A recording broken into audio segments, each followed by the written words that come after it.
4. Underscore the First World War and its consequences. 219.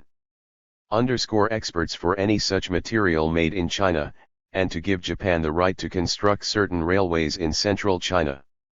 When finally forced to admit the authenticity of the demands contained in this group, Japan claimed that her reason for omitting them from the summary sent to Washington and London was that they were not actual demands to be enforced, but merely suggestions. Be that as it may, the fact that she had tried to conceal them served only to add to the distrust and suspicion of her intentions and did her incalculable harm. In the Peking negotiations which followed the presentation of the 21 demands, China accepted some, while Japan modified or withdrew others, but it required a 48-hour ultimatum, delivered on May 7, before the Chinese finally agreed to conclude the treaties and notes embodying the revised claims. These were signed on May 25 and included the transfer of the former German Tietz in Shantung to Japan, the extension of the Liaodong and the Antung-Mukden railway leases to 99 years, and the grant of sundry other rights in South Manchuria and eastern Inner Mongolia. Had Japan acted more circumspectly and openly, much of the trouble that followed would have been avoided. The United States, it is true, had looked askance at Japanese activities in Manchuria before ever the demands were presented, but Britain had been prepared to tolerate these activities so long as they were confined to Manchuria. If, therefore, Japan had approached China openly with a view to obtaining further concessions in Manchuria in return for the restoration of the former German rights in Shantung, the deal would probably have caused little upset, but Britain was reluctant to see her Japanese ally attempting to browbeat Peking and seemingly aiming, by secretive methods, to bring China under its control. It was this lack of frankness on the part of Japan, and the consequent undermining of the trust and admiration in which she had hitherto been held by Britain, that paved the way to the abrogation of the Anglo-Japanese alliance 7 years later. It was, however, to the credit of the Japanese government that when, in 1916, a growing number of Japanese became convinced that Germany would win the war, and urged that Japan should quit the alliance and make terms with the Germans, the government stoutly refused to consider any such act of disloyalty to their British ally and sternly rebuked those who advocated it. Disapproving though the British government was of the secrecy and deceit employed by Japan in presenting its demands on China, Britain's position as an ally enabled her to 220.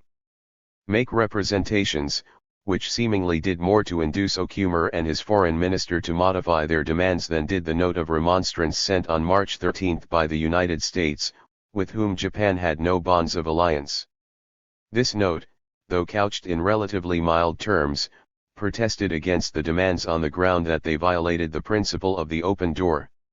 It was followed 2 months later by a warning to both Japan and China that America would not recognize any agreement on such a basis, an intimation which the Japanese regarded as impudent and which was, in effect, the germ of the Stimson doctrine of non-recognition, enunciated at the time of the Manchurian imbroglio 17 years later.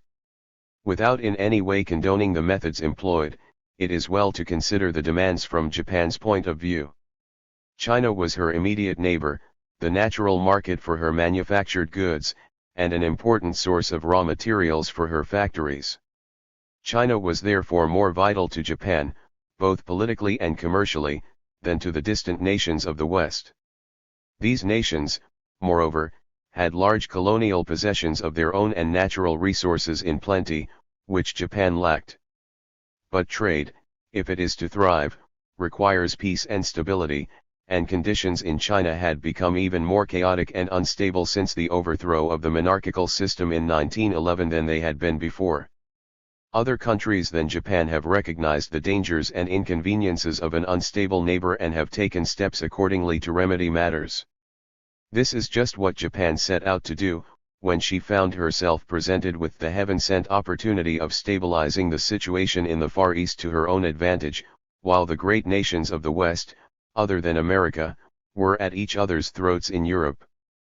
That she was not entirely successful was largely her own fault for employing the methods she did, but, even in their modified form, the demands finally accepted by China provided Japan with new footholds for commercial and political development. On the other hand, they brought about anti-Japanese riots and boycotts of Japanese goods in China. They also brought growing criticism and concern in the United States and, to a lesser extent, in Britain. In Japan itself, the vigorous policy being pursued in China met with a wide measure of approval. The government was strongly attacked nevertheless by liberal-minded Japanese for destroying Chinese friendship and thereby damaging Japan's true interests, and for creating general distrust of Japan abroad. The First World War and its consequences. 221.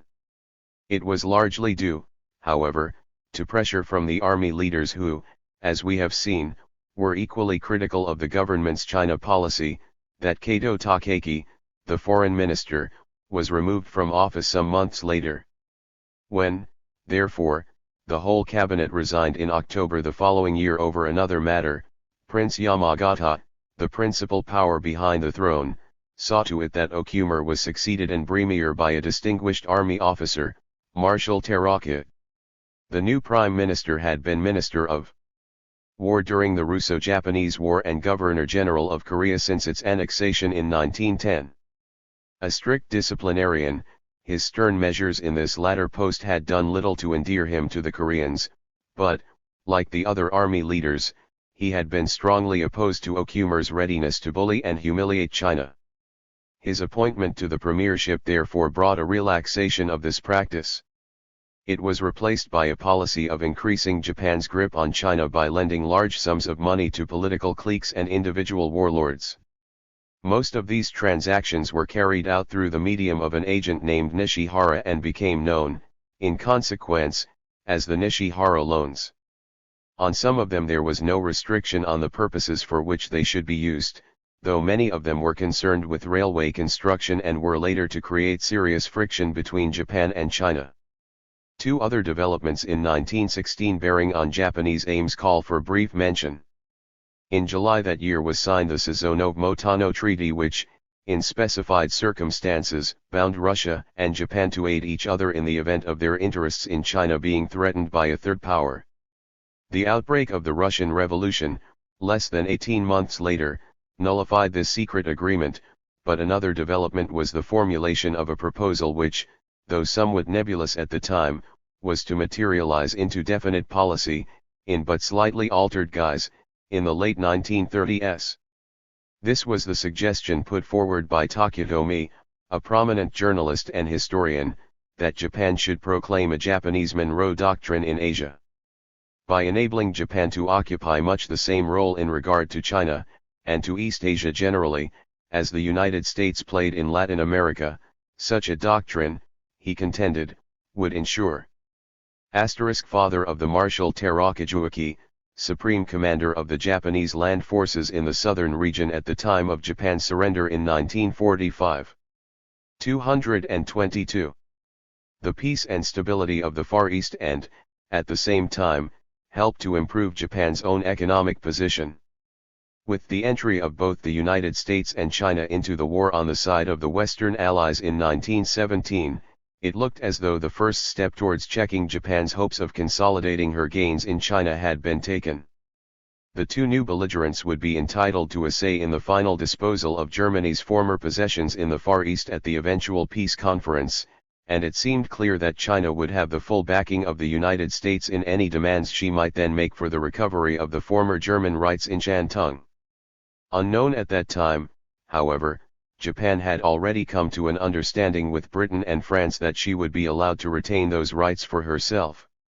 Moreover, in November 1917 the United States, in effect, extended Japan's liberty of action.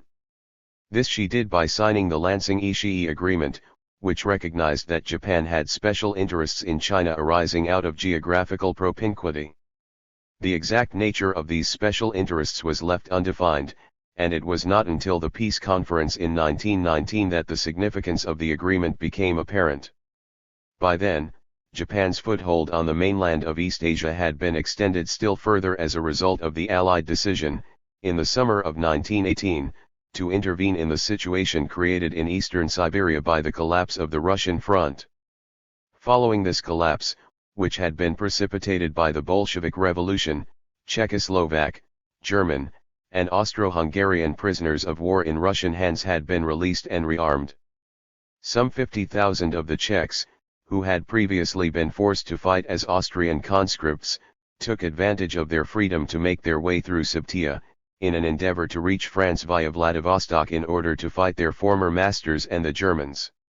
The primary aim of the Allied intervention in eastern Siberia was to rescue them from the Bolsheviks, with whom they had come into conflict on their way eastward, and from the former German and Austro-Hungarian prisoners, who were believed to be harrying them. Britain, America, and France sent contingents of 7,000 each, but the Japanese, being nearer at hand, and having their own additional objective of guarding against the establishment of a Bolshevik regime in such close proximity to Manchuria and Korea, sent no less than 70,000.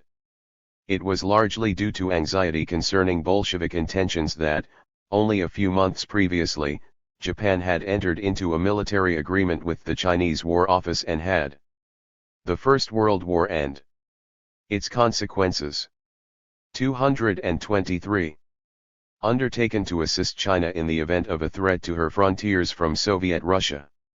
When, therefore, the intervention took place, the Japanese invoked this agreement for the purpose of taking control of the Chinese Eastern Railway and using it to transport troops to the Baikal area and beyond. Of what followed it must suffice to say that friction between Japan and her allies in the Siberian venture quickly developed. Further troubles were caused by the ruthlessness and unreliability of Semyonov and other Cossack adventurers, whom the Japanese were supporting against the Bolsheviks. The British and American forces were withdrawn early in 1920 after the original purpose of the intervention had been achieved, but the Japanese stayed on, and North Saghalien was occupied by the Japanese. In the spring of 1920. This was in retaliation for the massacre of a large number of her nationals, including women and children, by Russian partisans in Nikolaevsk, at the mouth of the Amur. It was October 1922 before the Japanese finally withdrew from Siberia, and 1925 before they evacuated northern Saghalien, but other events of supreme importance to Japan, and to the future of the Far East, had been taking place in the meantime. With the defeat of Germany and her allies in November 1918, Japan had found herself figuring as one of the Big Five, who were to have the principal say at the peace conference which opened at Versailles 3 months later. Mainly concerned though she was with the disposal of Germany's former possessions in the Far East and Western Pacific, she nevertheless also put forward a demand for racial equality. Her plea was rejected, and although, if accepted, Japan would have had to treat her own subject races in Korea and Formosa as equals, this rebuff left her with a feeling of resentment, which was to develop later and finally explode in the form of a crusade against what she regarded as the arrogance of the white races in the matter of the color question. Her other demands, however, were finally accepted and she emerged from the conference as the recognized heir to the former German rights in Shantung, with a permanent seat on the Council of the newly created League of Nations, and with a mandate from the League to administer the Caroline, Marshall, and Mariana groups of islands. The recognition of her claim to the Shantung leased territory, however, had only been accorded after strong opposition from the United States and China had been removed. This was brought about by the revelation that Britain and France, prior to the entry of America and China into the war, had 224. Undertaken to recognize Japan's claim to the lease.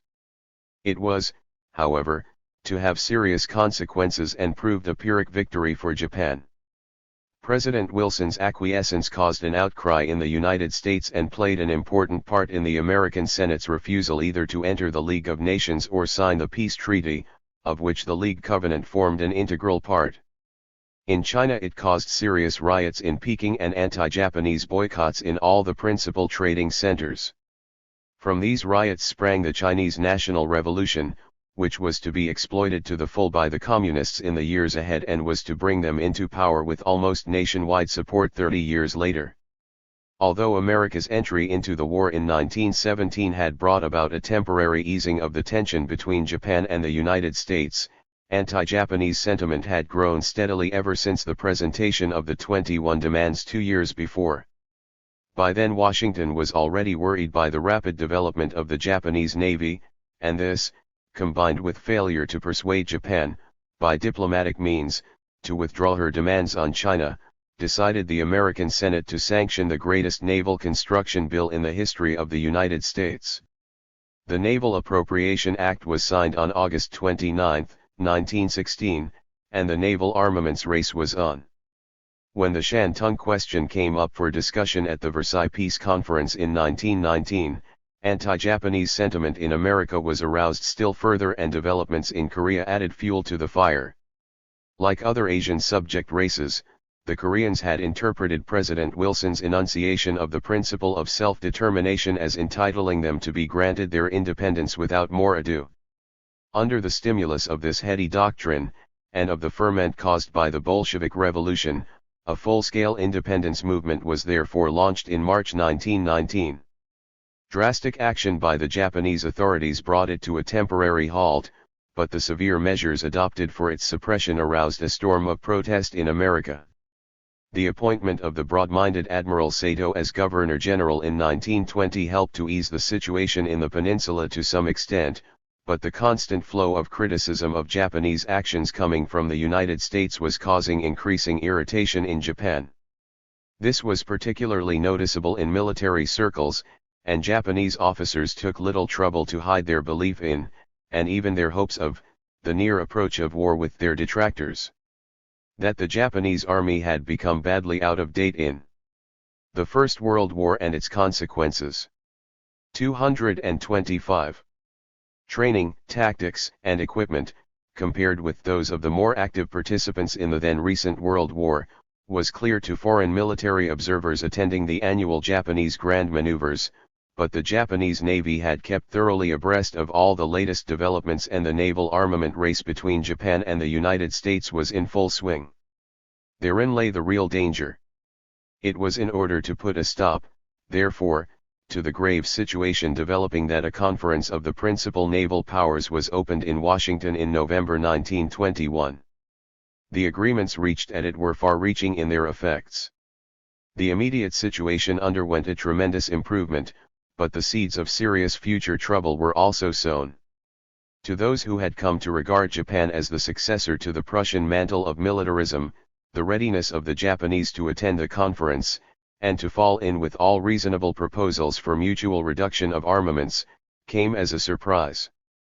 By accepting a 5-5-3 ratio in capital ships, Japan not only abandoned her dream of possessing the most powerful fleet afloat, she even allowed herself to be relegated to a position of inferiority to both Britain and the United States in the matter of naval strength. In return, however, she obtained the consent of those two countries to her proposal for maintaining the status quo in regard to naval bases and fortifications in the Western Pacific. Hawaii and Singapore were specifically excluded from the zone to which this agreement applied, but Japan was freed from the fear of any first-class naval base being constructed within easy striking distance of her shores. In regard to the mainland of East Asia, Japan showed herself equally cooperative and conciliatory. Of her own accord, she undertook to withdraw her troops from Shantung, North Manchuria, and eastern Siberia, and to recall her garrison from Hankow. At the same time, she signed an agreement with China, restoring most of the interests she had acquired in Shantung under the terms of the 21 demands. All these promises were carried out, and, in addition, she signed the Nine-Power Pact, a kind of self-denying ordinance, pledging its signatories to refrain from any action impinging on the independence and territorial integrity of China. In 1921, however, the independence and territorial integrity of China was largely a legal fiction, as China's sovereign rights were still curtailed, and parts of her territory were still in foreign hands. Although these pacts and treaties were to breed grievances later, their immediate effect was to disperse the war clouds that had been gathering so ominously over the Pacific and 226. To replace suspicion and distrust with friendship and understanding. There was, however, one discordant note. For 20 years, the Anglo-Japanese alliance had been the cornerstone of Japanese foreign policy and had assured Japan of a trusted friend. One outcome of the Washington Conference was the abrogation of this alliance and its replacement by the innocuous, but virtually useless, four-power treaty between Britain, America, Japan, and France. Although the alliance had been subject to criticism at times by certain sections of the Japanese people, the nation as a whole had regarded it with a curiously sentimental pride and affection. Its abandonment, therefore, delivered a psychological shock and produced a feeling of resentment, aptly described by Richard Story in A History of Modern Japan as a wound received in sorrow and remembered in wrath. The shock was all the more profound because, in Japanese eyes, Britain's decision to discontinue the alliance implied a cynical disregard of Japanese feelings. Japan's old ally, it was felt, had sacrificed her friendship with Japan for the beaux-yeux of the United States. Unfortunate as the results of abrogating the alliance were to be, the general effect of the Washington Conference was all to the good. Japan herself gained as much advantage from it as any militarily by increased security, financially by the consequent reduction in expenditure on armaments, politically by the removal of tension. Lest, however, it be imagined that the history of Japan during the period 1914-22 was remarkable solely for the rise and fall of tension in the Far East. A brief survey of internal developments during that same span of 8 years will serve to show that developments in the economic, social, and political fields were equally noteworthy. At the outbreak of the war in 1914, Japan's financial position was precarious in the extreme. She was on the brink of insolvency and a debtor to the world. 4 years later, on the conclusion of hostilities, her economy was flourishing and she had become a creditor nation. While the other belligerents had been engrossed in military operations in Europe and in other theaters of war, Japan had been left free to exploit the markets of the world in the absence of the normal suppliers. In addition, she had been called upon to provide ships, munitions, and manufactured goods of all kinds for her warring allies. As a result, new industries had been established, existing industries expanded, and Japan experienced an industrial revolution which raised her to front rank among the great industrial nations of the world. Vast fortunes. The First World War and its consequences. Den were made, and a new class of nouveau riches, the war profiteers or Narakan, came into existence. The conclusion of hostilities brought a post-war boom, but by the spring of 1920, the boom had ended, depression set in, and Japan was faced with internal unrest, partly the result of industrial depression and partly due to the growth of social, political, and economic grievances, stimulated by the introduction of Marxist ideology derived from the success of the Bolshevik Revolution in Russia.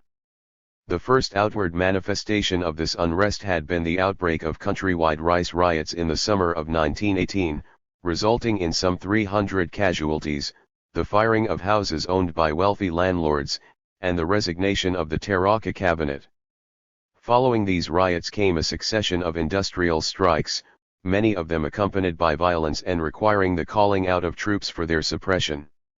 Along with these disorders, which were due largely to the rising cost of living and to discontent caused by the flaunting of wealth by the new Narakan class, came the re-emergence of the socialists, anarchists, and other malcontents, who had been driven underground in 1910. These were joined by radical students and college professors, who incited the labor groups with advanced social theories, and Kaikan Shi's dangerous thoughts, became the nightmare of the authorities responsible for the maintenance of law and order. In opposition to these left-wing activities, reactionary elements banded themselves together into bodies with high-sounding names and strong-arm proclivities. Reflecting the tediness of the extreme left-wing and right-wing alike to resort to violence, Yasuda Zenjiro, a prominent financier, was murdered by a radical fanatic in September 1921. 2 months later the Democratic Premier, Haru Takashi, who had formed the first real party government in Japanese history and was the first commoner to hold the premiership, was assassinated. It was the work of an unbalanced youth, who had been led by reactionary denunciations of the government into believing that he was performing a patriotic act. Takao Hibe, a leading socialist, was shot dead about the same time, by a lawyer described as president of the Anti-Bolshevik Society. Industrialization and the accompanying social unrest were bringing about revolutionary changes in the very fabric of Japan. The death of the last two survivors of the little group of statesmen, who had done so much to transform their country from a backward, unimportant feudal state to the status of a great world power, seemed to symbolize the 228th close of an era. In January 1922 Marquis Okumura died. A month later, Marshal Prince Yamagata, father of the Japanese army and the real power behind the throne since Prince Ito's death 13 years earlier, followed him to the grave. 16. Resentment and internal unrest. Admiral Kato Tomosaburo. The growth of anti-military sentiment, population and economic expansion, lack of natural resources, international friendship, growing feelings of resentment and insecurity, a devastating earthquake and United States sympathy, the American immigration law of 1924, the Yellow Peril and the White Peril, mutual growth of nationalist sentiment, the army and politics, feelings of inferiority, events in Manchuria, the Kwantung Army, rights recovery movement, changes in the old social order, unemployed intellectuals, accession of Emperor Hirohito and the air of radiant peace, growing influence of Kita's theories. SGAAA to Mr. L.B. The years immediately following the Washington Conference were marked by the development of more liberal and democratic trends in Japan itself and by far greater readiness on her part to cooperate internationally. Smoldering beneath the surface, however, was a growing feeling of resentment and insecurity in the realms of both domestic and foreign affairs. Closely linked with this was a steady mounting of social and economic unrest, with strong leftist tendencies on the one hand, offset by extreme right-wing reaction on the other. By the late 1920s, close observers of the situation were, therefore, beginning to ask themselves whether the explosion, which they foresaw, would be internal or external, left-wing or right-wing. The answer was to come in 1931, with an external explosion in Manchuria, followed closely by internal reverberations in the form of a series of political assassinations and plots. Left-wing anti-capitalism and right-wing nationalism were curiously mingled in these murderous manifestations of bitterness and discontent.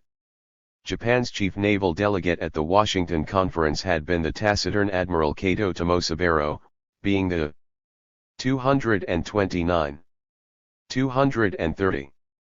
Father of the famous 8/8 naval expansion program, he had seemed unlikely to agree to any drastic reduction of naval armaments, but from start to finish he showed a statesmanlike attitude to all the proposals put forward. The good impression he had made at Washington was remembered when, in June 1922, only a few months after the close of the conference, the Takahashi cabinet fell. 1 He was therefore appointed as the new premier, as being best fitted to deal with the situation arising from the agreements reached there and to ensure their implementation. Before the year had ended, the last Japanese troops had been withdrawn from eastern Siberia and northern Manchuria, Tsingtao had been evacuated and handed back to the Chinese, and the task of cutting down the navy to the stipulated strength was well in hand. In addition, a voluntary reduction in the size of the army had been begun.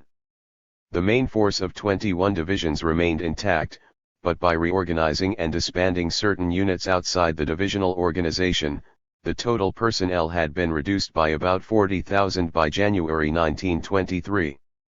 The strength was then given as 232,000 and further cuts were contemplated. This voluntary reduction in size reflected the growth of anti-military sentiment in Japan since the close of the World War and, more particularly, since the termination of the Washington Conference. The defeat of militarist Germany and the victory of the democratic Western Allies had, in fact, had a great effect on the Japanese as a nation. If militarism had been defeated, they argued, militarism must be bad. Conversely, if democracy was the cause of the Allied success, democracy must be good. An anti-military and pro-democratic movement therefore developed rapidly, urged on by the vernacular press. As a result of the agreements reached at Washington, the Navy was pledged to effect a large reduction. It was therefore the Army which became the main target of this campaign. So unpopular did it become for a time that army officers gave up wearing uniform in public when not on duty and, though formerly regarded as most eligible husbands, they found the marriage market almost closed to them. While carrying out her agreements to cut down and limit, one Takahashi Korekiyo had succeeded the murdered Hara in November 1921.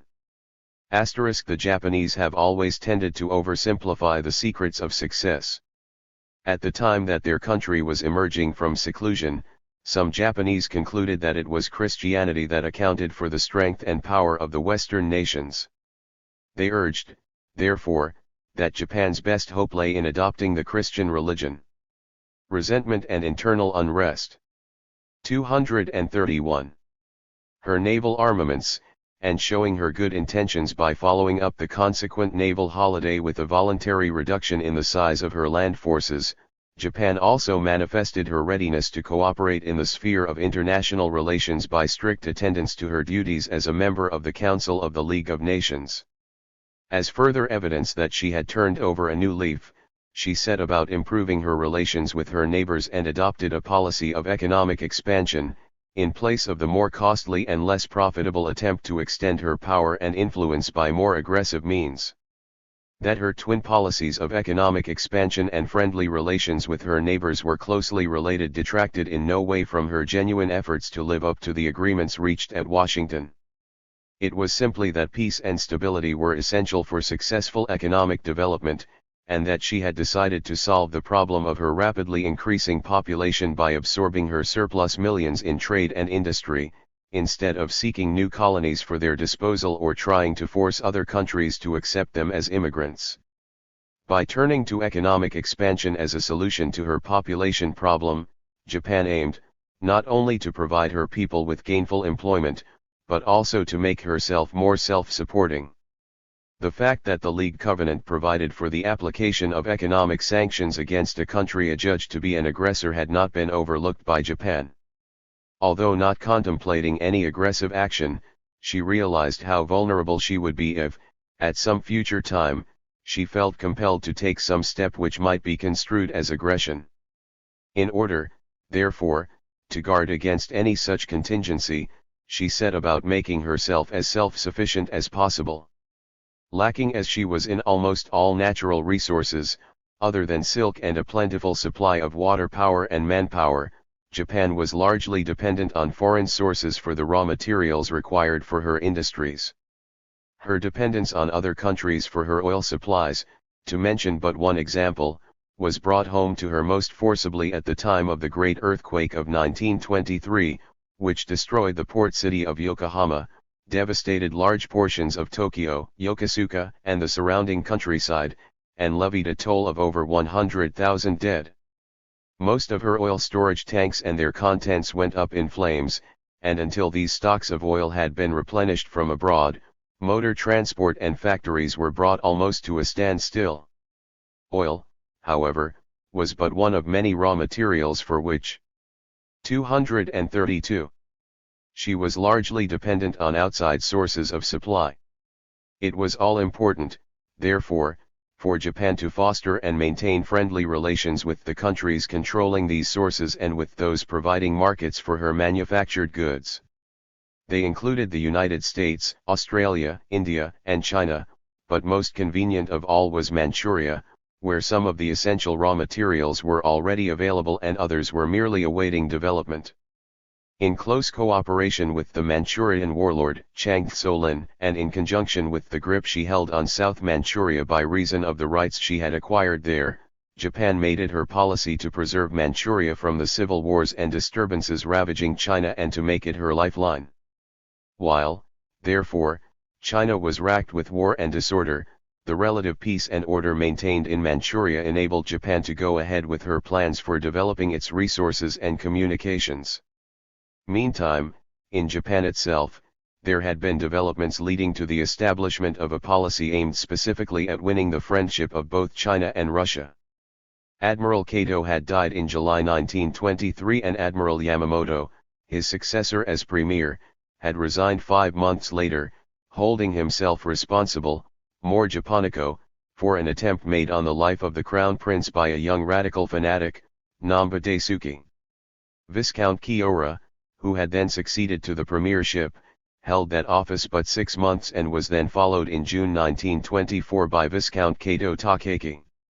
Although the new Prime Minister had been Foreign Minister at the time of the 21 demands and had been made the scapegoat for the inept handling of the whole affair, he now made amends by choosing as his Foreign Minister Baron Shidehara, who, as ambassador to the United States, had played an outstanding part at the Washington Conference.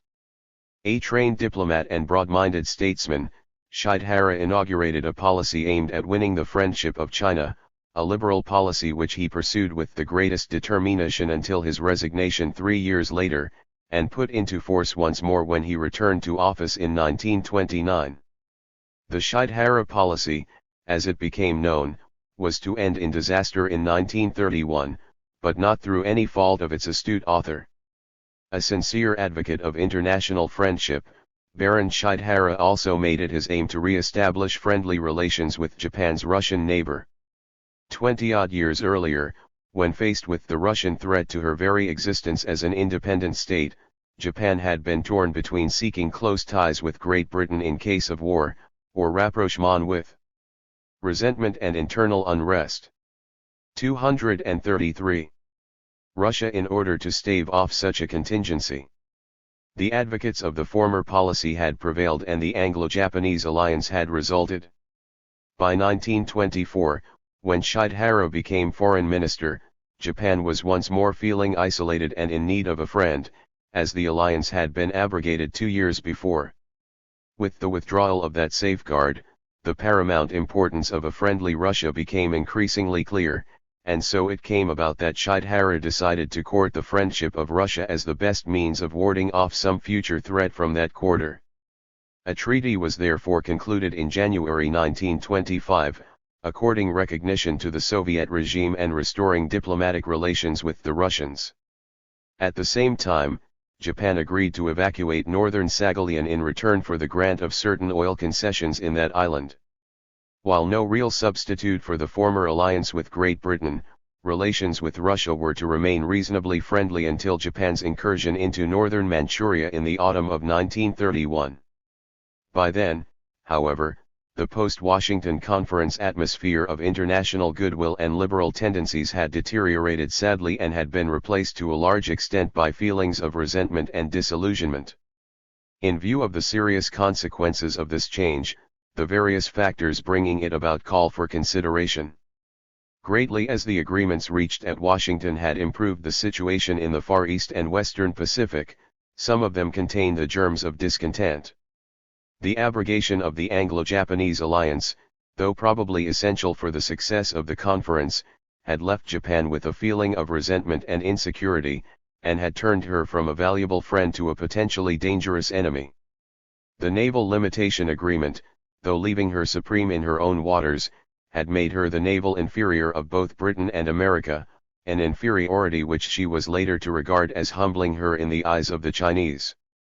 The Nine-Power Pact, though ensuring that Japan would be freed from anxiety on the score of other countries obtaining territorial or economic advantages over her in China, involved greater self-denial for Japan, for whom China was so vital, than for the other signatories, who were not China's close neighbors.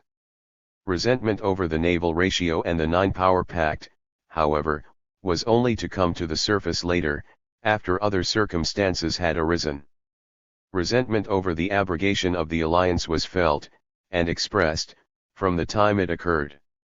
In Japanese eyes, Britain had thrown over her old ally in order to please the United States, who had always regarded the alliance with serious misgiving. This feeling of grievance, 234, was increased when Britain proceeded to turn Singapore into a naval stronghold. As Singapore had been specifically excluded from the area in which further fortifications had been prohibited by the Washington Agreement, Britain was perfectly within her rights in building the base, but to the Japanese, this action seemed to indicate that her former ally now added distrust of Japan to the lack of consideration for Japanese feelings shown when discontinuing the alliance. It may be pertinent, therefore, to recall that, at the time the question of giving up the alliance was under discussion in London, One of the arguments brought forward against abrogation was that it would necessitate an increase in British naval forces in the Far East and the establishment of a naval base at Singapore, or somewhere nearby, for their support and accommodation. The establishment of such a base, it was argued, would arouse anxiety and ill feeling in Japan and possibly lead to countermeasures. This contention, though rejected, was to prove well justified. So, too, was the argument that abrogation would be resented in Japan and would lead her to seek some other friend. This, it was thought, would be either Germany or Russia, neither of which choices would bode any good. The forecast was to prove all too true, though 14 years were to pass before Japan and Germany linked together in the Anti-Comintern Pact. From this, in September 1940, stemmed the Tripartite Pact of Mutual Aid which, on the outbreak of the Pacific War in December the following year, bound the three signatories together in military alliance. But this is a digression. Some 18 months after the close of the Washington Conference, Japan suffered the most devastating earthquake of her recorded history. The help and sympathy given by the United States and others was received with genuine gratitude, but the friendly feelings towards her benefactors were soon replaced by bitterness and resentment. This sudden change resulted from the passage of the American Immigration Law in 1924, whereby Japan experienced the humiliation of having the political insult of racial discrimination added to the economic injury of previous immigration restrictions. Recognizing the economic aspect of an unlimited flow of Japanese labor into the United States, Japan, in 1908, had willingly entered into a gentleman's agreement to restrict it voluntarily. She had faithfully observed her side of the compact ever since. The 1924 law, on the other hand, was a one-sided attempt to end all Japanese immigration by discriminatory legislation, which excluded Japan from the quota basis applied to immigrants from Western countries. It was a sore blow, therefore. Resentment and internal unrest. 235.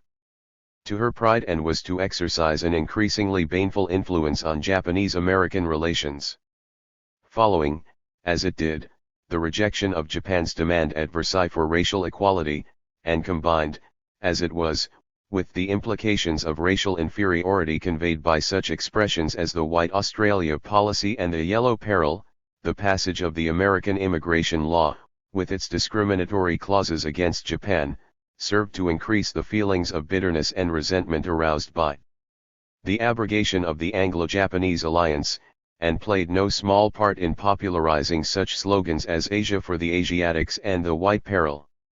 Smarting under these grievances, and with emigration to California, British Columbia, and Australia ruled out as a means of easing the growing pressure of population, Japan went ahead with her policy of economic expansion in order to provide employment for her surplus sons and daughters.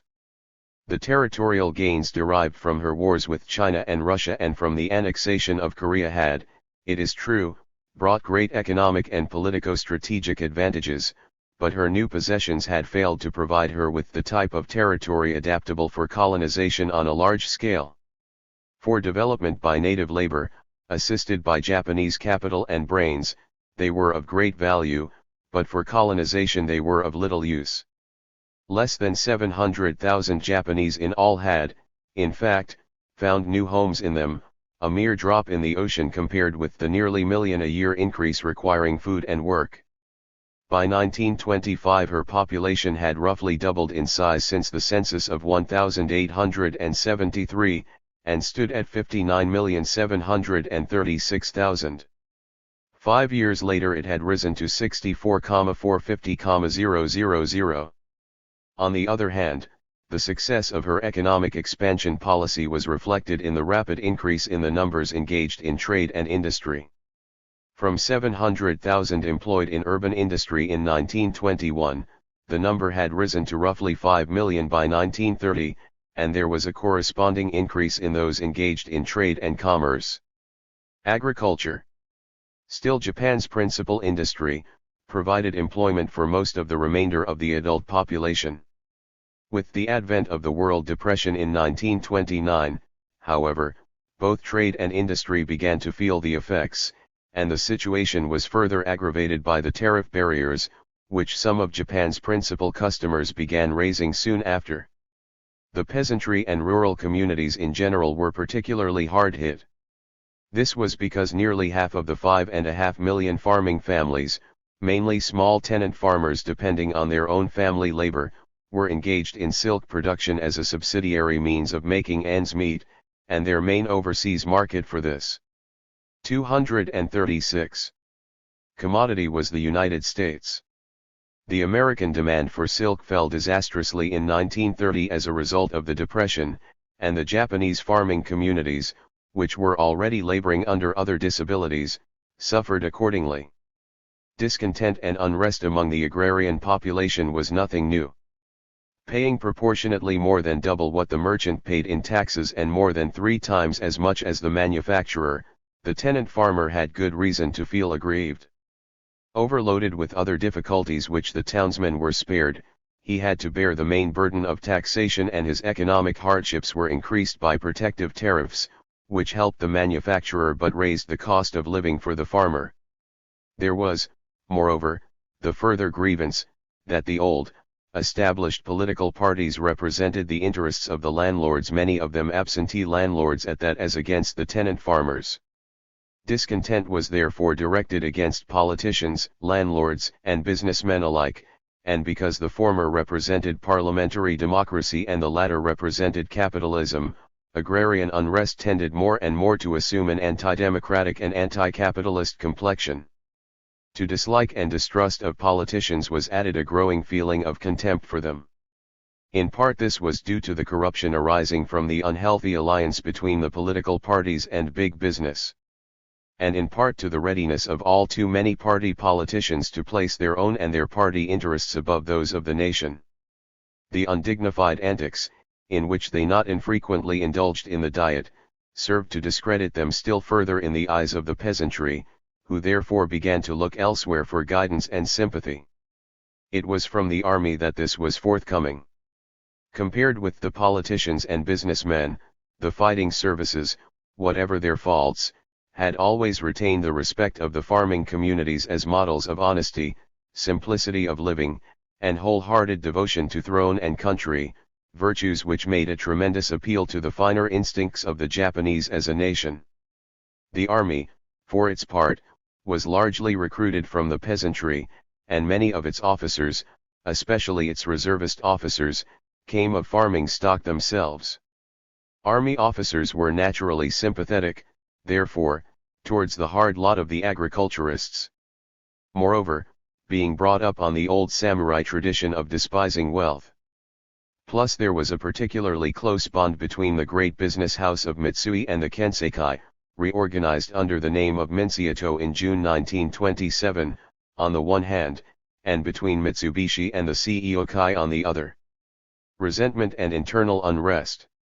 237. They were at one with the peasant in viewing businessmen, financiers, and venal politicians with a certain degree of contempt. It was amongst the more junior ranks of officers that this bond of sympathy with the peasantry became most marked, and along with the mutual dislike of capitalists and politicians went a mutual growth of nationalist sentiment. For years past, the countrywide branches of the Zaigud Gunjinkai, Reservists Association, numbering 3 million or more members, had striven with success to keep alive, amongst reservists, the martial spirit and patriotic ardor inculcated in them during their service with the colors. Excellent as was the work done by this body in maintaining and developing the sense of comradeship, loyalty, and morale of these ex-servicemen, some of the propaganda methods tended to arouse a dangerously nationalistic outlook, strongly tinged with anti-foreign sentiment. And so it came about that, during the 1920s, there grew up gradually, amongst sections of the army and peasantry alike, a strongly nationalist, anti-capitalist, and anti-democratic movement which, through the stimulus of other developments, was finally to burst into flame in the 1930s and precipitate war in 1941. So long as the veteran Marshal Yamagata was alive, the admonition in the Meiji Rescript of 1882, that the army must keep clear of politics, was faithfully obeyed. With that stern old disciplinarian's death in 1922, the strict observance of this prohibition began to slacken. As the military head of the Joseon clan, he had ensured that the leading posts in the army were held by Joseon clansmen. With his departure, Joseon dominance rapidly waned, and control by cliques of officers from other clans, by no means averse to political intrigue, took its place. Discipline suffered accordingly, and relatively junior officers, an increasing number of whom had no samurai family connections at all, began to exercise more influence and power in the background than their seniors and army chiefs. The two successive cuts in army strength had also played their part. The 1922 cut had been followed by a more drastic reduction in 1925, when 4 whole divisions were disbanded, leaving the army with only 17. By these two cuts, the army had been reduced from 272,000 to about 180,000. The consequent large number of officers thrown out of employment aroused a feeling of resentment amongst those affected and amongst their friends, and to personal grievance was added the growing bitterness felt by the nation at large over the succession of blows to Japanese pride inflicted by the abrogation of the 238 Anglo-Japanese alliance, the passage of the American immigration law, the inferiority implications of the naval ratio, and other developments. It was not only resentment that was mounting. Together with the British decision to turn Singapore into a naval base, some of these developments were arousing a feeling of insecurity, which was increased by happenings in China and Manchuria. From 1925 to 27, Britain had been the main target of attack in China, while Sino-Japanese relations had been more friendly than at any time since the days of Japan's emergence from seclusion, but in 1927 the Shidehara policy had been temporarily suspended on the fall of the Wakatsuki cabinet, which had been brought about by a serious financial crisis. General Baron Tanaka, president of the CEIACI since April 1925, who had thereupon succeeded to the premiership, had incurred the anger of Chiang Kai-shek in 1928 by sending troops to Shantung for the protection of Japanese lives and property in Xinan, when Chinese nationalist forces were nearing that city in the course of their victorious advance northward.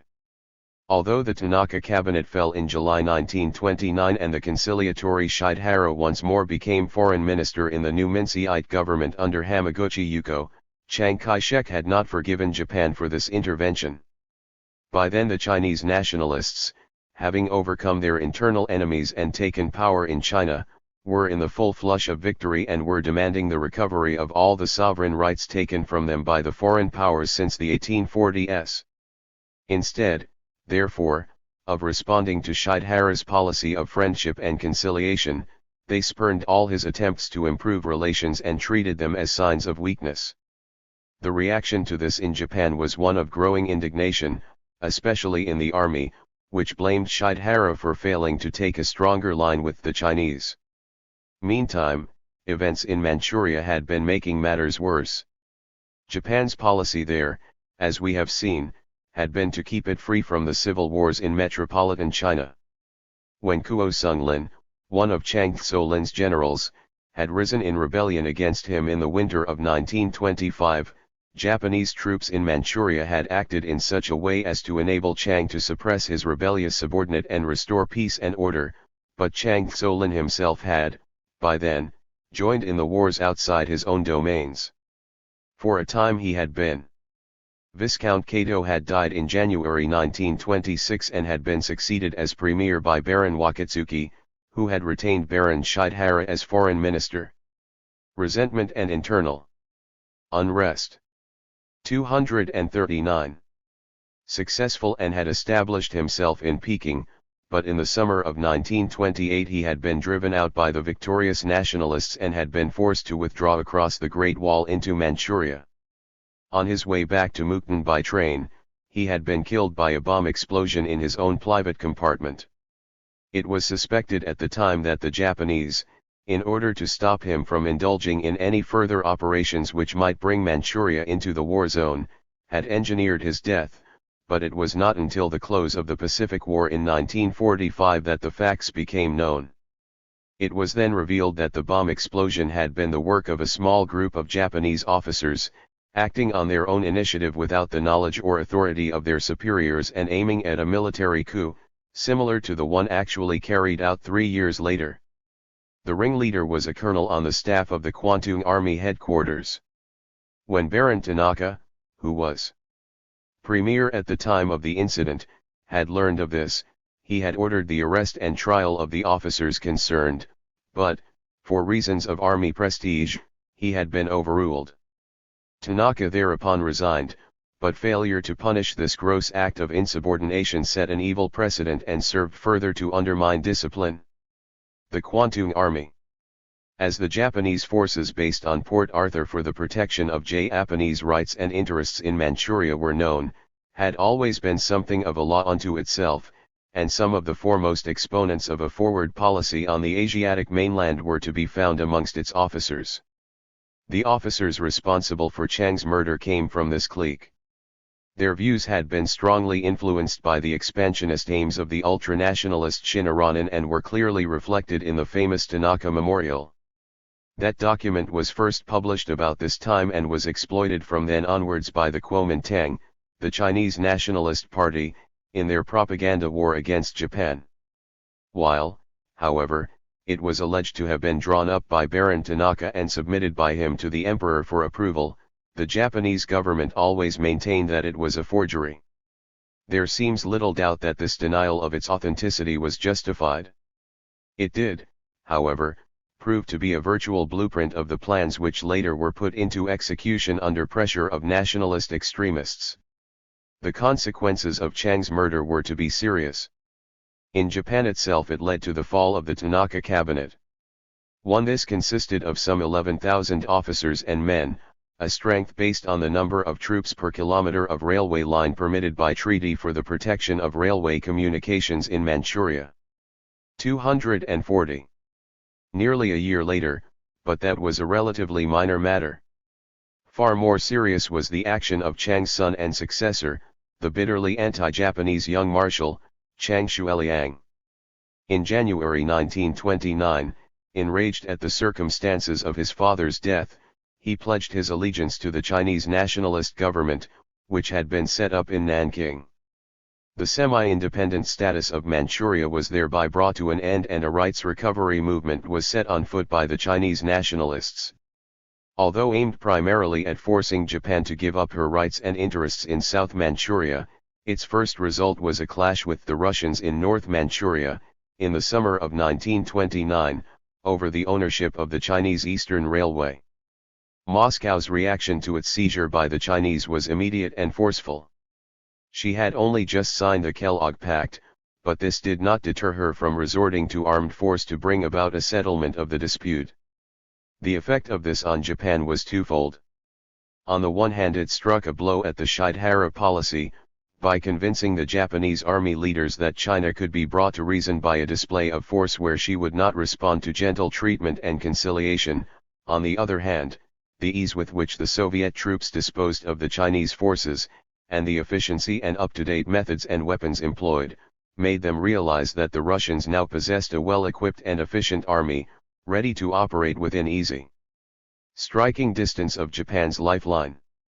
The fact that the Russians had begun double-tracking the Trans-Siberian Railway and, in August 1929, had issued a decree providing for the formation of a special Far Eastern Army under command of General, later Marshal, Blücher, only added to Japanese army apprehensions. Demands for the replacement of the Shidehara policy by more forceful measures, and for increased expenditure on arms and equipment for the army, were soon being made accordingly. But the government of the day was not yet convinced that its efforts to win Chinese friendship by conciliatory methods had failed and, being wedded to a policy of economy and retrenchment, turned a deaf ear to the demands for increased funds made by the army. The need for economy and retrenchment had already led to the navies being compelled, in 1925, to accept a drastic curtailment of its projected replacement program.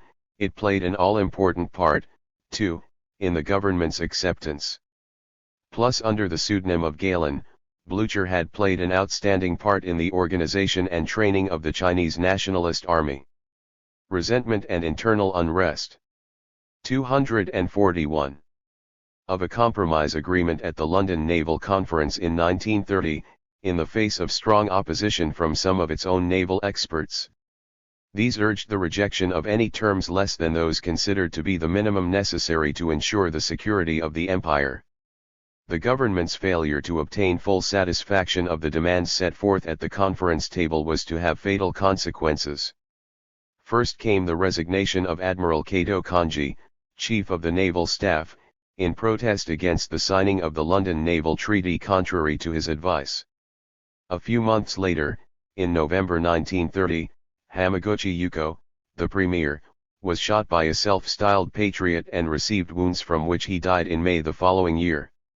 One of the all too few able and honest party leaders, Hamaguchi had the misfortune of incurring the wrath of the ultranationalists for signing the treaty. With his strong, firm hand removed, matters went from bad to worse under the premiership of his capable but weak-willed successor, Wakatsuki. Both the army and the navy were now showing open dissatisfaction with the government's policy and with the general trend of events, and the reactionary elements among civilians were becoming increasingly vociferous. Amongst these were many who considered it their patriotic duty to resort to violence for what they considered patriotic aims. Following the fatal wounding of the premier, attempts were made on the lives of Baron Wakatsuki, who had headed the delegation to London and had been raised to the peerage for his services, and of Admiral Takarabe, the chief naval delegate. The attempts were unsuccessful, but they heralded the approach of a long succession of political murders and outrages, which gave rise to what became known as sovereignment by assassination. The dissatisfaction which had arisen in naval, military, and civilian nationalist circles with regard to both foreign and domestic affairs, had now been revealed in all its intensity. It was to come to a head with the outbreak in Manchuria rather less than a year later, but before dealing with the Manchurian incident and its consequences, a brief survey of other internal developments may be pertinent. As a result of the rapid industrialization of the country, and of the political awakening brought about by the inrush of subversive doctrines from abroad, changes in the social life and thought of Japan became particularly pronounced in the 1920s and accounted for much of the growing unrest and discontent. Old standards of conduct and morality were being replaced by new. The family system, which had played 242. So important a part in the social organization and welfare of the country for more than 1,200 years, was breaking down under the pressure of modern conditions. Class consciousness, formerly almost non-existent in its Marxist form of envy and hatred of the have-nots for the haves, was coming into being, and a spirit of social unrest and uncertainty was spreading countrywide. In the larger towns and cities, there was a marked change, too, in the forms of transport and amusement. Private cars, taxis, and trucks were rapidly taking the place of the slower-moving but more picturesque rickshaws and bullock carts, while dance halls, cinemas, and cafes were springing up in profusion and were producing what became known as the cafe civilization of Japan.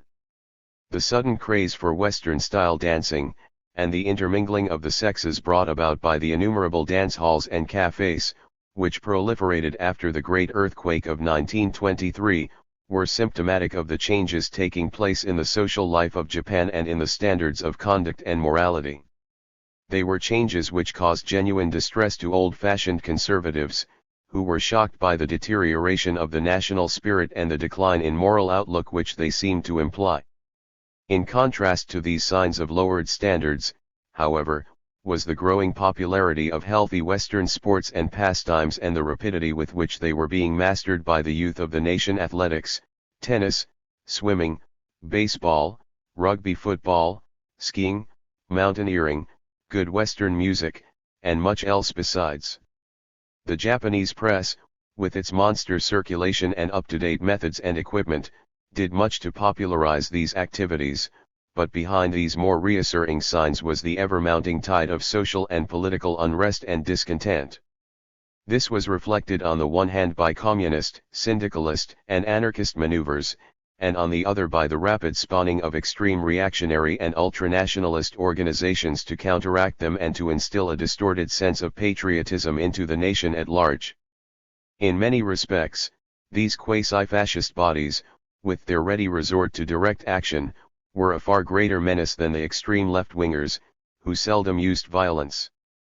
But although both sides were anti-capitalist, the former preached love of country and loyalty to the throne, sentiments which appealed greatly to most Japanese, whereas the latter looked to Moscow as their spiritual home and were anti-monarchical. This was anathema to the great bulk of the people and to the authorities alike. Stern measures were adopted against them accordingly. The Japanese Communist Party, which resentment and internal unrest. 243. Was formally inaugurated in secret at Hiroshima in July 1922, was dissolved in June the following year, and most of its leaders, including Nozaka and Takuta, who were to figure prominently 20-odd years later, were arrested. Within a few months, however, it was secretly reorganized under Comintern instructions, and from then onwards, until legalized in October 1945 by order of General MacArthur, dissolution and reorganization followed in rapid succession, and government severity towards the movement and its suspected sympathizers increased. These sympathizers, who included large numbers of students, university professors, and unemployed intellectuals, were arrested in great batches, and in April 1925 a peace preservation law was brought into force. This provided up to 10 years imprisonment for anyone organizing, joining, or inducing others to join any society which aimed at altering the national constitution or repudiating the system of private property. 3 years later, after two sudden town-ups had netted some 1,500 suspects in all, this law was tevised and its violation made liable to the death penalty. Fortunately, the labor movement, which for a time was strongly under syndicalist influence and then flirted with communism, was diverted into more constitutional channels. This was partly as a result of the British Labour parties coming into power in Great Britain in 1924, and partly by the grant of universal manhood suffrage in Japan in 1925. The former event showed that evolutionary methods could be just as effective as revolution, the latter gave the proletariat the right to vote and, therefore, the means to achieve their aims by parliamentary procedure.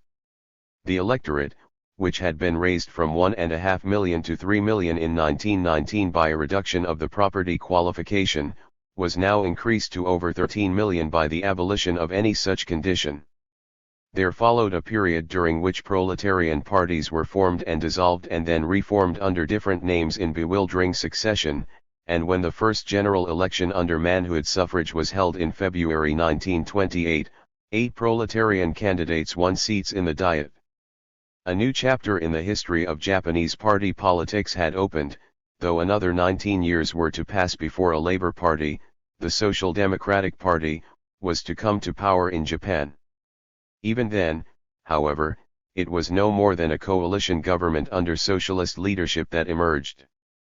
The first appearance of proletarian members in the Diet was not the only precedent set in the 1920s. Until 1921, no heir to the Japanese throne had ever gone abroad, but in 244. The summer of that year, much to the alarm of conservative-minded nationalists, the Crown Prince paid a visit to Britain and France.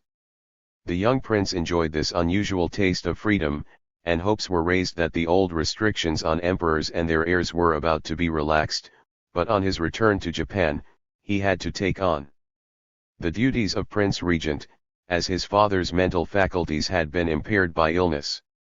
Except that this appointment curtailed his leisure, the traditional restrictions might still have been relaxed, but the attempt on his life in December 1923 frightened the authorities to such an extent that they were reimposed.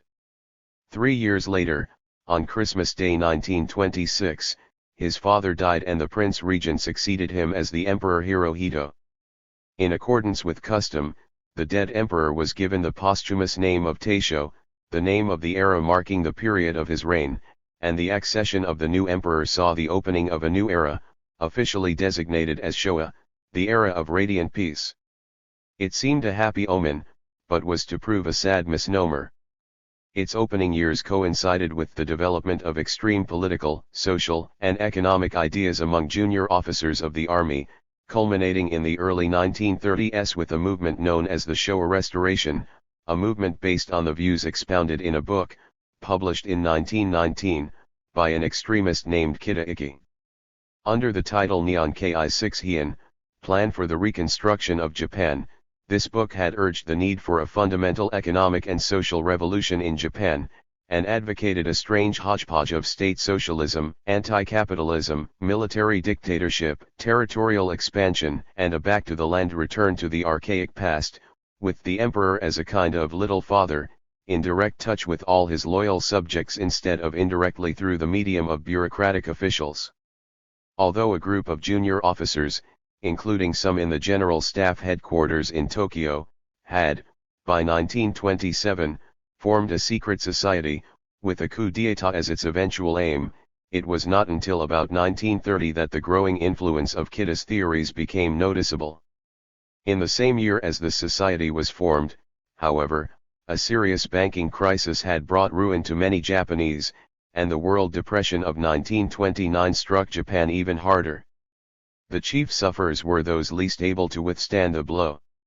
The fact that some of the big business houses and financiers profited rather than lost from these economic misfortunes, added to the growing discontent. The capitalists, and the party politicians allied to them, bore the brunt of the mounting resentment, and internal unrest. 245. Government's financial policy came under heavy fire. The particularly disgraceful and disorderly scenes which took place in the Diet session early in 1931, when the government's China policy, the London Naval Treaty, and the economic situation were strongly attacked, served only to increase the contempt and distrust in which the politicians were held. It only required a spark, therefore, to set off the anticipated explosion. The outbreak of the Manchurian incident on September 18 that year provided the spark. Before the resultant conflagration had been finally extinguished, many of Japan's foremost statesmen had met death at the hands of fanatical patriots, parliamentary democracy had been replaced by a Japanese version of fascism, the Pacific War had been fought, and Japan had suffered the humiliation of overwhelming defeat for the first time in her long history. 17. The Manchurian Incident. N. Its consequences.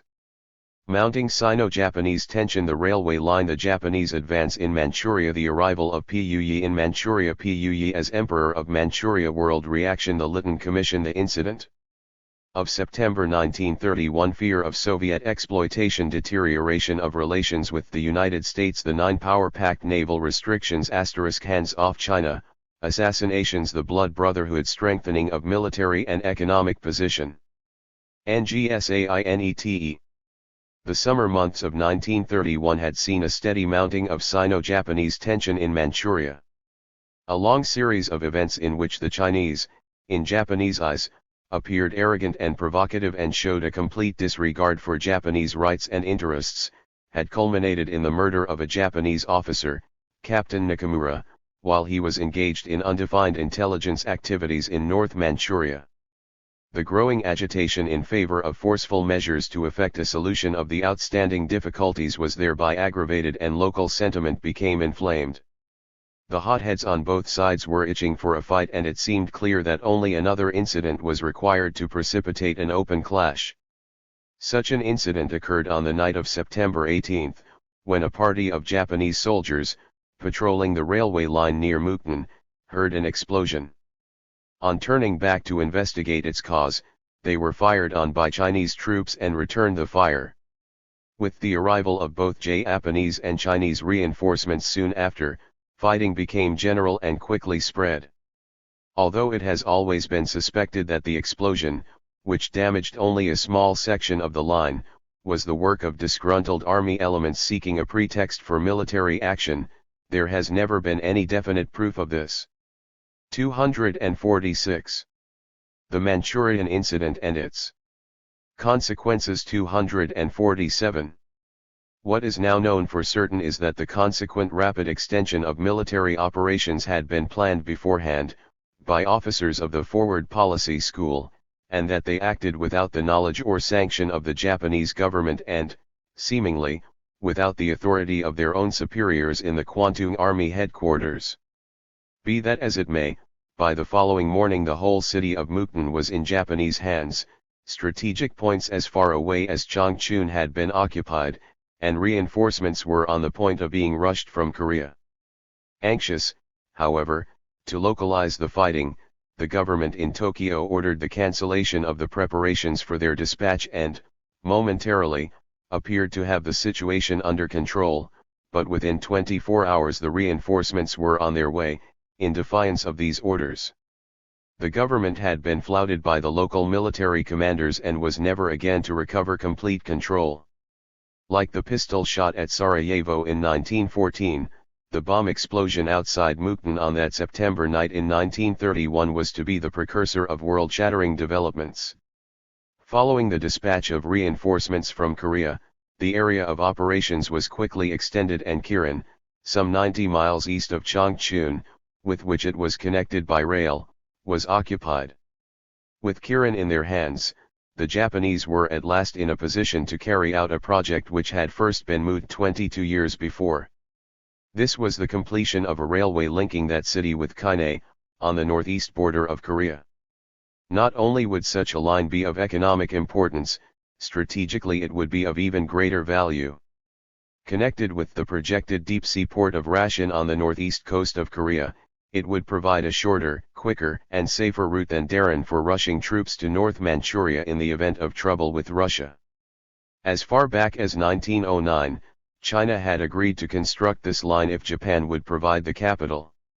9 years later the necessary funds had been advanced, but the Chinese had procrastinated and placed obstacles in the way of its completion ever since. By 1931, with ever-growing signs of the revival of Russian power in the Far East, the Japanese army was becoming increasingly apprehensive.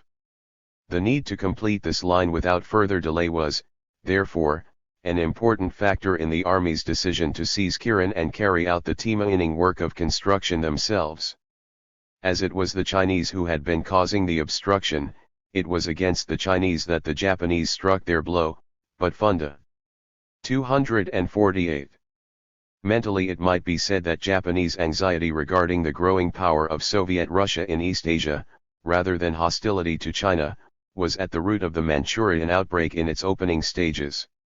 In point of fact, there were, at that time, two main schools of thought in the Japanese army. One faction, under General Araki, the war minister, favored the occupation of Manchuria as the requisite first step towards checking the Russians. The other advocated friendly relations with the Muscovites and using Manchuria as a jumping-off point for expansion into China.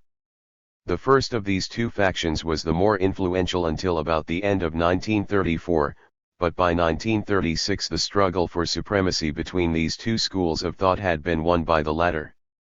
It had always been Japanese policy to encourage the building of a network of railway communications in Manchuria for both economic and strategic purposes, but railway construction had been a frequent cause of friction with the Chinese, who were generally ready enough to accept loans for carrying out the work, but not so ready to repay them.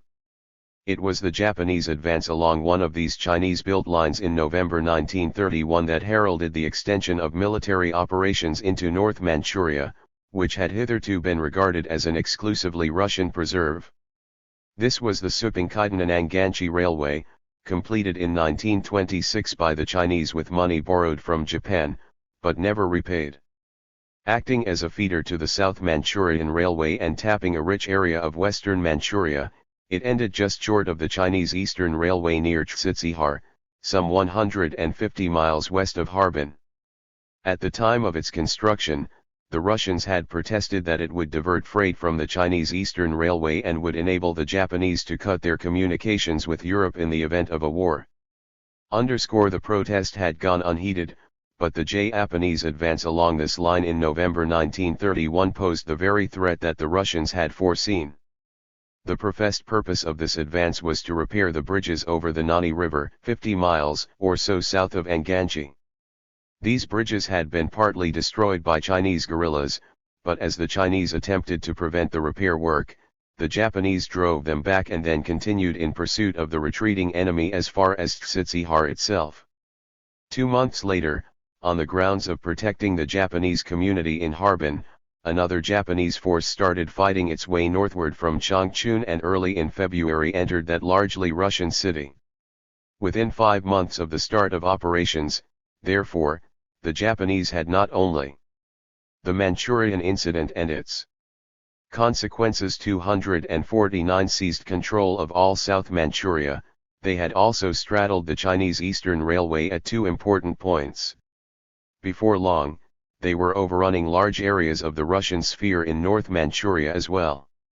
The final main operations in South Manchuria had been concluded in January 1932, when the young Marshal, Chiang Shuai-Liang, after defying the Japanese at Qinchao, southwest of Mukden, had been driven out and forced to withdraw across the Great Wall into North China. By then, however, there had been 2 important developments involving fighting in China itself. During anti-Japanese disturbances in Tientsin in November 1931, Pu Yi, the former boy emperor of China, who had been living in the Japanese concession in Tientsin ever since 1925-1 had been smuggled out of the city by Japanese officers and brought to Manchuria. Colonel, later General, Doihara, who planned this operation and was involved in other activities of a politico-military nature, was to become known as the Lawrence of Manchuria. 2 months later, anti-Japanese disturbances in Shanghai had resulted in the dispatch of strong naval forces to that great port city, in the belief that a naval demonstration of this kind would suffice to overawe the Chinese. The belief had proved unfounded and, early in February, a force of 4 army divisions had to be sent to extricate the naval landing forces, after they had been nearly overwhelmed by weight of numbers. The arrival of Pu Yi in Manchuria, though kept secret at the time, was to have far-reaching consequences. With the aid of Japan as midwife, the birth of Manchukuo, the independent state of Manchuria, was announced on March 9, 1932, with Pu Yi as chief executive. Professing to have played no part in the creation of the new state, Japan waited 6 months before according it formal recognition, concluding a protocol with the Manchukuo government at the same time. Under its terms, Japan was made responsible for the defense of Manchuria and was thereby able to assert that it was now her duty as well as her right to maintain very much larger forces there than had been permitted under the former treaties with China. 18 months later, Pu Yi was installed. Under the abdication terms of 1912, the boy emperor, though shorn of his imperial powers, had been allowed to retire to the Forbidden City, with guarantees for his safety. In October 1924 the agreement had been violated by the Christian general, Fen Yushang, who had forced him to flee for his life. With the help of his British tutor, Sir Reginald Johnston, he had escaped to the Japanese legation in Peking, where he had been given protection until, some months later, he had been able to reach the safety of the Japanese concession in Tientsin. 250. As the Emperor Kwangtae, and Manchukuo, which by then had added the province of Jahal and part of Inner Mongolia to its domains, became an empire. Although claiming to have had no part in any of these developments, the Japanese contended that, as China was originally an acquisition of the former Manchu Empire, and as Pu Yi had only abdicated from the throne of China, he was fully entitled to return to the home of his Manchu forebears and to the Manchurian throne. Of the other main operations in Manchuria prior to the installation of Pu Yi as emperor in March 1934, it is only necessary to mention the rapid thrust on Manchukuo through the heart of the Khingan Mountains in December 1932, the occupation of Shanhaiquan, the coastal gateway to North China, a month later, and the amazing sweep through the rugged mountain fastnesses of Jahal in February and March 1933. On this last occasion a Japanese force of less than 30,000 men, operating under almost Arctic conditions in violent snowstorms through wild mountainous country, overran an area the size of England in the space of 2.5 months. The occupation of Jahal had been followed by a brief incursion into North China, the Japanese advancing almost to the gates of Peking before withdrawing across the Great Wall once more, after forcing the Chinese to sign the Tanka Truce Agreement in May that year. The conclusion of the truce agreement marked the close of Chinese efforts to regain Manchuria, and left the Japanese free to proceed with their plans for transforming it into the earthly paradise envisaged by the Japanese War Minister, General Araki. Before turning back, however, to consider how world opinion had reacted to all the developments described, it seems appropriate at this point to mention a serious miscalculation which was to have an unfortunate effect on Western morale later, in the opening stages of the Pacific War. In all their main operations in Manchuria, the Japanese had shown themselves possessed of fighting qualities, powers of endurance, and leadership of a high order. The world at large, irrespective of its condemnation of Japan's actions, might therefore have been expected to recognize the Japanese army as a highly efficient organization, but all too many foreign observers tended to judge Japan's military ability by the limited scope of the Shanghai operations, fought under somewhat artificial conditions in the opening months of 1931, and to overlook the skill and dash displayed in Manchuria. In particular, the Japanese withdrawal from Shanghai, in May that year, had been misinterpreted as a sign of military law. 251. Weakness. The previous tendency to overrate the ability of Japan's land forces, a legacy from 1905 when Japan defeated Russia, was therefore replaced by a readiness to downgrade it to far too low a level. It was an underrating that was to bring a rude awakening when, nearly 10 years later, Hong_Kong, Manila and the Philippines, Malaya and Singapore, the Netherlands, East Indies and Burma, fell into Japanese hands in rapid succession. The fact was, of course, that Japan's primary concern in 1932 was with Manchuria. Shanghai was merely a passing and unanticipated incident, which, she was anxious to close as soon as possible.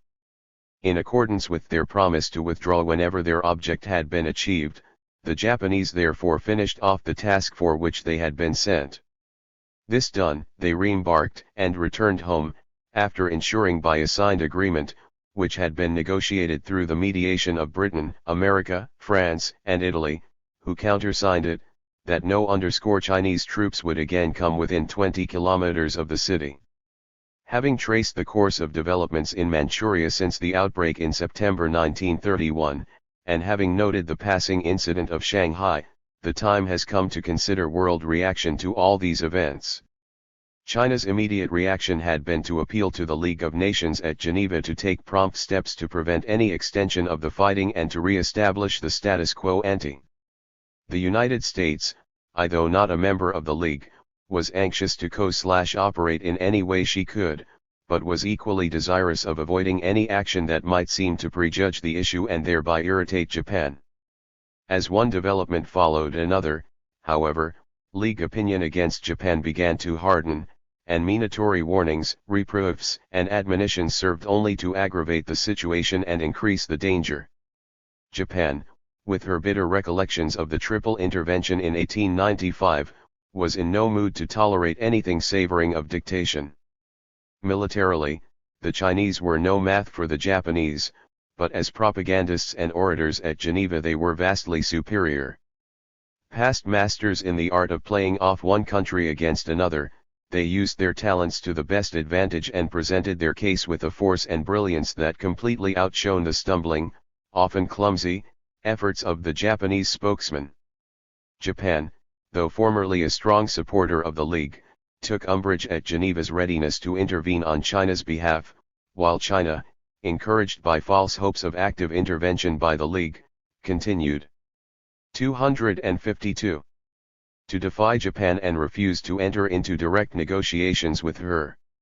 Washington, on the other hand, recognized that Oriental people generally prefer direct negotiations between themselves, rather than judicial investigation and findings by third parties. The United States had therefore deprecated the initial proposal of the League to send an investigating commission to Manchuria, even in the face of Japanese objections, but as time went on, the American attitude changed, and by early January 1932 the Stimson Doctrine of Non-Recognition had been formulated. 2 months later it was adopted by the League. Of the provocative speeches, mutual recriminations, acrimonious debates, and exchange of acerbities which preceded and followed this development, there is no need to tell, but, seen now in retrospect, there seems little doubt that the whole question of Manchuria was sadly mishandled at Geneva. By treating Japan as a criminal and outcast, the League played into the hands of the Japanese extremists and undermined the efforts of the more moderate elements to curb the military and bring the situation under control. Having no means of bringing Japan to heel by military action, the League resorted to a constant succession of pinpricks and irritants, which merely antagonized the Japanese without doing anything to check them or help the Chinese. Early in 1932 the Lytton Commission, which had been appointed by the League, with Japan's assent, to investigate the Sino-Japanese dispute on the spot, arrived in Manchuria. The Japanese, convinced that its findings would uphold the justice of their cause, welcomed its arrival. When the report of its inquiry was published in October that year, it came as a severe shock to them, therefore, that it was by no means favorable. While recognizing that Japanese patriotic sentiment, paramount need for military defense, and the exceptional treaty rights all combined to create the claim to a special position in Manchuria, it criticized many of Japan's actions and seemed, in Japanese eyes, to be unduly biased in China's favor.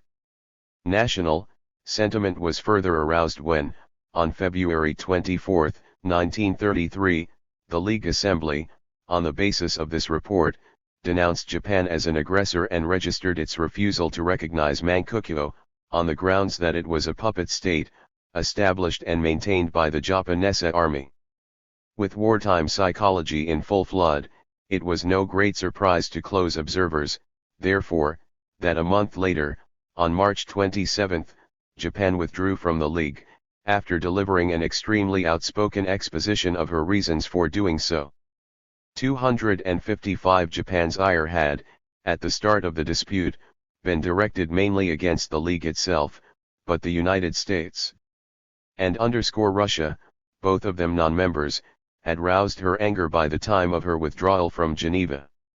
Apart from the fact that the Stimson doctrine of non-recognition had been enunciated by Washington and adopted by the League, the United States had concurred in the League's denunciation of Japan as an aggressor.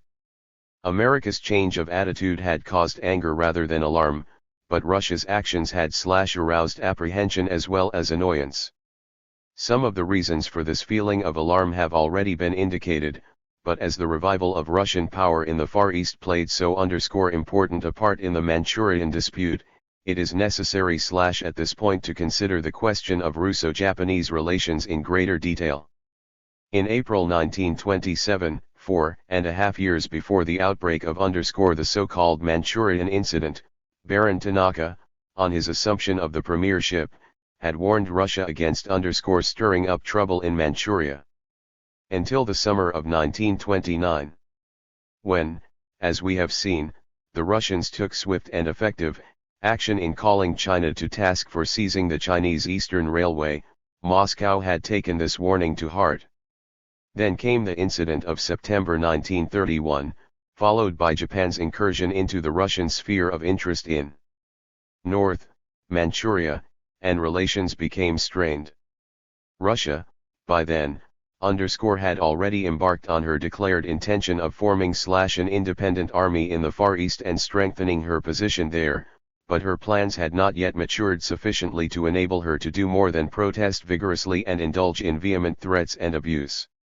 In the meantime, however, she had been extending her influence in Outer Mongolia and Xinjiang, former Chinese Turkestan, and causing Japan increasing alarm accordingly. As far back as 1922, Russia had made Outer Mongolia a virtual Soviet satellite. Since April 1930, when she completed the construction of the Turk-Sib Railway, she had steadily increased her control over the vast Chinese province of Xinjiang, to the northwest border of which the railway ran more or less parallel. It was, in fact, one of Japan's grievances with the League, that whereas the Russians had carried out this wide-scale aggression without a murmur of protest from Geneva, Japan's far smaller-scale actions, for what she regarded as legitimate purposes of defense of her vital interests in Manchuria, had called forth denunciations of the greatest vigor. In Outer Mongolia, the Russians had installed a communist regime. Since 1925, they had been gradually extending their 254 economic domination of the neighboring province of Xinjiang and pouring in communist propaganda, and by the early 1930s were actively intervening in the internal affairs of that province and gaining control. Having already witnessed the Sovietizing of Outer Mongolia and, to a lesser but nonetheless dangerous extent, of Inner Mongolia and Xinjiang as well, Japan's great fear was, therefore, that the Russians would attempt to do the same in Manchuria. It was with this possibility in view that she sought to turn the whole of Manchuria, north as well as south, into a buffer state, to serve as a strategic dam against the threatened Soviet inundation of East Asia. The inclusion of parts of Inner Mongolia in the new independent state of Manchukuo had the same purpose in view, but thereby was created a situation which increased the danger of an open clash with Soviet Russia. In addition to her anxieties concerning Outer Mongolia and Xinjiang, Japan was fearful of Soviet exploitation of China's instability and of a Sino-Soviet combination under Soviet control. These fears were increased when, in December 1932, Sino-Soviet diplomatic relations, which had remained severed since 1927, were restored. The restoration of diplomatic relations between the United States and Russia in November the following year, after a lapse of 16 years, only added to Japanese apprehensions. The growing tension with Russia was eased for a time by a conciliatory speech made in January 1934 by Hirota Koki, who had succeeded Count Uchida as foreign minister in the Sato cabinet some 4 months earlier. This was followed a year later by a further attempt by him to improve relations and, in March 1935, by Russia's agreeing to sell the Chinese Eastern Railway, nominally to Manchukuo. By then, however, in September 1934, the Russians, who had formerly been wont to direct the most scathing criticisms against the League of Nations, had joined that body, and were posing as the great champions of world peace. By these and other adroit moves, the Soviet Union had greatly improved its own political and diplomatic position since 1931, whereas Japan was becoming increasingly isolated from the rest of the world, both politically and morally. With a view to pressing still further the advantages already gained, Moscow, through the medium of that most useful instrument of its foreign policy, the Comintern, launched the slogan of the Popular Front at its 7th Congress in July 1935. With the defense of democracy against fascism as its professed object, this campaign was clearly aimed at 255 the further isolation of Japan as well as at Germany and Italy. It played its part accordingly in bringing Japan and Germany together in the Anti-Comintern Pact, which was concluded in November the following year and was to include Italy a year later, in November 1937. By then, moreover, Russia had taken a step which was to lead to a serious military clash with Japan in the summer of 1939 on the Mongolian-Manchurian border. This was the conclusion of a pact of mutual assistance with Outer Mongolia in March 1936. The head-on collision which it precipitated 3 years later in the No-Manan area will be considered in the next chapter, but for the time being we must leave the matter of Russo-Japanese relations and turn attention to the equally serious trend in the relations between Japan and the United States. By 1931, as we have already seen, both the Army and the Navy had become highly critical of the government's policy of economy and retrenchment, and of the consequent rejection of their demands for funds with which to carry out their projected replacement programs. The acceptance of a compromise agreement at the London Naval Conference the previous year had been a further cause of grievance, and of genuine anxiety, on account of its failure to accord what the Navy regarded as its minimum requirements for the security of the Empire. In March 1931, however, the first naval replenishment program had been sanctioned. Both in this, and in the second program authorized 3 years later, provision was made for the expansion of naval air strength. By doing so, it was hoped to make good the loss to national defense which, it was contended, had been inflicted by the reduction and limitation of submarine strength under the terms of the London Naval Treaty. At the time that the first of these two programs was sanctioned, relations with the United States were reasonably good, but from January 1932 onwards they deteriorated rapidly.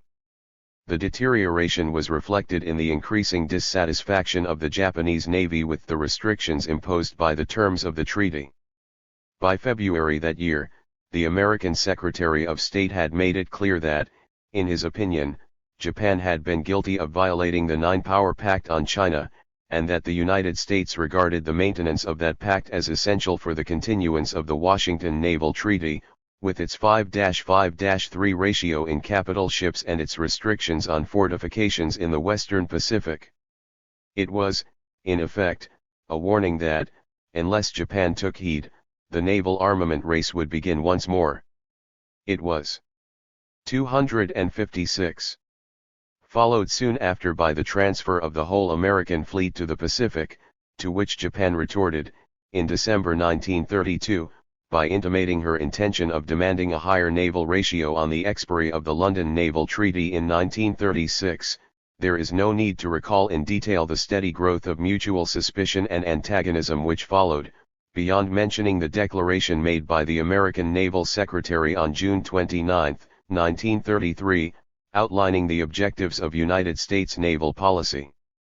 To the Japanese, these objectives appeared to strike at the fundamental principle on which the Washington and London naval treaties had been based, the fixing of naval power in such proportions as to make each of the three principal signatories invulnerable in its own waters, but insufficiently powerful to cross the seas and attack one of the others.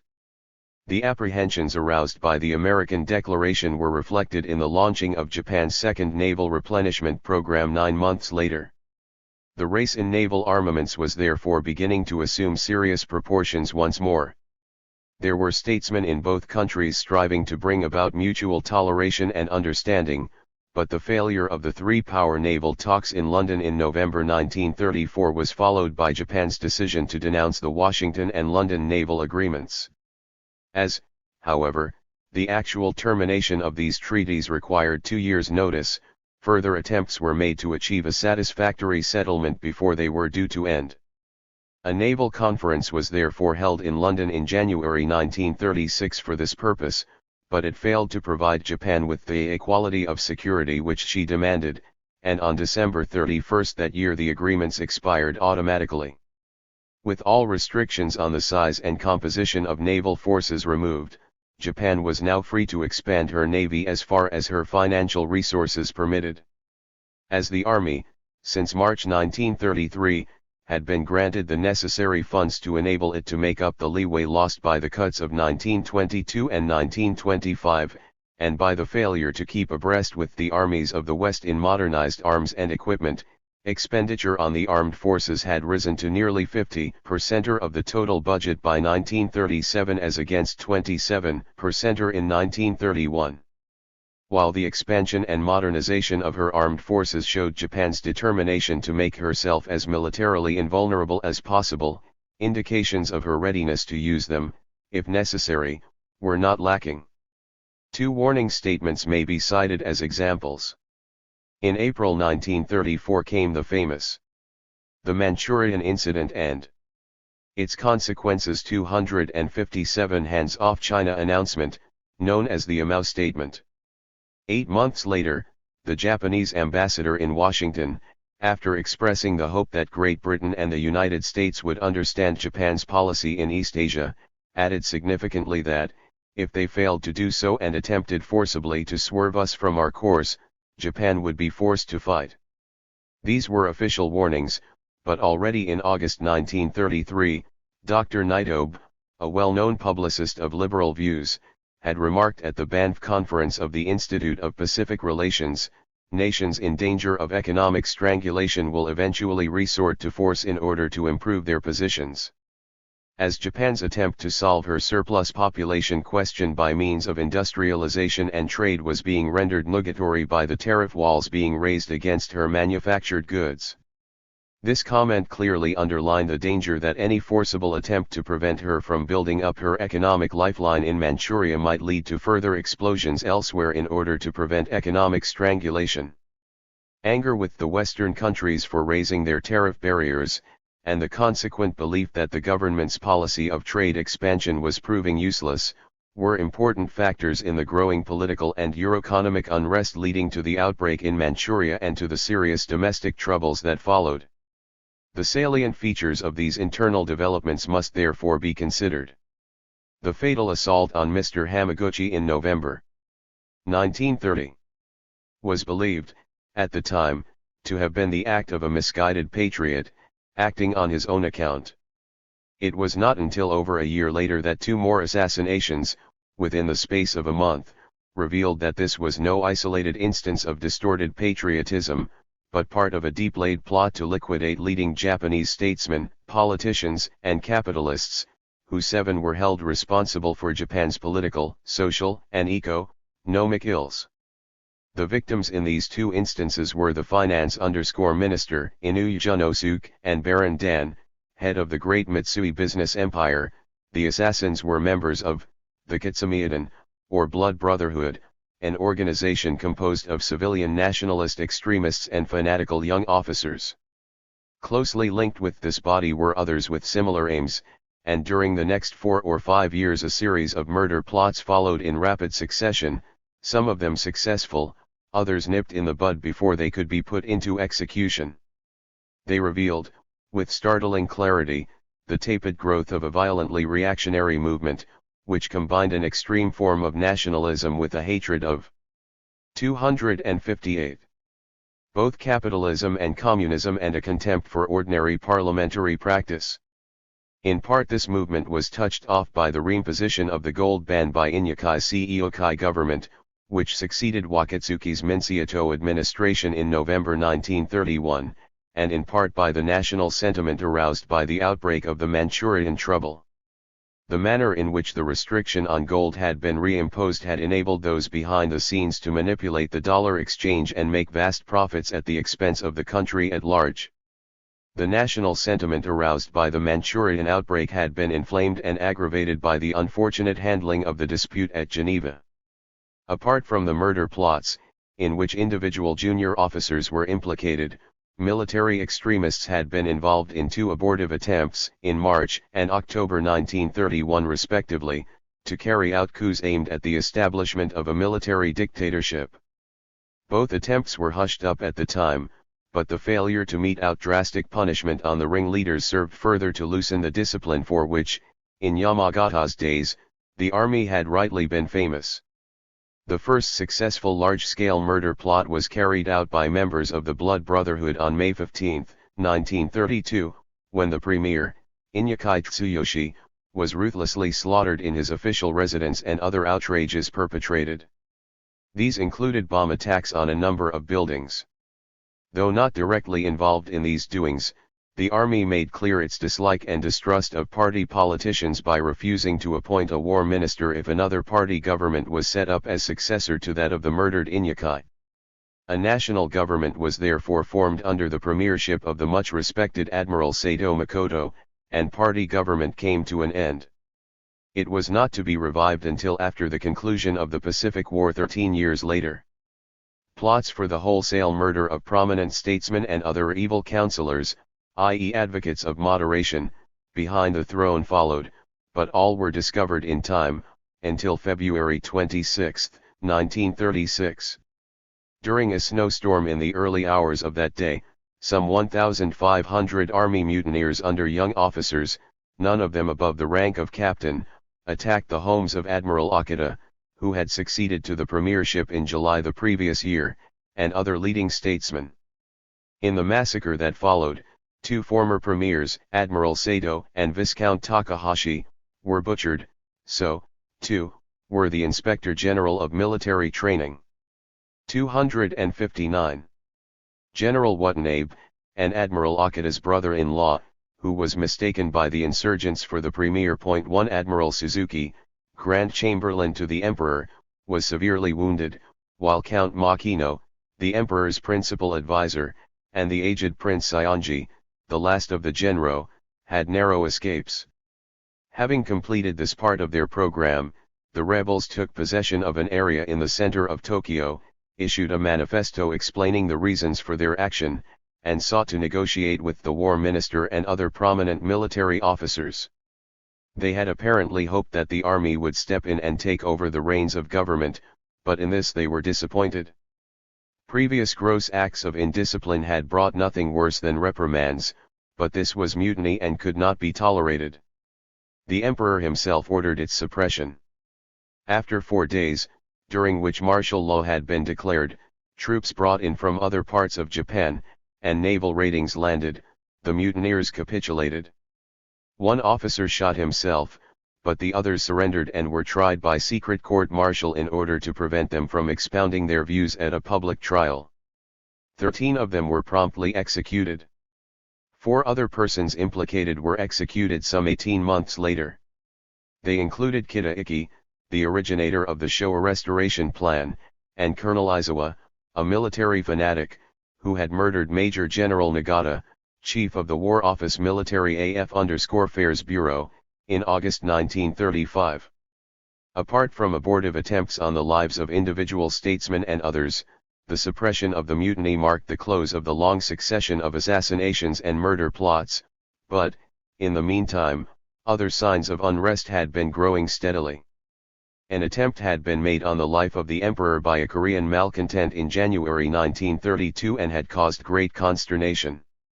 It had fortunately proved unsuccessful, but the fact that there was still no heir to the throne was a cause of growing concern to the Japanese, and strange tumors were circulating. There was general relief, therefore, when, in December 1933, the Crown Prince Akihito was born. But, closely linked with the question of the imperial succession, was the fear of the anti-monarchical creed of Moscow. Between 1932 and 1935, no less than 70,000 suspected communist sympathizers were arrested and interrogated, and over 5,000 of these were imprisoned. By 1936, however, most of the known communists were safely under. Plus Akita resigned a few days later and was succeeded as premier by Hirota, who had been foreign minister since September 1933. 260. Lock and Key, or in exile abroad, and Katayama Sen, the father of communism in Japan, had died in Moscow, where he had been given a state funeral and buried within the walls of the Kremlin. A more disturbing development was, therefore, that many of the former left-wing extremists had turned from international to National Socialism and were amongst the most extreme members of the right-wing reactionaries. The CSINT, a body established in November 1931 and closely connected with the ultranationalist Black Dragon Society, was composed largely of such elements, and in May 1932 a state socialist party had been formed. Pan-Asianism was also rearing its head.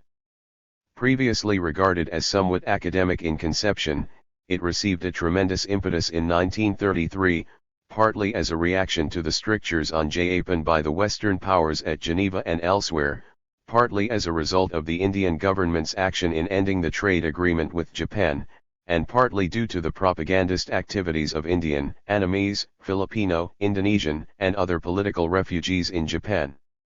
Pan-Asianism, which had at first been frowned on by the Japanese authorities, was now being tolerated. It was later to be adopted officially, in an attempt to win the cooperation of Southeast Asian countries when Japan plunged into war in 1941.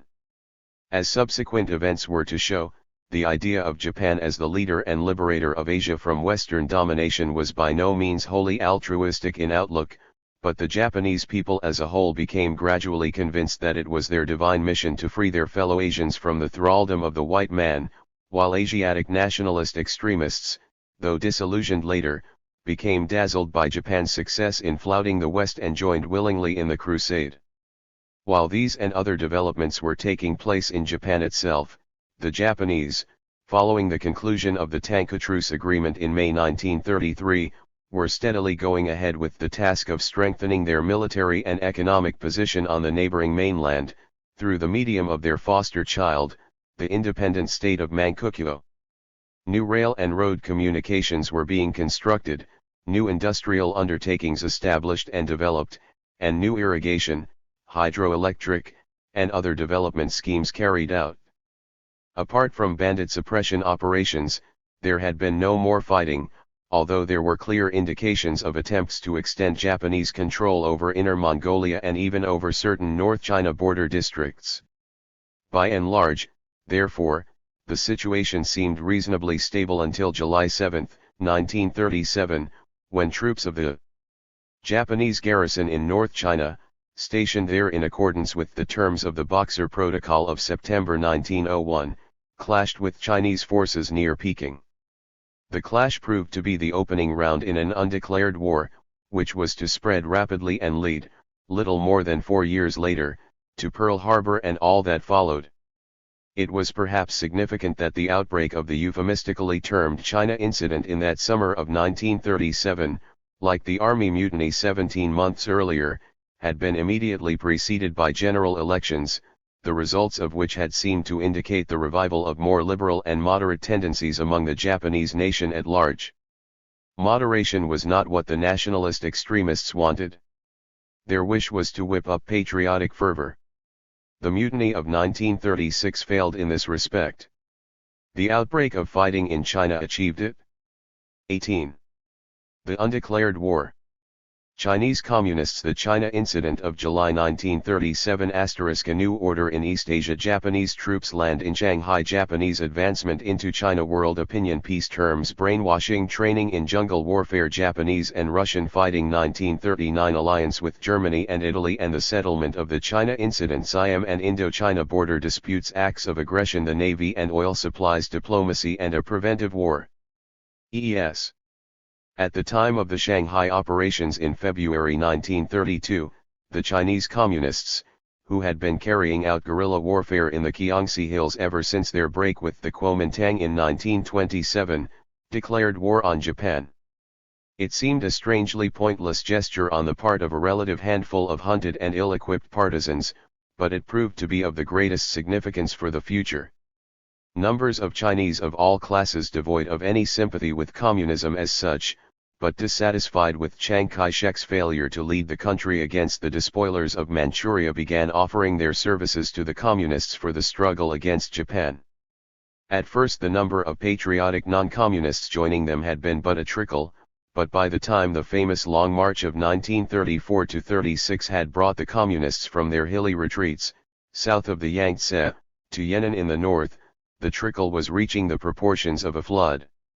The communist decision to abandon their old base in Kiangsi had been primarily due to the overwhelming superiority in numbers, arms, and equipment brought against them by Chiang in his succession of extermination campaigns. There was the consequent need to move to a safer area, far distant from Nanking and within easy reach of friendly territory, Outer Mongolia, in case temporary withdrawal from China became necessary. But the decision to move north was also influenced by the belief that they would be in a better 263 position to assist in recovering Manchuria from the Japanese. The declaration of war against Japan in 1932 may have seemed a rather theatrical piece of bravado, but from about 1934 onwards the Chinese Communists tended, more and more, to adopt the patriotic pose of championing the movement against Japanese aggression, and to soft-pedal the cause of social revolution. It was an astute move, which won them an increasing number of recruits, though it required the kidnapping of Chiang in December 1936 before the Chinese Generalissimo was finally persuaded to unite with the Communists against Japan. As a result of these developments, Japan, on the outbreak of the China incident in July 1937, found herself faced by the combined armies of the Chinese nationalists and the Chinese Communists. This was something very different from what had happened 6 years earlier in Manchuria, where Chiang Shuailiang's forces had been left to oppose the Japanese without any military assistance from Chiang and his nationalist army. There was, however, one close similarity between the two outbreaks. In China, as in Manchuria, the Japanese government's initial reaction was a genuine desire to localize the fighting and put a stop to it.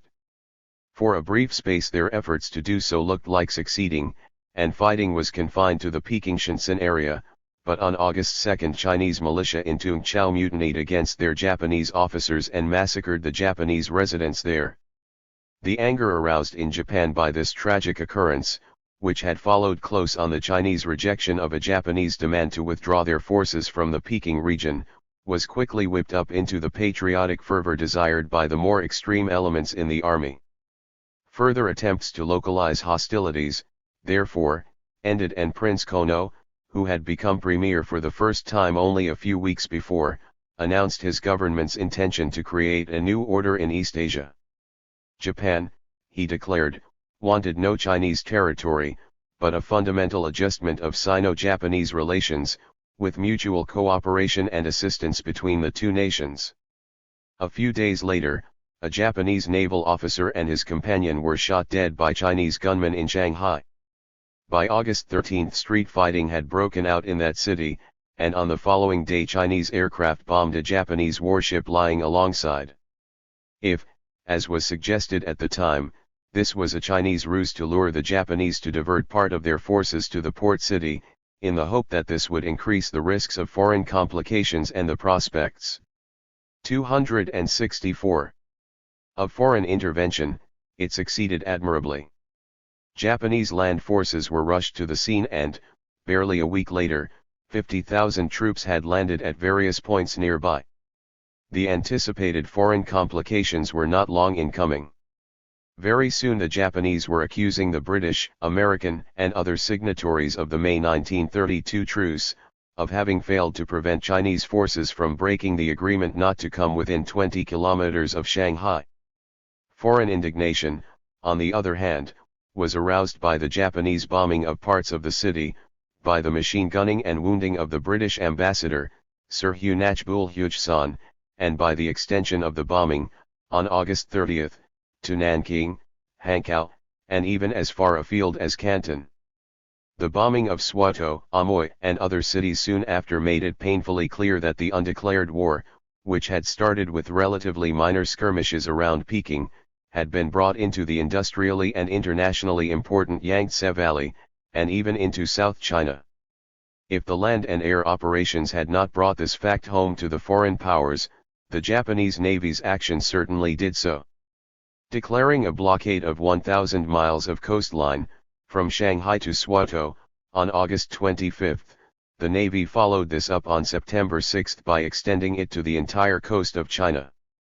The simultaneous occupation of the Pratas Shoals and, 3 months later, the seizure of the Chikai Islands, 80 miles southwest of Hong Kong, served further to stress the widening scope of Japanese operations. By skillful feints and ruses, a surprise landing of 40,000 Japanese on the difficult coast of Hangzhou Bay, followed by a rapid advance inland, was carried out in November. By similar means, Suqiao, to the west of Shanghai, was taken on the 21st of the month, 10 days after Shanghai itself had fallen. Then came the rape of Nanking on December 13, immediately preceded by the sinking of the American gunboat Panay and the shelling of the British Lady Bird. Further extension of the fighting had, in the meantime, taken place in North China. By the end of 1937, therefore, the Japanese had largely overrun 5 of the northern provinces and brought the railways and principal cities of North China under their control. They had entrenched themselves in the Yangtze Valley and held Shanghai, Nanking, Suqiao and Hangzhou. The entire coast of China had been blockaded, the Pratas and Chikai groups of islands occupied, and, in South China, Canton, Swatow, and Amoy had been bombed. Militarily, therefore, the Japanese could claim considerable success, but politically they had brought about a serious 265 deterioration of their relations with the West. Incidents, such as the sinking of the Panay in December, had antagonized the United States. The wounding of Sir Hugh Nachbul-Hugson and the attacks on the Lady Bird and other naval vessels had angered the British. British refusal to stop the supply of munitions to China from Hong Kong had, in turn, exasperated the Japanese. Soviet Russia had taken advantage of the situation to enter into a pact of non-aggression with China, and the League of Nations had been led to castigate Japan once more and to condemn her bombing of open towns and cities. Understandable though the League's reaction had been, it had been ruled by heart rather than by head. It had merely played into the extremists' hands by arousing national sentiment and had served no useful purpose. Pious resolutions and righteous indignation may be flattering to one's own self-esteem, but unless accompanied by forceful measures, they achieve nothing. No one was prepared, or in a position, to take such action. Japan, therefore, remained free to continue flouting world opinion with impunity. This was made abundantly clear by Japan's reaction when the Brussels Conference, held in November to study ways and means of securing an amicable solution, passed a resolution denouncing her as an aggressor. While building up world opinion against themselves, the Japanese were by no means united in their own views. Not only were the extremists and the moderates divided in opinion as to what was required, but opposing factions existed even among the extremists. Still more significantly, the army and the navy were frequently at loggerheads and there were conflicting opinions within their own ranks as well. A large section of the army was thinking in terms of guarding Japan's tier against a possible attack by Soviet Russia. The Navy's planning had the United States in view as the main potential enemy. The government, for its part, adopted the somewhat illogical idea, in keeping with the Army's aim of securing control of China, in order to guard Japan's rear, that the best way to ensure a friendly and stable China was to use force. This was made clear when the Japanese foreign minister, early in September, declared that Japan's objective was to obtain an improvement in the Chinese attitude towards Japan and to see China governed by statesmen bent on maintaining friendly relations with her. Until this was achieved, Japan would fight on, though it was admitted that victory was still distant. One result of the Brussels Conference's resolution, D. 266, announcing Japan as an aggressor, was the Japanese premier's intimation, soon after, that the Nine-Power Pact on China merely provided a pretext for others to intervene in the Far East. In consequence, Japan was thinking of scrapping it. A year later, on November 1, 1938, came the announcement, already envisaged in a statement made in July 1937, that Japanese policy was to be based on the establishment of a new order in East Asia, a policy aiming at a political, economic, and cultural union of Japan, Manchukuo, and China. This was followed soon after by a veiled denunciation of the Nine-Power Pact and, on December 19, by the premier announcing that interference by third powers would no longer be tolerated. These developments in the closing months of 1938 had followed the capture, on October 25, of Hankow, whither Chiang Kai-shek had transferred his government after being driven out of Nanking 10 months earlier. With Hankow now in Japanese hands, the Chinese nationalist government withdrew inland to Chongqing, which was to remain the capital of nationalist China until after Japan's defeat in 1945. By the time of Jiang's withdrawal to Chongqing, however, Japan had extended her hold on China very considerably. In North China she had occupied South Shantung, Tsingtao, and Lunghai. In the Yangtze Valley she had added Kaohsiung and Hankow to her gains and was about to close the upper Yangtze to foreign shipping. In South China she had taken Amoy by a feint in May and Canton on October 21. The capture of the latter was of particular significance, as it brought the Japanese uncomfortably close to Hong Kong and put an end to the supply of munitions to the Chinese from that British possession. Its capture had been preceded by the simultaneous landing of 35,000 Japanese at two unexpected points on Bias Bay and a rapid advance of 126 miles in 9 days, after cutting the Kowloon Railway, which linked Canton with Hong Kong. With so much of China in their hands, and with Chiang being forced ever further inland, the Japanese concluded that the Chinese Generalissimo would be ready to come to terms. Previous approaches had been rejected, but now, surely, he would welcome an end of hostilities and a final settlement. Prince Kono, in his second unwilling term of office as Premier, was particularly anxious to wind up the war, if for no other reason than to put an end to the army's interference in the political field. On December 22, therefore, he presented new peace terms. Kono himself had wished to include in these a quid pro quo in the form of a promise to withdraw. 267. all Japanese troops from China if the other terms were accepted, but he had been overruled by the army. In these circumstances, Jiang's prompt rejection of this peace offer was inevitable, but it convinced the Japanese, more than ever, that his continued readiness to trade space for time was due entirely to communist and Western machinations. How else, it was asked, could one explain away the fact that, instead of the 3-month campaign envisaged by the army at the outset, the Chinese were still defying Japan after 18 months of fighting? Anti-foreign bitterness in Japan increased accordingly.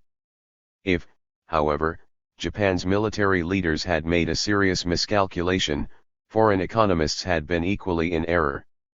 In September 1937, at a time when Japan's finances were already strained, supplementary estimates, amounting to more than the whole cost of the Russo-Japanese War, had been voted for the purpose of dealing with the China situation. From then on, expenditure increased by leaps and bounds. This being so, foreign economic experts asserted that Japan's financial collapse, and the end of military operations, must come within 18 months, but they were as wrong about this as those of 1914 had been, when they maintained that no country in the world would be able to withstand the financial strain of a modern war for more than 3 to 6 months. One way and another, the necessary funds were forthcoming, and along with the gradual tightening of the national belt, which this and other circumstances entailed, Japan went ahead with her 4-year industrial and economic planning, which aimed at securing self-sufficiency by 1941 in oil, steel, iron, and other essential resources. In addition, thought control was instituted for the purpose of conditioning the people for whatever might lie ahead. Brainwashing became the order of the day. Mobilization and expansion of the army on a war footing had been started shortly after the outbreak in July 1937, when 2 of the divisions scrapped in 1925 were revived and several reserve divisions were formed. 1 more reserve divisions were created in 1938, the other 2 divisions disbanded in 1925 were restored, and a divisional reorganization was begun, but the most significant move was the withdrawal of some 100,000 men from China, in November the following year, and their dispatch to Hainan and Formosa. This was it was these reserve divisions, not the regular troops, which were responsible for the Nanking atrocities. 2 divisional commanders and a number of the reservists concerned were later recalled to Japan, so, too, was the commander-in-chief of the forces in central China. 268. For training in jungle warfare. The full significance of this move was to be seen 2 years later, when the Japanese showed themselves so expert in this form of fighting in what, hitherto, had been regarded as the impenetrable jungles of Malaya. While the settlement of the China question had been Japan's main preoccupation during the first 12 months or so of the undeclared war, a serious clash with the Russians had occurred on the poorly defined Korean-Siberian border, at Chankyufang, at the end of July 1938. The matter had been settled after a fortnight of fighting, but some 4 months later, General Tojo, who had been made Vice Minister of War in May that year and had always regarded the Soviet Union as Japan's main enemy, announced the need for preparing for a possible war on 2 fronts: in the south against China, in the north against Russia. Apart from the brief encounter with the Russians at Chankyufang in the summer, operations during 1938, like those of the previous year, had been confined to China, but developments in 1939 became more ominous. In February the Japanese occupied the strategically placed island of Hainan, in the Gulf of Tonkin. They followed this up a few weeks later by annexing the Spratly Islands, roughly midway between French Indochina and British North Borneo. The concern felt in both Paris and London by these moves led Washington to order the United States fleet to return to the Pacific, from where it had been sent to the Atlantic only a few months before.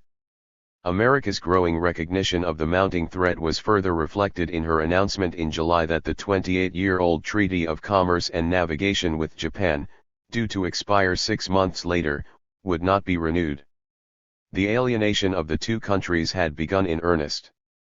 Meantime, the operations in China had been extending ever further in the north, in the south, and up the Yangtze Valley.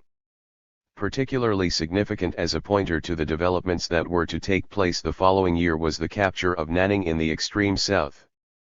By possessing themselves of this important railway town, the Japanese were able to stop supplies for the Chinese sent from Indochina, and were in a position to bring pressure to bear on the French authorities in Indochina for acceptance of the demands to be made a few months later.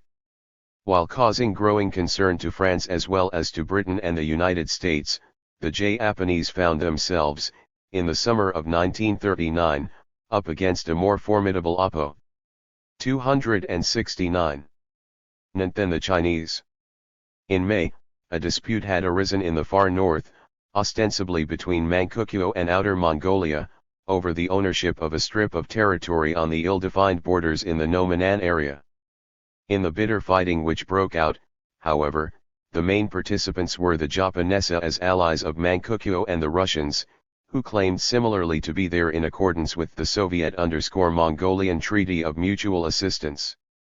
For 4 months the opposing Japanese and Russian forces, although nominally their countries were at peace with each other, battled together with aircraft, tanks, and heavy artillery. When at length a settlement was reached by negotiation, many thousands lay dead, and many more thousands wounded. The War Office in Tokyo admitted 18,000 Japanese casualties. The Russians, more reticent, merely admitted rather heavy casualties on their side. It was shortly before the Nomanan operations ended that the Japanese learned, with amazement and annoyance, that Nazi Germany, on August 23, had signed a pact with the Soviet Union. The shock was all the more severe because, for some time past, Japan had been angling for a pact with the Germans against Russia. General Oshima, the Japanese ambassador in Berlin, had been negotiating on his own account for an all-embracing alliance against any potential enemy, and this was what the Germans wanted too, but Tokyo would not agree to this. It aimed only at securing a treaty of alliance against Japan's traditional enemy, Russia. It was, in part, the Japanese government's failure to agree to Hitler's wish for a pact of far wider scope that made Germany turn to Soviet Russia, but not unnaturally Japan regarded this as a breach of faith. As a result, Baron Hiranuma, who had been striving to bring about an agreement with Berlin ever since his assumption of the premiership in January, resigned. General Abe, who succeeded him, lasted but 4.5 months as premier before being succeeded by Admiral Yona_Mitsumasa who, in turn, was ousted 6 months later. The life backslash of a Japanese government at that critical stage in Japanese history was short indeed, and for this the increasing interference of the army in state affairs was largely to blame. The year 1939, which had witnessed such ominous developments externally, was marked also by far more serious internal happenings than the fall of 3 governments in rapid succession. A new series of large-scale assassination plots had been launched in July. None of them succeeded in their aims, but Hiranuma was wounded in one of these attempts before they came to an end a year later. There. 270. Resuscitation reflected the growing resentment against the Western powers and against Japanese statesmen accused of failing to stand up to them. The fanatical Colonel Hashimoto, an extreme nationalist responsible for firing on the British gunboat Lady Bird just prior to the fall of Nanking, was making virulent speeches demanding war against Britain, democracy, and communism. He was certainly Catholic in his choice of targets.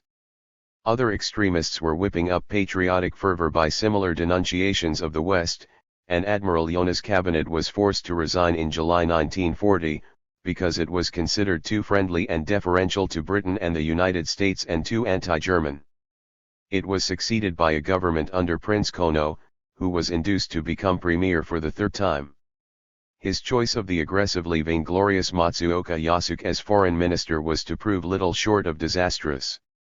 The selection of General Tojo Hideki as war minister was to introduce onto the world stage a new figure, pictured later as a Japanese Hitler but, in reality, the victim of a system rather than a tyrannical dictator. 1 Although the previous government had been accused of adopting the deferential attitude of a pupil towards a former master in its dealings with Britain and the United States, some of its actions, resulting from military pressure, had served to increase the growing tension. This was reflected in Washington's decision, in April 1940, to order the United States fleet to transfer its base from San Diego, on the California coast, to Pearl Harbor, in mid-Pacific. It was a move which was inevitably regarded by Japan as a serious threat. In the same month, Arita Hakiro, foreign minister in the Yonah cabinet, made a statement stressing the policy of economic interdependence, coexistence, and co-prosperity between Japan and the South Seas region. At the same time, he pressed anxiety about the Netherlands East Indies in the event of Holland being drawn into the war in Europe. Japan, he declared, would oppose the extension of the war into the Pacific and would have to consider the defense of her own interests in the NEI. Those interests related in particular to her oil requirements, which were already a cause of growing concern to the armed services and had been the subject of diplomatic negotiations with the Dutch since January. 2 months later, in June 1940, after intimating that her new order was to be extended to cover Greater East Asia, Japan entered into a treaty of friendship with Siam. Then, particularly revealing in its revision of the wartime depiction of Tojo as a strutting, swaggering paranoiac is Buteau's scholarly Tojo and the Coming of the War. 271. Following the French collapse in Europe, she demanded that Vichy should grant permission for a Japanese military mission to operate in Indochina and put a stop to supplies being sent to China over the Haiphong-Kunming Railway. More or less simultaneously, she began making demands for a guaranteed supply of important raw materials from the NEI, the withdrawal of the British troops maintained in Shanghai since 1926, the sealing of the Hong Kong border, and the closing of the Burma Road. All these demands were aimed primarily at facilitating Japan's determination to enforce China's capitulation, but inevitably they increased Western apprehensions and marked a new and more menacing stage in the extension of Japan's advance southward. With the fall of the Yonah government in July and the appearance of Matsuoka as foreign minister, the situation quickly worsened.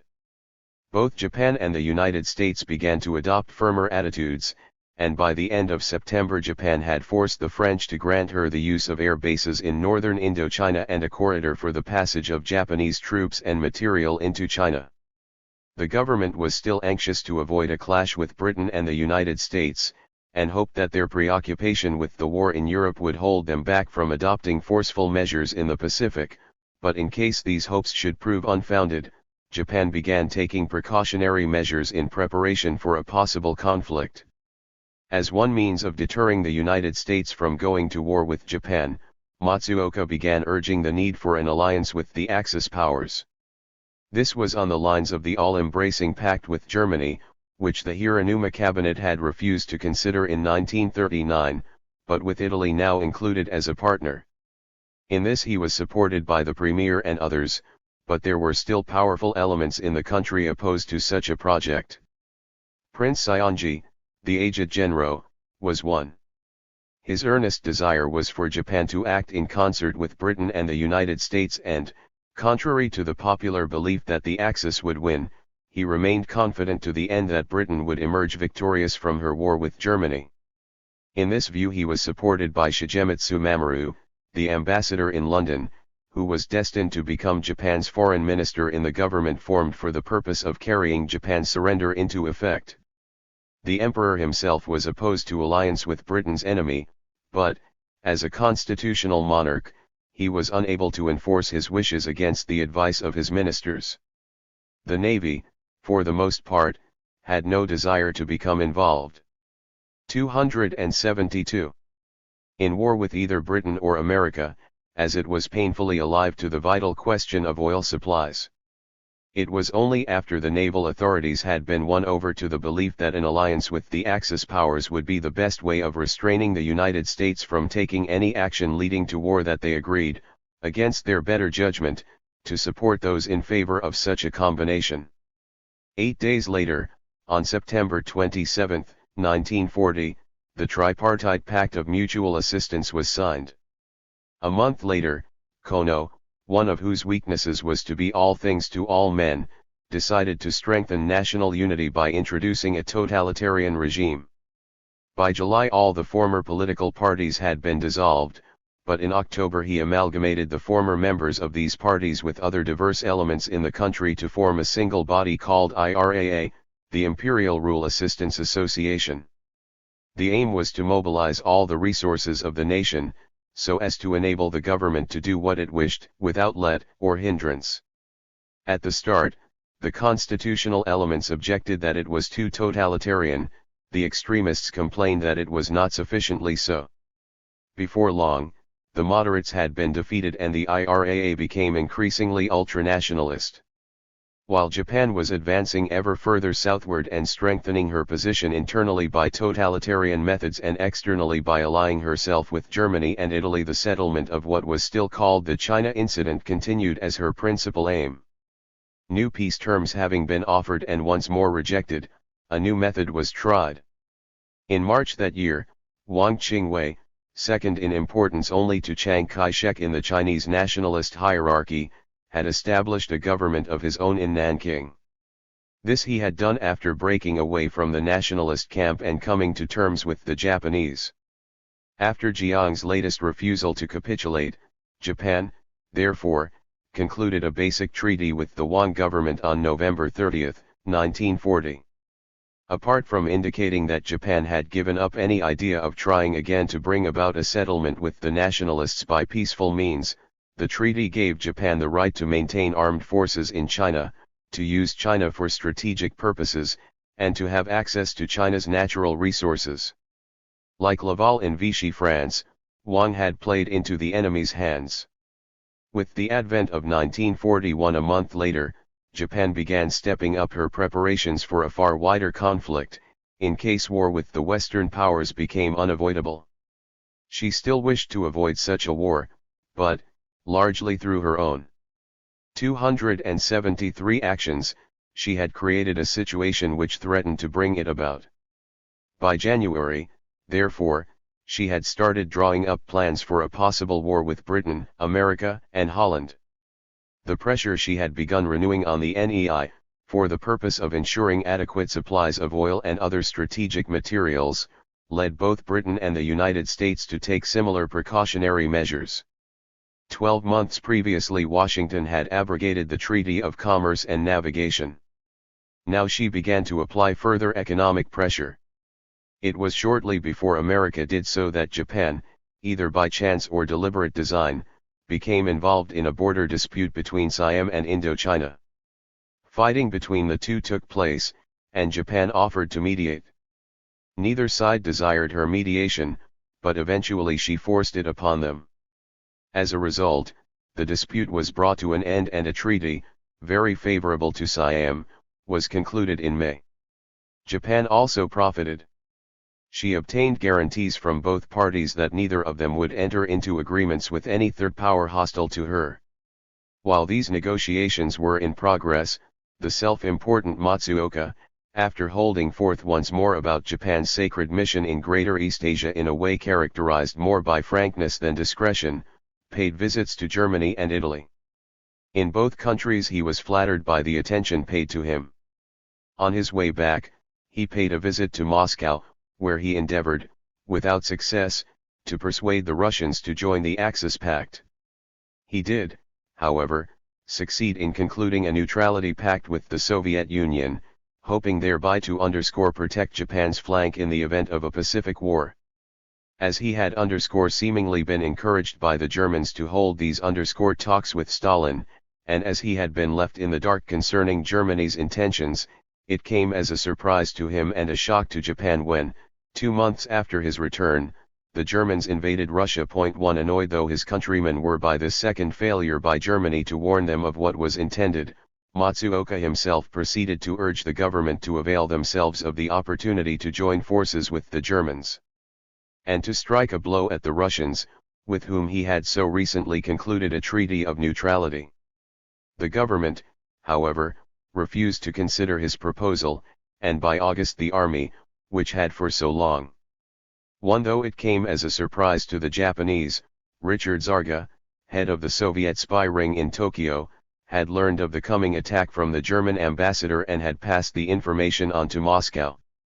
274.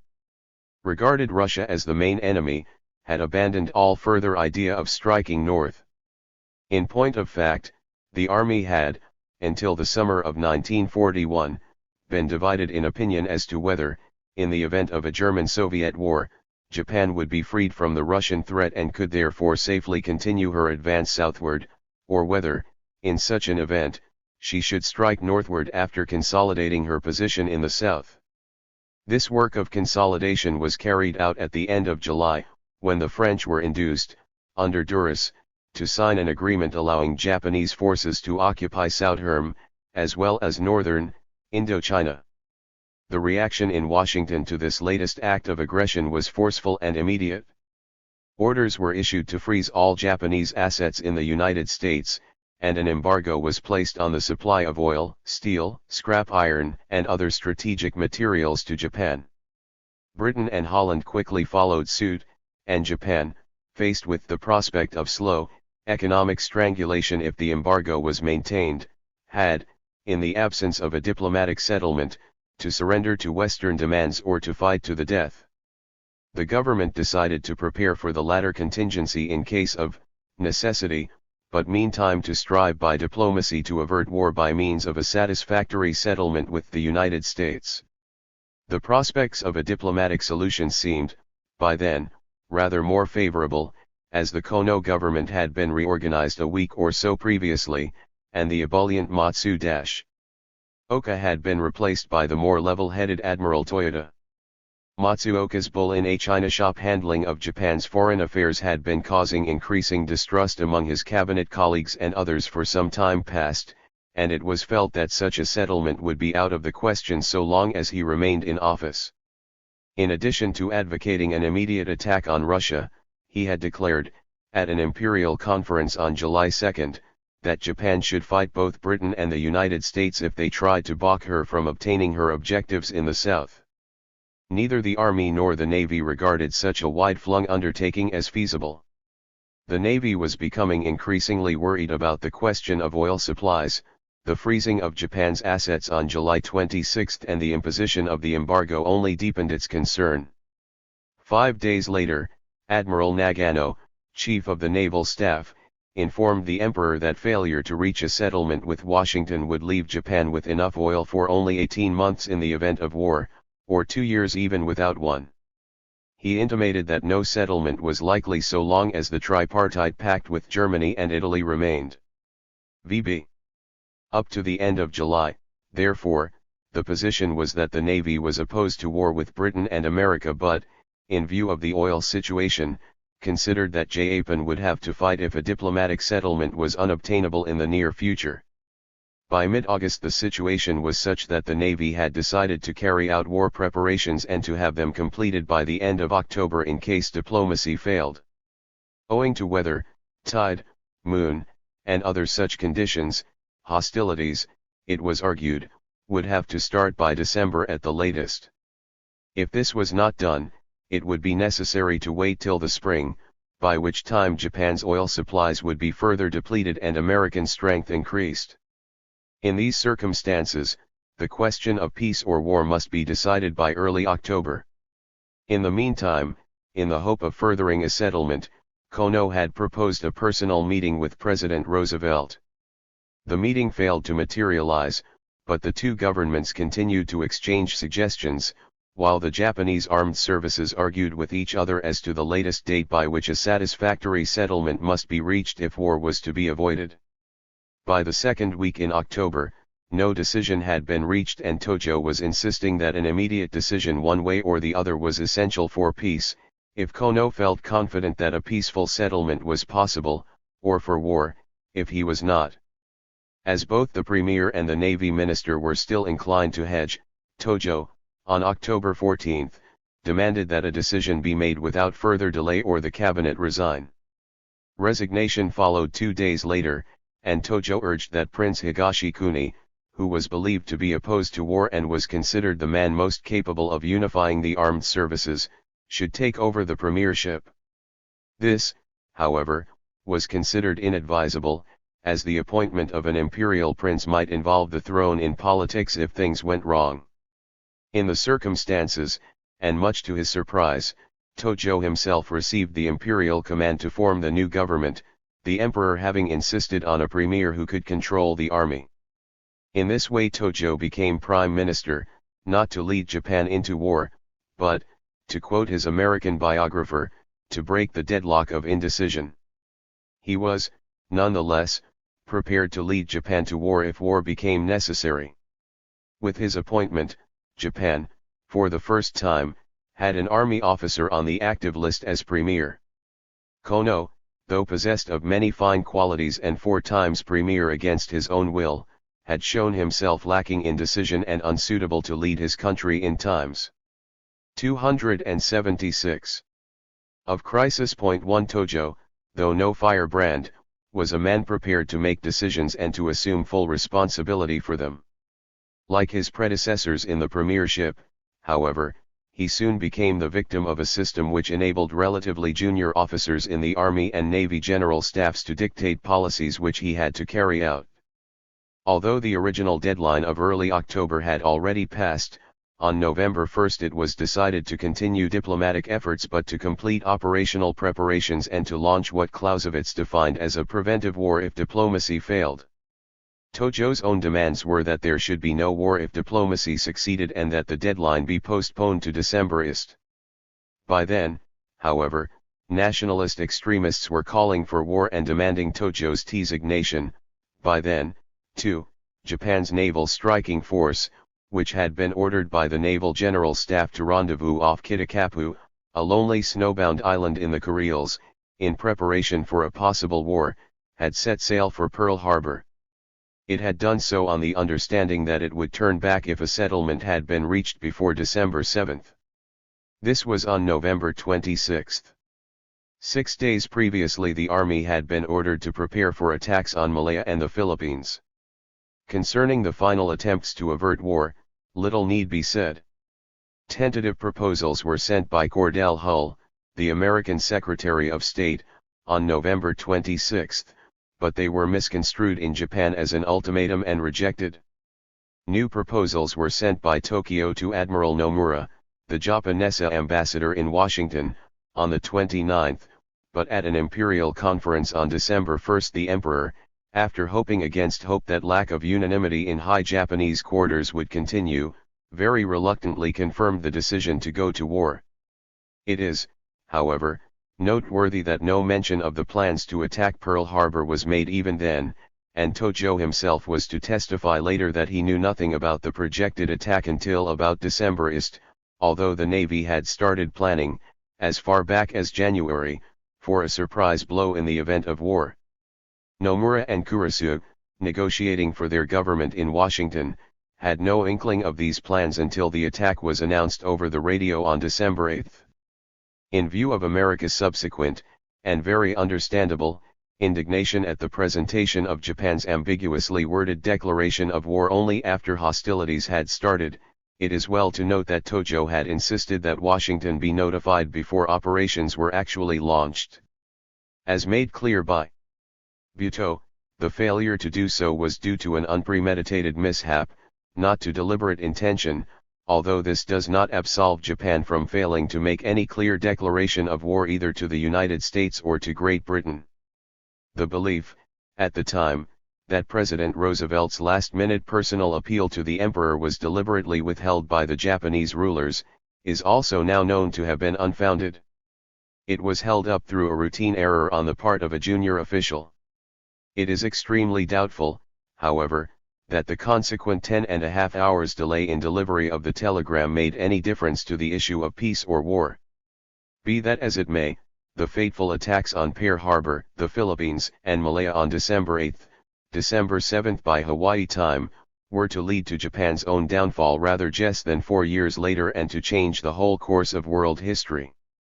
19. The Pacific War.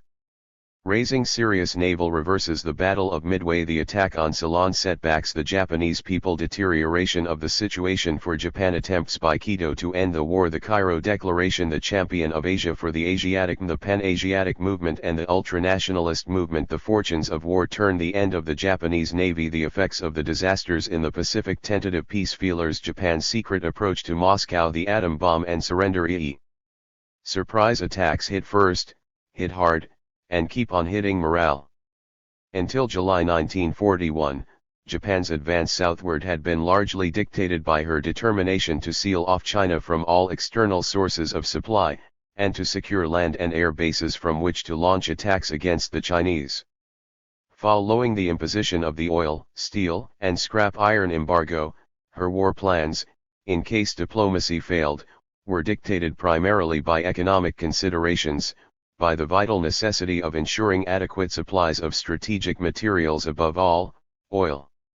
Before securing access to the sources of these supplies, however, she had to obtain command of the air and the seas in the areas concerned. This necessitated control of all naval and air bases within striking distance, and the destruction of the main Western naval and air forces in the Western Pacific. By the attack on Pearl Harbor, she sought to destroy or immobilize the American Pacific Fleet. By the assault on the Philippines, she aimed at eliminating General MacArthur's Far Eastern Air Force and the weak American Asiatic Fleet there, and then to seize the islands for herself. With the Philippines in her hands, she would have a bastion covering her oceanic flank and so be able to ensure the safe passage of troops and war material by sea towards their objectives in the South. Malaya for rubber and tin, Java for oil and other requirements. The Japanese Navy had always disliked the idea of having 278. The Pacific War 279 to fight both the United States and Britain, and had hoped to avoid this by diplomatic means.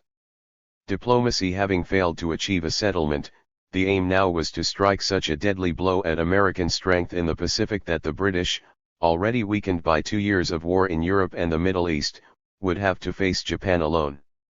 Initially the plan succeeded, but not for long. Its success prevented immediate aid from the United States for the hard-pressed British and Dutch, but it brought the three countries together in a firm alliance, which was to prove fatal for the Japanese. By delivering surprise attacks at widely scattered points, the Japanese aimed not only at separating the British and American fleets, but also at bemising the enemy as to the main objective. Within the space of an hour or two, the American Pacific Fleet had been severely crippled at Pearl Harbor. MacArthur's main force of bomber and pursuit aircraft had been largely destroyed in the Philippines. Thailand, Siam, had been invaded from Indochina, landings carried out at Kotabru in northeastern Malaya, and air raids made on Singapore, Hong Kong, Borneo, Guam, Wake Island, and other widely separated places. In addition, both the international settlement in Shanghai and the foreign concessions in Tientsin had been seized. Acting on Lord Fisher's famous dictum, hit first, hit hard, and keep on hitting, the Japanese caught their opponents off their balance and gave them no breathing space in which to recover. Siam, after a token resistance of some 24 hours, collapsed and agreed to the passage of Japanese troops through her territory. At the very outset, therefore, the Japanese had obtained possession of the back door to Malaya and Burma, through the Kra Peninsula which divided them. With control of this narrow neck of land in Japanese hands, communications between Burma and Malaya were severed and, following their landings at Kotabru and Singora on the northeast coast of Malaya, the Japanese were soon driving the British and Indian defenders southward. The jungles, which had been regarded as the best defense against attack on Singapore from landward, were quickly shown to be by no means impenetrable by skilled jungle fighters. By destroying airfields and the small force of almost obsolete aircraft at the start, the Japanese gained command of the air, and with the sinking of the Prince of Wales and repulse on December 10 they obtained command of the sea as well. By February 15, 1942, the whole of Malaya and the impregnable fortress of Singapore were in their hands, together with 166,500 prisoners. The cost in Japanese casualties was a mere 15,280 killed and wounded. The whole campaign had lasted but 70 days, 30 less than estimated beforehand by the Japanese commander, General Yamashita. Meanwhile, similar disasters had befallen the defenders in Hong Kong, which fell on Christmas Day, and in the Philippines, where Manila had fallen on January 2, although it was not until May 6 that the final capitulation of the islands took place. By that time, however, both Burma and the Netherlands East Indies had been invaded, and the latter had fallen into Japanese hands on March 9. Although failing in Burma in their attempt to cut off the British, who carried out a masterly retreat of over 900 miles under appalling topographical and climatic conditions, the Japanese were able to claim by mid-May that Burma, too, was in their possession. With all these, and a large number of islands far out in the Pacific, as their gains in this lightning offensive, the victorious Japanese could well feel elated, but already the first signs of a coming turn in their fortunes had made their appearance. The Doolittle raid on Tokyo on April 18 may have been more in the nature of a morale booster than a serious contribution to a counter-offensive, but it foreshadowed the bombing that was to begin in earnest rather more than 2 years later. Far more ominous for Japan was the 5-day Battle of the Coral Sea, which ended on May 9, 3 days after the fall of Corregidor. The first sea battle in history to have been decided in the air, it inflicted heavy losses on the Japanese fleet and forced it to withdraw northward. If the Doolittle raid was intended mainly for raising morale, it is certainly true that morale needed raising. Prior to the outbreak of the Pacific War, both the Japanese army and Japan's air strength had been grossly underrated. For years past, warnings had come from military observers with first-hand knowledge of Japan and of her fighting services, but these warnings had been either ignored or disbelieved. Information on Japanese army tactics, on Japanese aircraft and their pilots, and on other equally essential details was available, but it had never been passed on to the commanders in the field in Malaya. One of the many popular myths was that the Japanese were too bogged down in China to be capable of launching serious operations elsewhere. Japan's main land forces, it is true, were required in China and Manchuria, and only 11 of her 51 divisions were available for these new campaigns, but with this relatively small body of hardened veterans, Japan was able to carry out the conquest of the whole vast South Seas region. With Siam, Hong Kong, Malaya, Singapore, Java, the Philippines, and Burma. The Pacific War 281 falling in rapid succession, and one Pacific island after another being occupied by the victorious Japanese, the former myth of Japanese inferiority was quickly superseded by the myth of Japanese invincibility. Allied morale was seriously affected in consequence. The Japanese, on the other hand, became overconfident, and this led to their eventual undoing. Their original aim had been to seize such territories as would give them economic independence and then to ring them and the Japanese homeland round with a strong defensive perimeter, but the relative ease with which they had obtained their initial successes brought on an excess of self-confidence and an unwarranted optimism. Instead, therefore, of consolidating their hold on their newly acquired lands, they overstretched themselves by attempting to establish an outer perimeter and paid the penalty, in the Coral Sea in May and off Midway a month later. In these, their first two serious reverses, the Japanese had vastly superior gun power, but were overwhelmed from the air. Midway, even more than the Battle of the Coral Sea, taught the lesson that the gun had been superseded by aircraft as the main weapon of naval warfare. In that action were 3 American aircraft carriers, which had escaped destruction at Pearl Harbor by being at sea at the time of the Japanese attack. By the skillful handling of these carriers in the Midway engagement, and by means of shore-based aircraft, the Americans were able to sink all the Japanese carriers while safeguarding their own. It was a tactical and strategic victory, which brought Japanese expansion in the Pacific to an end. Never again could the Japanese go where they liked and do what they liked.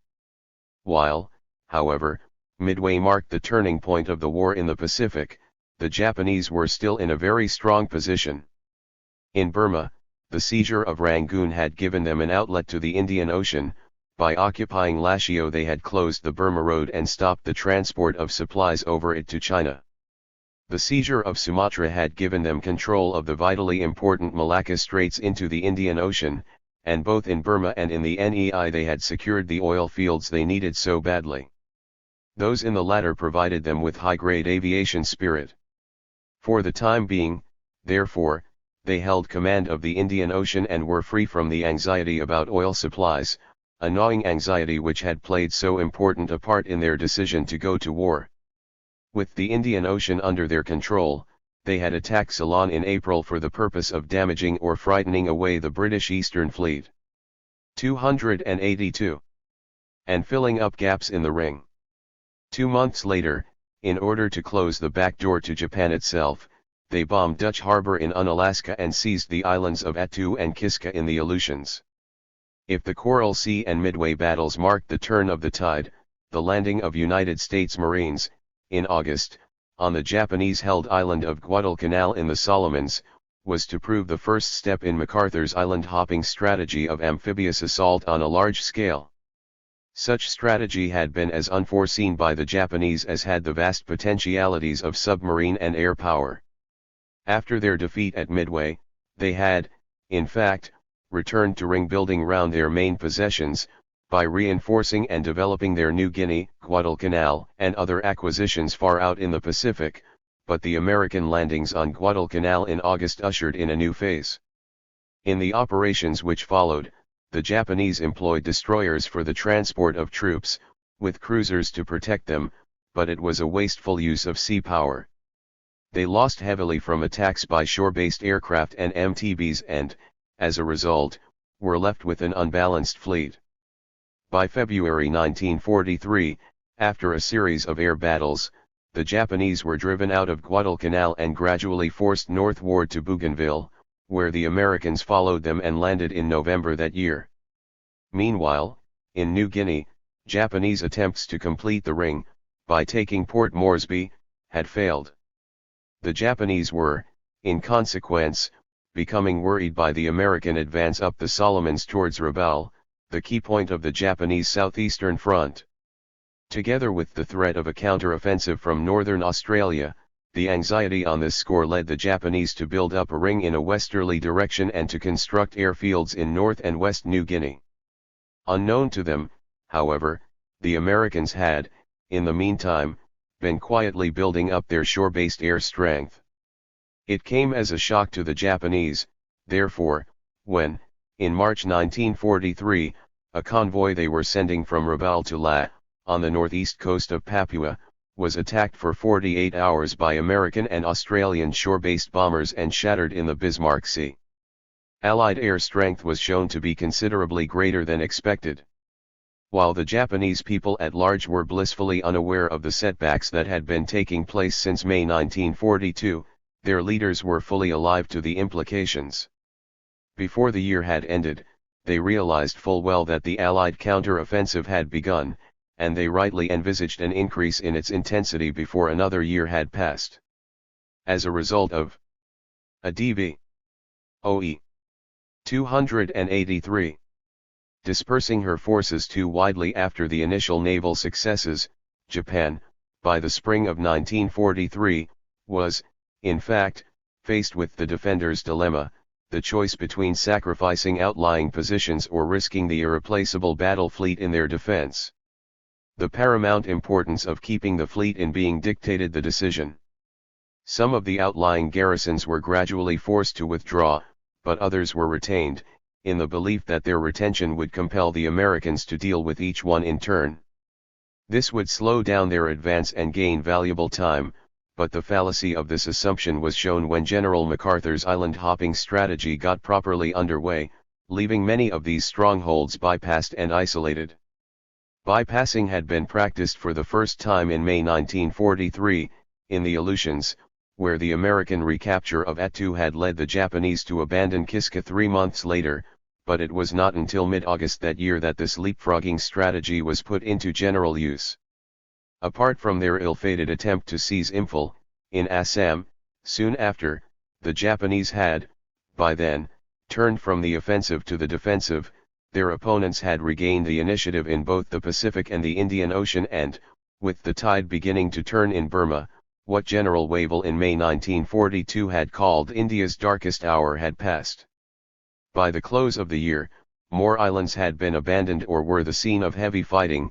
The bombing of Formosa and the Kuriles had brought the war uncomfortably close to the Japanese homeland, and the Japanese had suffered the first serious blow in their mandated Marshall Islands. The year 1944 was to witness a further deterioration of the situation for the Japanese, but before dealing further with operational developments, it may be well at this point to note the main external and internal trends during the first 2 years of this war. Up to the time of Pearl Harbor, no steps had been taken by Japan to commit its Axis partners to a coordinated strategy. Even subsequent to the attack, close coordination was largely conspicuous by its absence, although the tripartite pact was hastily converted into a triple military alliance against Britain and the United States. The British, Americans, and Dutch were likewise without any agreed combined plan until after the outbreak of hostilities. It was not, in fact, until nearly a month later that the question of overall direction and unity of command was finally decided, linked subsequently with measures for maintaining touch with the Chinese in order to keep China in the war. This was to be done through a 284. General Stilwell, the irascible but competent Vinegar Joe. Even so, it was not until November 1943 that the Inter-Allied Southeast Asia Command was formally set up, with Lord Mountbatten as Supreme Commander and Stilwell as his deputy. With Japan carrying all before her in the first 5 months of the war, the great mass of the Japanese people and their leaders felt assured of final victory, but, from the very start, there were individual Japanese statesmen and others who were far from complacent. Their views, however, could not be made public without their possessors being denounced as defeatists, and it was not until 1943 that any real attempt was made to put out peace feelers. As early as February 1942, Kido, the Lord Privy Seal, privately advised the Emperor to take the earliest opportunity to end the war, as he foresaw that the United States, with all its vast resources, would eventually outstrip Japan.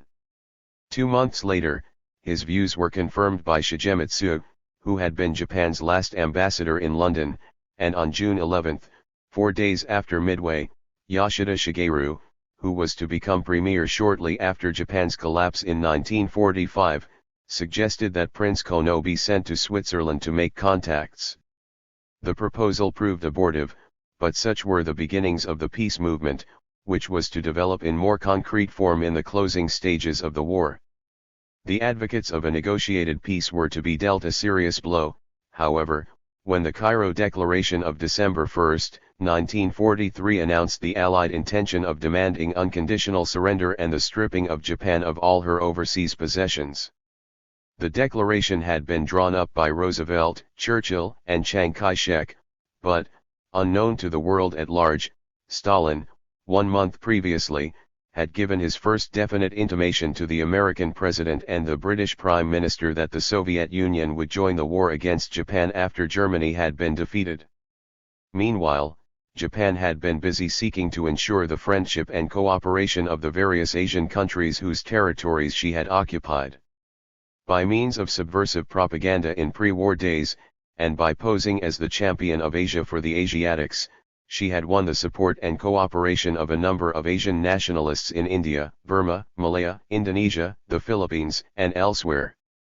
By the close of 1942, an Indian Independence League had been set up under Japanese auspices, plans for recruiting an Indian National Army had been drawn up, East Asian students were being trained as leaders, to cooperate with Japan in their own countries in establishing the co-prosperity sphere, and a Greater East Asia Ministry had been formed in Tokyo.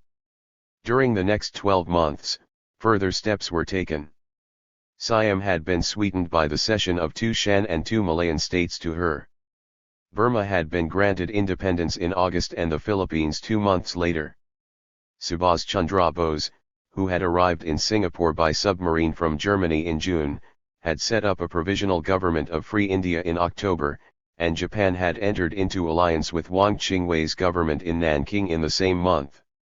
Finally, in November, an assembly of Greater East Asia nations had been held in Tokyo and, together with Japan, had agreed to respect each other's sovereignty and independence and to practice mutual assistance and amity. The year 1944 saw further attempts to win the friendship and cooperation of the peoples of GI, with the Andamans and Nicobar's promise to free India and the promise of independence for Indonesia. This last undertaking was given in September, immediately after Japan had suffered the loss of the Marianas, but actual preparations to implement it were not put in train until a few days before Japan's collapse in August the following year. By then, even the more extreme Asian nationalists, in the countries she had liberated, had become disillusioned and most of them had turned against her. Many of Japan's civilian administrators had shown genuine sympathy towards the national aspirations of the countries they administered and had done their best, but military, political, and economic ties and considerations had entailed a strictly limited independence, and all too often the army, with its purely military outlook, had incurred enmity rather than friendship. And so it came about that, with few exceptions, the more ardent Asian nationalists were, by early 1945, as ready to help in expelling the Japanese from their territories as formerly they had been in welcoming them as liberators. Even so, the brief spell of relative independence given them by the Japanese had served to whet their appetites for full and complete freedom from foreign control, and this, combined with the bitterly anti-Western campaign of propaganda pursued by the Japanese during the war, left a political ferment which was to be exploited to the full throughout South and East Asia by nationalists and communists alike, following Japan's collapse in August 1945. Japan's espousal of the Pan-Asiatic movement, which she had regarded initially with disfavor, was closely linked with the reactionary ultranationalist movement, which came into 286 such prominence in the 1880s and gave birth some 20 years later to the Black Dragon Society. With the evolution of the concept of a co-prosperity sphere in the 1930s, these three movements became closely interlocked. They were based largely on social, strategic, and economic factors, intermingled with the mysticism of the emperor's divinity and of Japan's divine mission. It is perhaps pertinent to note, therefore, that, by the close of the Pacific War, for which these three movements had so much to answer, two of the leading figures in them were dead. The curiously enigmatic Toyama Mitsuru, great high priest of the super-patriotic cult and founder and leader of the Black Dragon Society, died in October 1944. The instigator of political assassinations from alleged patriotic motives, he had exercised a sinister influence behind the scenes for half a century or more and, more Japonico, he was held in such respect as a patriot that none dared touch him. Under his powerful protection had come a Bengali terrorist, Rash Bihari Bose, no relation of Subhas Bose, who had escaped to Japan in 1916 when wanted in India for murder. Year after year thereafter, Bose, having taken on Japanese citizenship, had been able to stump the country, preaching the gospel of Pan-Asia and stirring up guileless Japanese to believe that it was their duty to liberate Asia in general, and India in particular, from Western bondage. Bose died in January 1945, surviving his former protector by only 3 months. By the time these two men went to their graves, the fortunes of war were turning rapidly against Japan. In March 1944, having launched a fresh offensive in Burma, the Japanese had crossed the Indian border into Manipur, but by mid-August they had been thrown back after the costly 4-month Kohima Imphal battle. By the end of the year their Burma front was in process of disintegration. Another great Japanese offensive, in China, had been more successful. Changsha, capital of Hunan province, had been captured and a number of newly established American airfields southward of that city, within bombing range of Japan, had been overrun or neutralized. In the Pacific, however, the situation was changed most disastrously for Japan. In January, the Americans had landed on Kwajalein Atoll in the Marshalls, and in mid-February Japan's strategic base at Truk, in the Carolines, had been blasted by a United States task force, which sank 19 or 20 Japanese ships and destroyed the whole of Japan's 200-odd aircraft in the Southwest Pacific.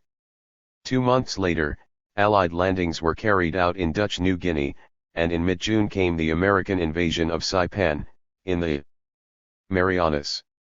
3 weeks later Saipan was in American hands and, with its capture, Japan itself had come within direct long-range air attack and Japanese sea communications were seriously endangered.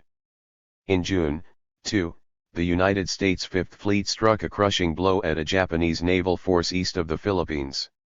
6 months later, after 2 months of hard fighting, the capture of Leyte, in the central Philippines, was completed and the last great naval battle of the war had already been fought. Opening in Leyte Gulf on October 23, it had lasted 4 days. When it ended, 4 Japanese aircraft carriers, 3 battleships, including the 64,000-ton Musashi, and 10 cruisers had been sunk. Heavy damage had been inflicted on the surviving warships.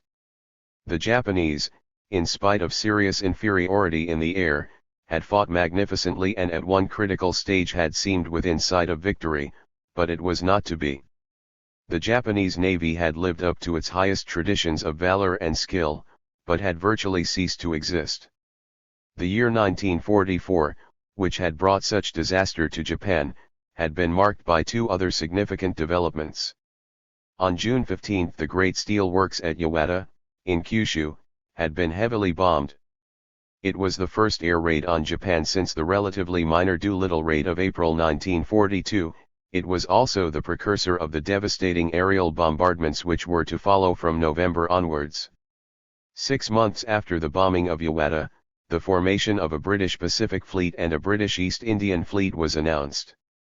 The Royal Navy was playing its part in eastern waters once more, and had already brought its guns to bear on the Japanese naval base on Sabang Island, off the northern tip of Sumatra.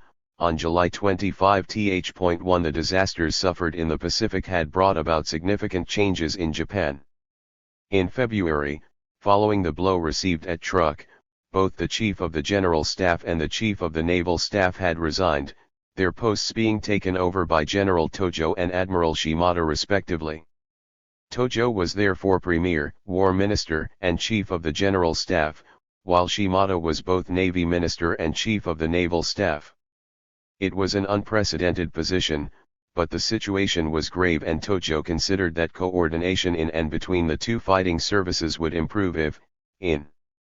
Plus the British Eastern Fleet, which had vacated its base at Colombo after the Japanese raid on Ceylon in April 1942, had returned there in September 1943, and by the end of January 1944 had been strongly reinforced by ships released from the Mediterranean after the surrender of Japan's Italian ally. 288. Each of them, administration and operations were controlled by 1 man instead of by 2. 5 months later, Japan suffered the even greater blow, the loss of Saipan, and Tojo was held responsible. He had already made many enemies. He was now forced to resign not only the premiership but also his 2 key posts in the army. A new government was formed on July 21 under General Koiso, who was brought out of retirement for the purpose, and changes were carried out in the higher command for both army and navy. Tojo had his faults, but in seeking, in February, to ensure closer coordination, he was well justified. Differences of opinion between the War Minister and Army General Staff had frequently made this difficult. Rivalry between the Army and the Navy had been an even greater impediment. Tojo himself was later to describe the fatal lack of coordination between Japan's naval and military leaders as the basic cause of Japan's defeat. 2 outstanding examples of this serious flaw are seen in Tojo's bitter admission that he was not informed of the Midway defeat until more than a month after it had occurred, and in the disillusionment that awaited General Yamashita, when sent to take over command in the Philippines towards the end of 1944. Along with the Japanese people in general, he had been deluded into believing that the Battle of Leyte had been a resounding victory for Japan. It was not until his arrival in the islands that he discovered the true state of affairs. Even before the close of 1944, tentative peace feelers had been put out by those who foresaw disaster approaching, the Swedish minister in Japan being approached in September by a go-between with a request that London be sounded out through Swedish channels there, but although a series of similar unofficial probings took place from March 1945 onwards, it was not until July that Japan made a formal approach to Moscow with a view to seeking her services as a mediator. By then, both Germany and Italy were out of the war, the situation was becoming desperate and, unknown to Japan, the Soviet Union, whom she was asking to mediate on her behalf, was preparing to join the Allies against her. Already, on November 7, 1944, Stalin had openly denounced Japan as an aggressor, and at Yalta in February, after extracting promises of territorial prizes, Russia had secretly agreed to enter the war against Japan within 3 months of Germany's defeat, which was expected shortly. In April she had given 1 year's notice of her intention to abrogate the Neutrality Pact, but categorically denied to Japan that she had made any promise at Yalta to enter into the war. In addition, an assurance was given by Molotov that the pact would be fully honored until April 1946, when it was due to expire. Even so, there were some who suspected the Soviet Union, but as there was no concrete proof, Admiral Suzuki's government, which had succeeded Koiso's in April, decided to seek Soviet mediation, though it was made clear that Japan would fight on rather than accept unconditional surrender. The main developments in the war situation since the advent of 1945, which had led Japan to ask Russia to mediate for peace, can be told briefly. In Burma, General Slim's brilliant campaign had avenged Britain's initial defeat by winning ultimate overwhelming victory. The forcing of the Irrawaddy in February, and the subsequent race to Rangoon, had been followed by the final battle in July, when the badly shattered Japanese, fighting in appalling monsoon conditions, made their last desperate but unavailing attempt to break free and reform for a fresh offensive. Meanwhile, from January onwards, the Americans had carried out a succession of fresh landings in the Philippines, and by mid-February Manila was once more in their hands. Iwo Jima, Okinawa, and other former Japanese-owned islands also fell in rapid succession after prolonged and savage fighting, and Japan's principal towns and cities were being subjected to devastating air raids. Some of these were more costly in Japanese's lives than even the atom bomb on Hiroshima was to be. In addition to all this, Japan was now without allies, as both Germany and Italy had collapsed, but one more attempt was made to stem the flood.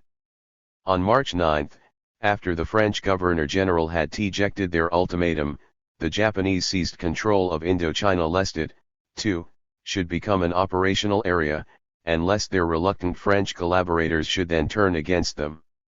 At the same time, as a sop to the native inhabitants, they granted independence to Annam, Tonkin, and Cambodia, and declared that Japan had no territorial designs on their countries. Such was the position at the time of Japan's secret approach to Moscow, but in the exchange of communications which followed, the Russians were evasive and intimated that, as Stalin and Molotov were just leaving to attend the Potsdam Conference, nothing could be done until their return. Washington, however, already knew from intercepted telegrams that Japan had asked Moscow to mediate and that the refusal to give an undertaking to preserve the monarchical system was the main obstacle to Japan's surrender, but the Allies remained adamant. In the joint declaration issued from Potsdam, they reaffirmed their insistence on unconditional surrender. Japan 290. Therefore rejected the demand and declared her intention of fighting to the end. Then followed the final devastating air attacks on Japan's major towns and cities, and on August 6 the atomic age was ushered in by the dropping of the atom bomb on Hiroshima. Determined to reap the rewards promised at Yalta, Russia entered the war 2 days later, sweeping through Manchuria, which had, by then, been denuded of the first-class troops formerly maintained there. A second atom bomb, dropped on Nagasaki on August 9, convinced all but the more extreme elements in Japan that further resistance would be fatal. At midnight on the 14th, after a final attempt to ensure that the emperor's prerogatives would be unimpaired, Japan surrendered. A last-minute attempt was made by fanatical elements in the army to seize power, by means of a coup, in order to prevent surrender, and a number of senior officers, including the war minister, General Anamai, committed suicide in the traditional manner by way of atoning for their failure to lead their country to victory. But the war had ended and Japan, for the first time in her long history, had suffered the humiliation of overwhelming defeat. Had the Japanese request for an undertaking to preserve the monarchical system been granted, the war could have ended sooner. Russia's invasion of Manchuria and Korea, with all its fateful consequences, might have been prevented, and the use of the atom bomb avoided.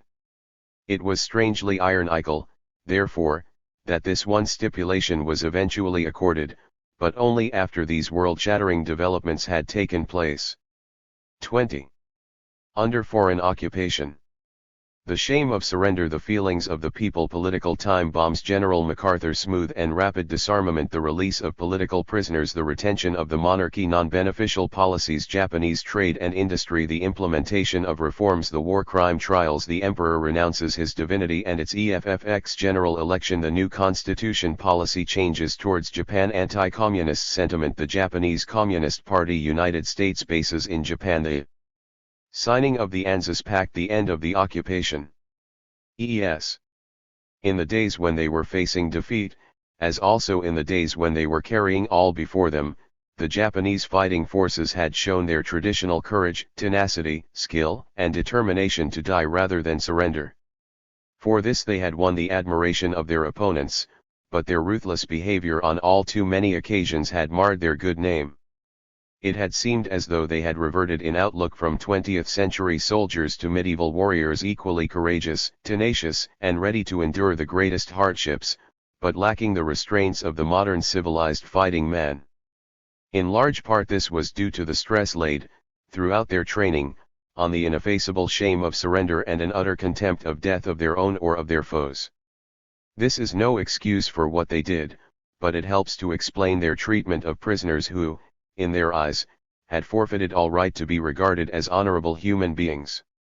It explains, too, their resort to suicide in place of surrender, and it accounts for the action of the young kamikaze suicide pilots who, in the later stages of the war, wrought such havoc by deliberately crash diving with their loads of bombs onto the decks of enemy warships, in order to ensure the maximum damage. 291. I-292. With this mental attitude of the Japanese in mind, the Allied forces, when sent to occupy Japan after her surrender, expected to encounter sullen hostility, hatred, and violence from the populace. Instead, they were met by disciplined docility, friendly curiosity, and a surprising readiness to cooperate in carrying out the terms of surrender.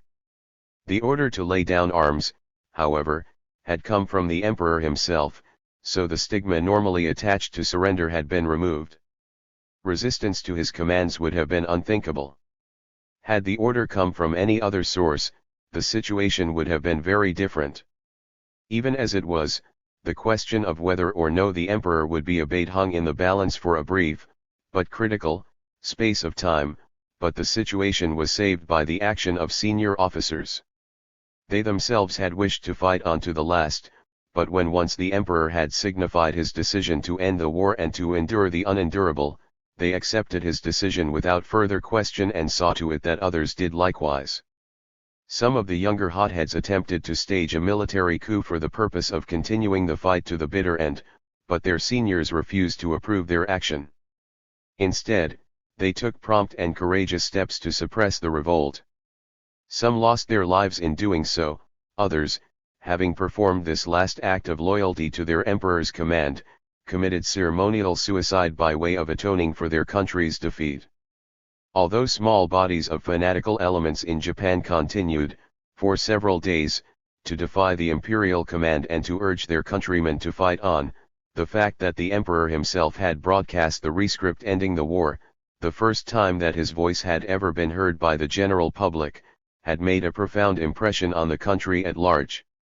There was still the fear, however, that the forces in the field might question the authenticity of the emperor's orders. Imperial princes were therefore dispatched to each area of operations, to explain and enforce the surrender rescript. Except in the case of a few isolated units which could not be contacted, this proved effective and the imperial command was accepted, sadly but loyally. As a further measure to ensure acceptance, Prince Higashikuni, the emperor's cousin, was ordered to form a new cabinet in succession to Admiral Suzuki's government, which had shown its responsibility for the surrender by resigning. By a strange irony of fate, however, some of the forces which laid down their arms were to see more fighting, but this time on the side of their recent enemies, before returning to Japan for disbandment. Political time bombs, in the form of movements for the Ind. 293. Pendants promised by the Japanese, exploded in Indonesia and French Indochina immediately after Japan's collapse. The British forces, which had been sent to accept the surrender of the Japanese troops in those two theaters of war, found themselves faced, therefore, with a situation which had not been foreseen. Instead of disarming the Japanese, they were compelled, for a time, to enlist their assistance in suppressing the serious disorders with which they were confronted. In Japan itself, 2 weeks elapsed before the vanguard of the American Army of Occupation arrived.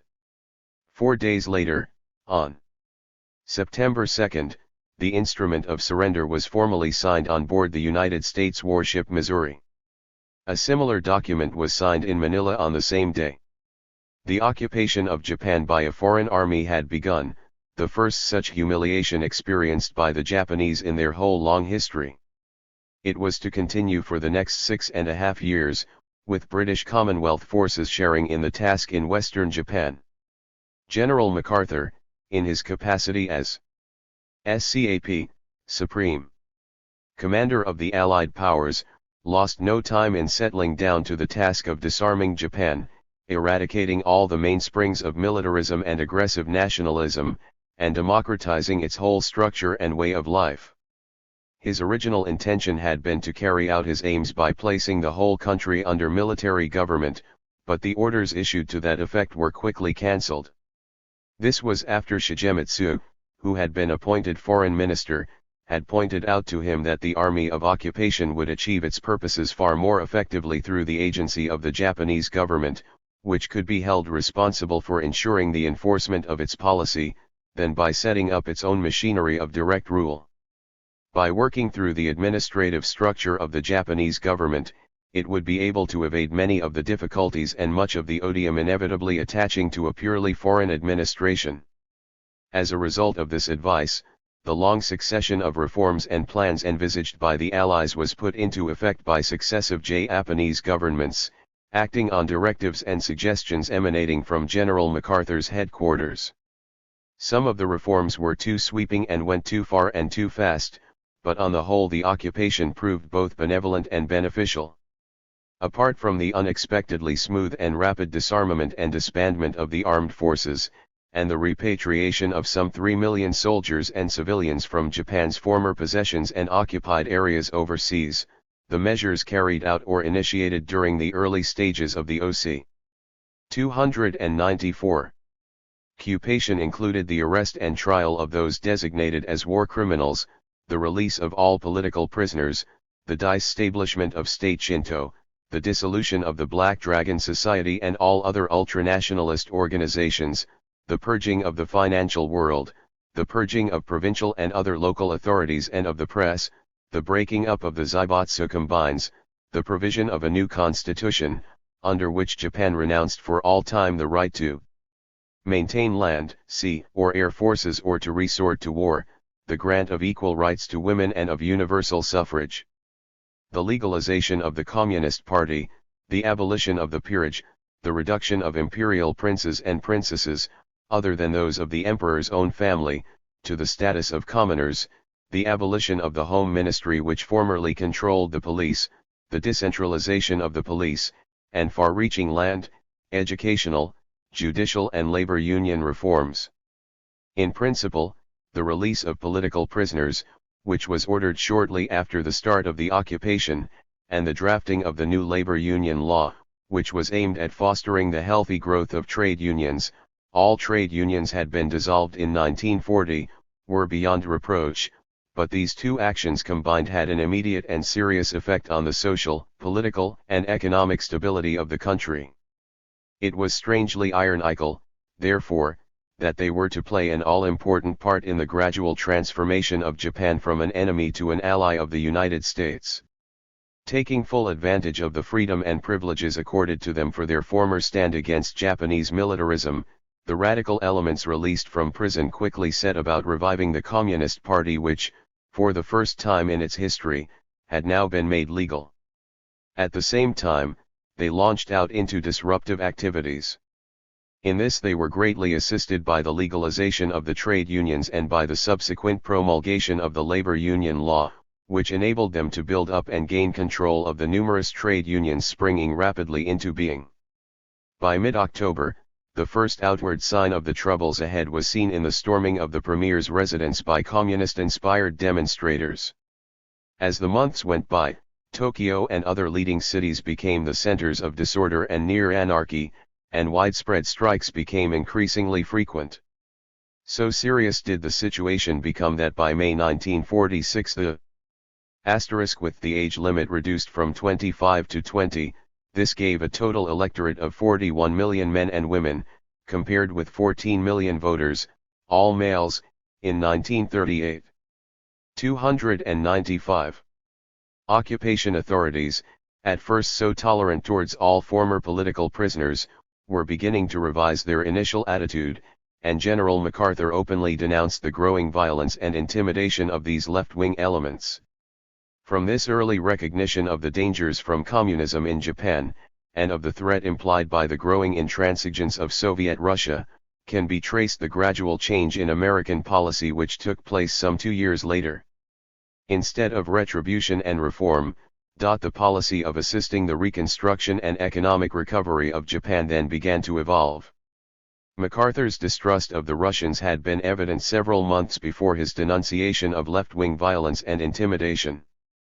At the Moscow conference held in December 1945, the Russians had pressed for the appointment of Marshal Vasilevsky as joint supreme commander with him, and had urged that Russian troops be allowed to share in the occupation by taking over control in Hokkaido.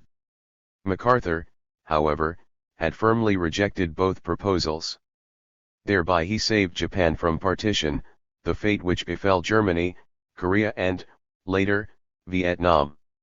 His refusal of a Soviet demand, that the emperor be brought to trial as a war criminal, had likewise had a beneficial effect and reflected his early recognition of the throne as a stabilizing influence, so long as it was short of its divine attributes.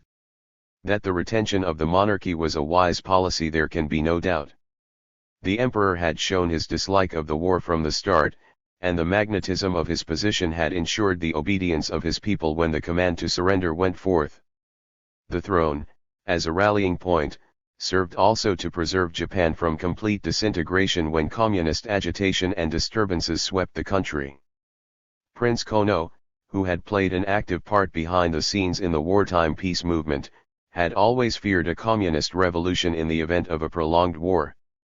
The disorders that began so soon after Japan's collapse seemed to indicate that his fears had not been without foundation.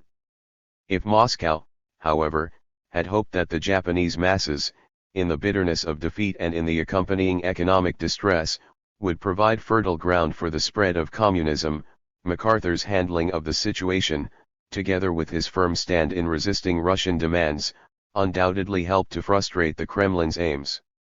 Taken in conjunction with the Allies' decision to retain the emperor and the monarchical system, it saved Japan from being plunged into even worse chaos and, possibly, revolution.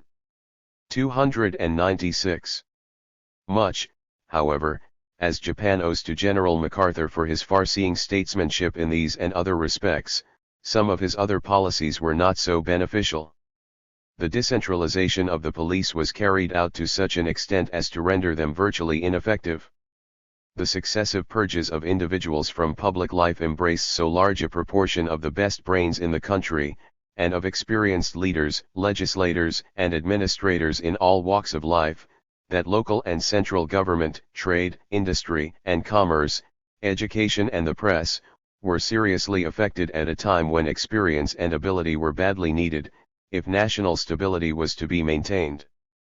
By the educational reforms imposed on her, Japan was obliged to provide 9 years compulsory education for all, when neither buildings nor the necessary number of qualified teachers were available, and the heavy cost involved was a serious drain on her sadly depleted financial resources.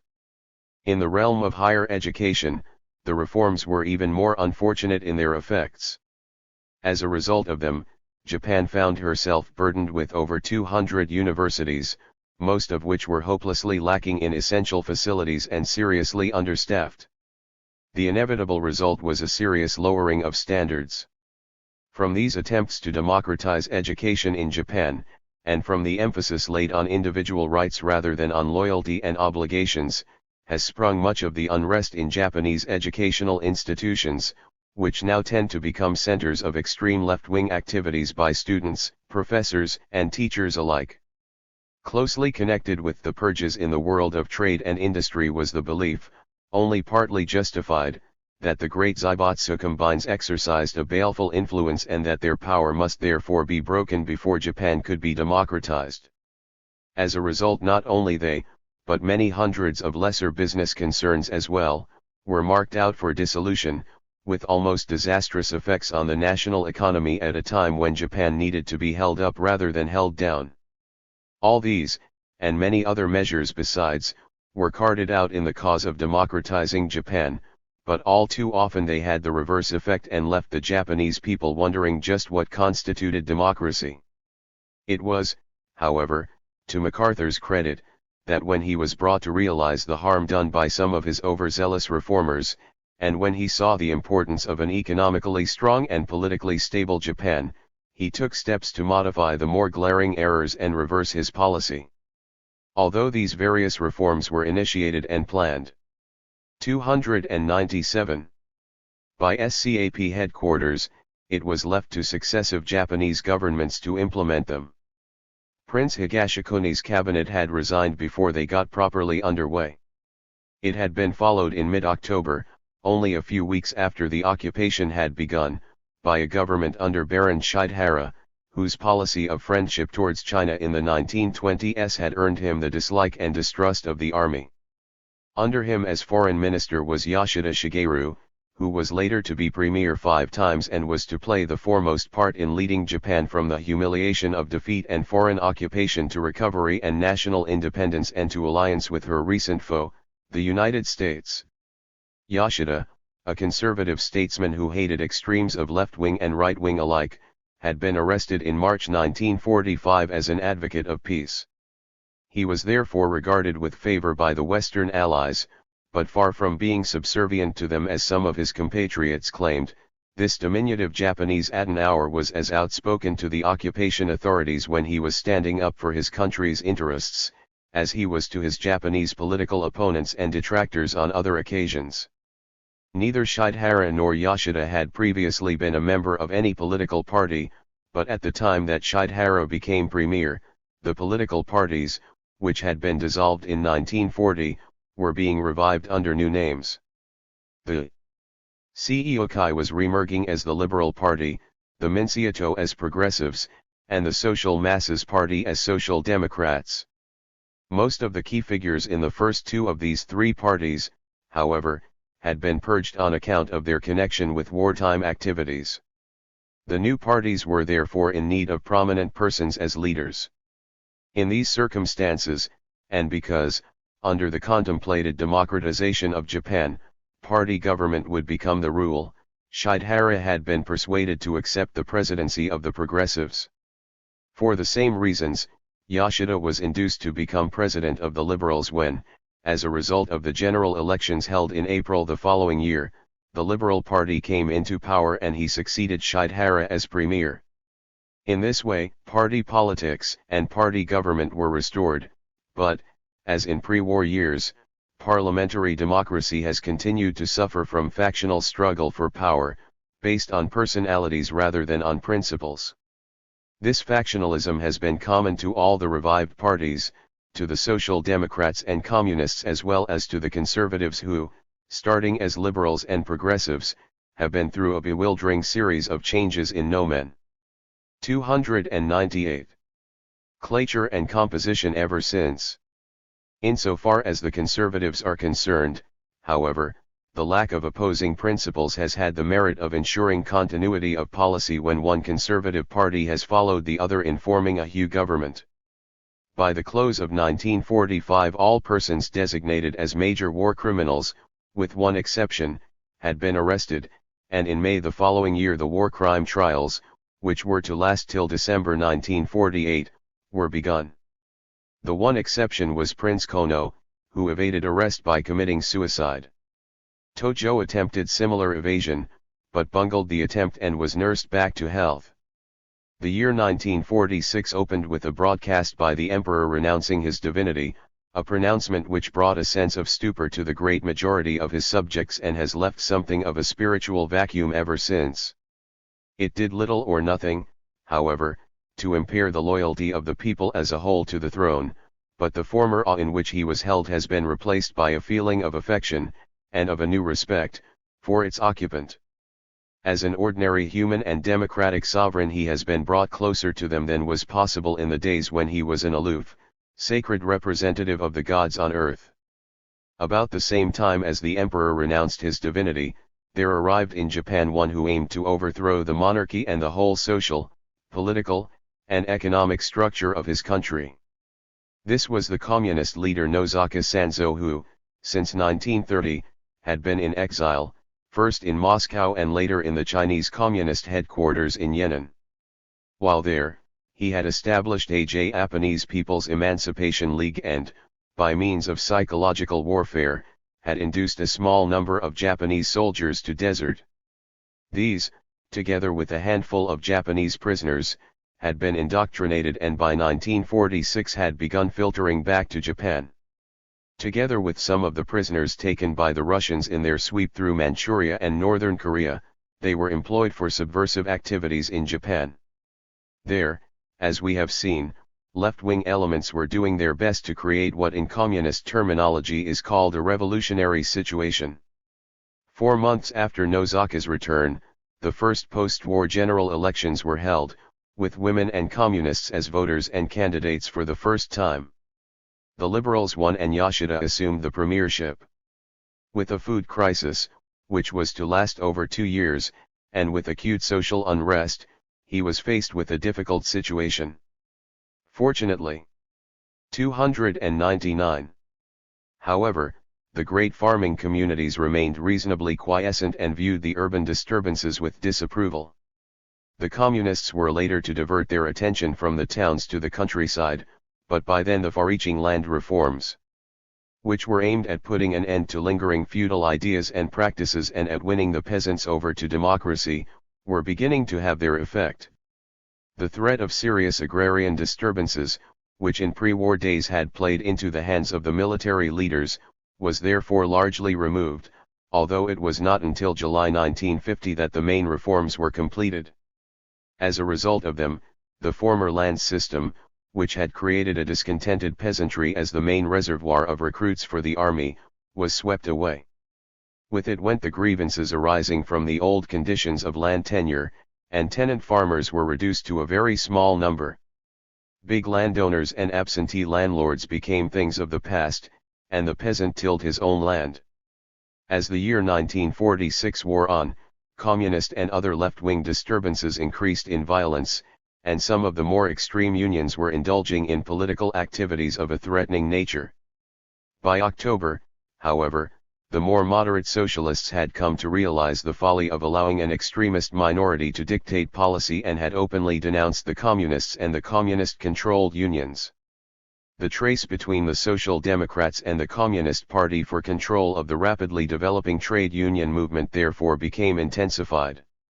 Apart, therefore, from the emperor's renunciation of his divinity in January and the promulgation of the new constitution in November, social unrest and the implementation of the purge and other directives were the main features of 1946. Under the terms of the new constitution, sovereignty was to rest with the people, the emperor was to be no more than the symbol of state and national unity, and the Diet was to be the highest organ of state. Authority and responsibility were placed in the hands of the government and the Diet. With this new constitution due to come into effect in May, preparations for the general elections, which were to precede it on April 25, were started early in 1947, but before the elections were held, two developments of significance for the future had been seen. One concerned the resurgence of ultranationalist ideology.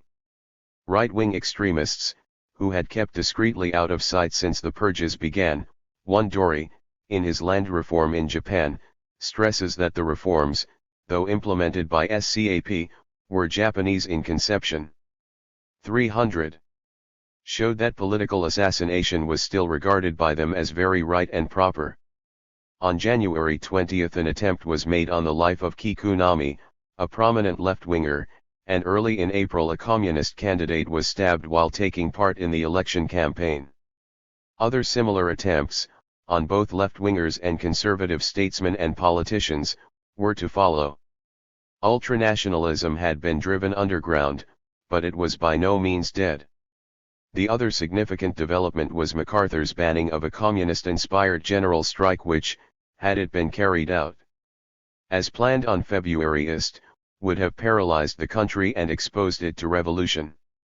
No definite action by the occupation authorities against left-wing excesses had been taken hitherto. This former toleration was now to end. With the holding of the general election in April, Japanese political life entered a new phase. The Social Democrats emerged as the majority party and formed a coalition government, headed by their leader, Katayama Tetsu.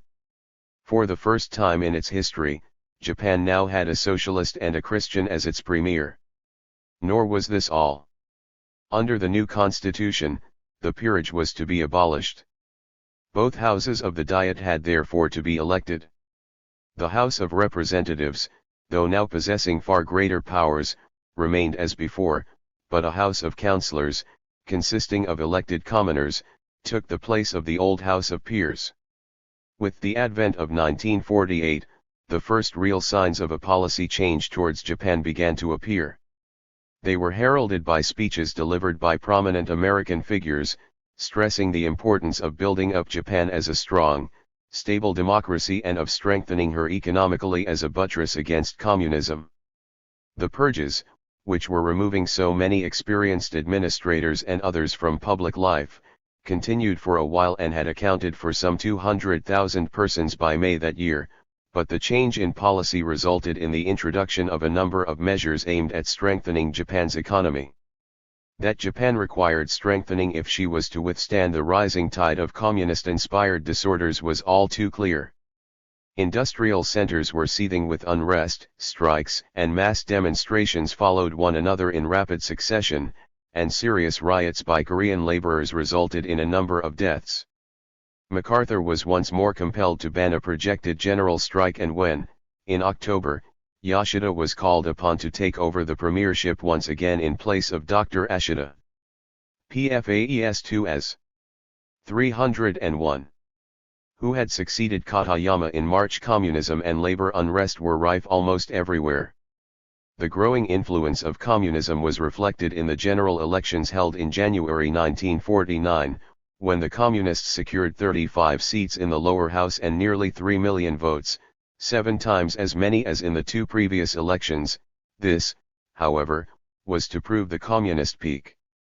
Anti-communist sentiment among labor bodies, which became noticeable soon after, had become pronounced by the end of the year. By then, the number of workers in trade unions under communist influence or control had dropped from over 5 million in the 1947-48 period to around 1.5 million. The communists were losing influence in the farmers' union as well. As a result of communist acts of violence in the summer of 1949, both labor and the general public were becoming hostile. Disgust at the behavior of Soviet-indoctrinated repatriates, who returned to Japan that year, and revulsion at Moscow's renewed demand for the trial of the emperor as a war criminal, had added to this antipathy. The mounting anti-communist sentiment, among Japanese and occupation authorities alike, served as a common bond, and the ending of the war crime trials in December 1948 had cleared the way for a change of policy on the part of the Western Allies towards Japan. Of the 28 men designated as major war criminals at the start of the trials in May 1946, 2 had already died and 1 had gone mad. Of the remainder, 7 had been sentenced to death by hanging, 16 had received life sentences, and the other 2 had been given long terms of imprisonment. Of the 2 who had died during the course of the long trial, 1 was the exuberant Matsuoka. Those hanged included 2 former premiers, Tojo and Hirota. To their credit, and to the credit of the other 5 who shared their fate, they met their deaths unflinching, and left behind testaments and poems of strangely contemplative detachment. Tojo, who had been held up to virulent criticism at the start, retrieved himself in the eyes of his countrymen by his studied attempt to absolve others from blame. He alone, he stressed time and again, had been responsible for the final decision to go to war. The prosecution made the most of this claim and sentenced him to death accordingly. Although, as we have seen, the Communists achieved their greatest parliamentary success in the elections of January, 1949, Yoshida's party, now renamed Democratic Liberals, won an overwhelming victory. Under one name or 302. Another, it has remained in power, with one brief interlude, ever since. Yoshida himself was to be displaced in December 1954, but by then he had laid a solid foundation for the reconstruction of Japan and had played an outstanding part in bringing about the recovery of his country's independence through the signing of a peace treaty. It was not, however, until this, his third term as premier, that the reversal of occupation policy began in earnest. MacArthur, on account of their political aims, had already prohibited 2 projected general strikes, but it was not until April 1949 that he took the step of directing the Japanese government to take legislative action against communists as well as against ultranationalists. As a result, the Organization Control Law, aimed at all anti-democratic bodies, was drawn up and brought into operation. No longer was the extreme left wing to escape the penalties hitherto imposed on the extreme right. By September, Korean left-wing terrorist organizations had come under the new law and their dissolution ordered. A month later, the reversal of policy was further reflected in the steps taken to begin the depurging of the many tens of thousands of Japanese who had been debarred from holding any public office. From 1949 onwards, one control after another on Japan's economy was relaxed. It remained for the outbreak of the Korean War in June, 1950, to bring about a complete change in the basic policy, from demilitarization and democratization to steady easing of controls all round. The year 1950 had opened with a serious split in the Japanese Communist Party, resulting from a public attack on its policy by the Kuminform, which considered it too weak. In accordance with Moscow directives, however, the Communists, who had already sought to steal the nationalists' thunder by adopting a patriotic pose, began, soon after, an open attack on the United States, accusing it of colonizing Japan and using Japan as a military base. The outcome of this, and of the assault on some American servicemen in Tokyo by communists on May 30, was that the purging of the Central Committee of the Communist Party, together with the editorial staff of Akahata, the Communist Party organ, was ordered. There followed the invasion of South Korea by North Korean Communist forces on June 25 and the dispatch of American troops from Japan to stem it. The Korean War, which was to last with varying degrees of fortune until July 1953, had begun and the way was now set for a complete change in the status of Japan. In July, General MacArthur ordered Yoshida to take immediate steps to ensure the maintenance of order in Japan. 303. During the absence of part of the occupation forces in Korea, and to establish a national police reserve of 75,000 men for the purpose. Japan was debarred by her new constitution from maintaining land, sea, or air forces, but from this NPR was evolved, during the next few years, the National Defense Force of today, a virtual army, navy, and air force, though restricted in its duties to the maintenance of internal security. With the same purpose in view, the decentralization of Japan's police forces, which rendered them virtually powerless in the face of disorders, was later cancelled and the police were reorganized on a national basis. A further change was foreshadowed when Foster Dulles visited Tokyo in February 1951. An agreement was reached, in principle, for the establishment of United States bases in Japan and for the Japanese to receive arms sufficient for the needs of self-defense.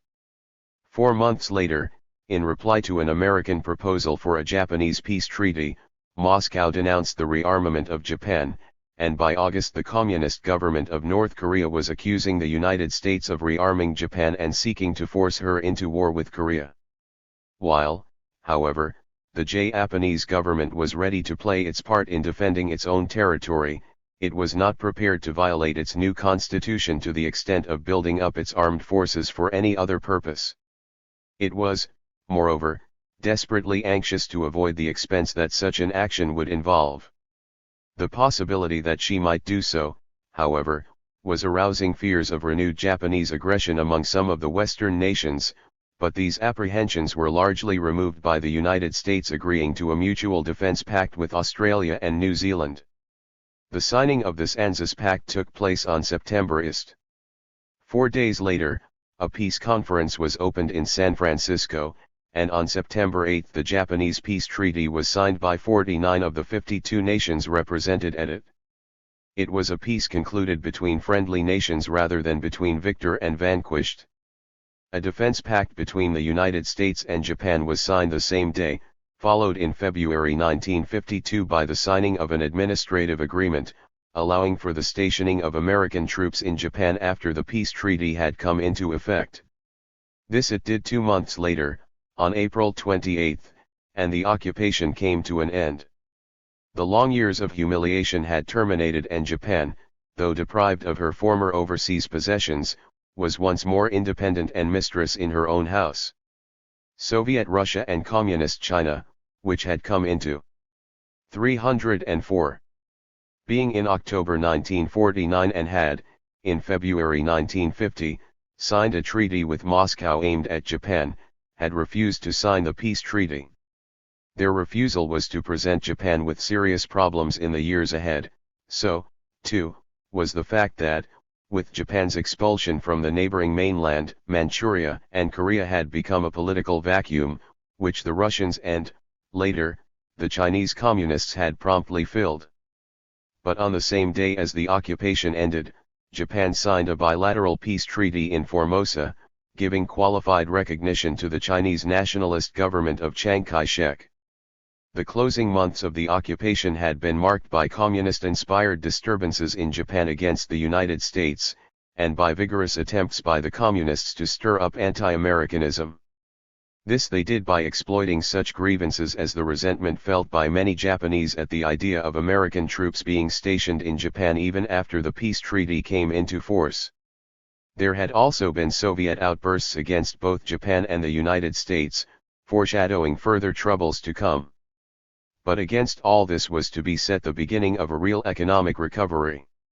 This had been made possible by the financial aid received from the United States since 1945, by the large amount of foreign currency earned by goods and services provided by Japan since the Korean War began, and by the revival of the export trade. The Allied change in attitude towards Japan resulting from the opening of the Cold War in 1948, and the realization of the need for a strong Japan allied to the United States as the key to Far Eastern strategy, had played their part, but without the adaptability, versatility, resilience and great powers of recuperation shown by the Japanese themselves, even these extraneous circumstances would hardly have sufficed to bring about such a recovery.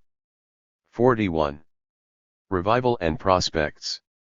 The first 10 years after the occupation, economic recovery, phenomenal progress, trade and good foreign relations, Soviet policy towards Japan and communism, difficulties in the field of foreign relations, the 1952 elections, the communist position in Japan after 1952, the Peking severance of all trade relations, peace treaty with Russia, Soviet pressure, riots and demonstrations, Mr. Haggerty attack, stirring up of anti-American sentiment, the Bikini explosion in April 1954, the question of Japanese rearmament, the self-defense bill and the police bill, ill feeling and internal troubles, Yoshida and Hatoyama, the royal family, further trouble with Russia, the position of Japan.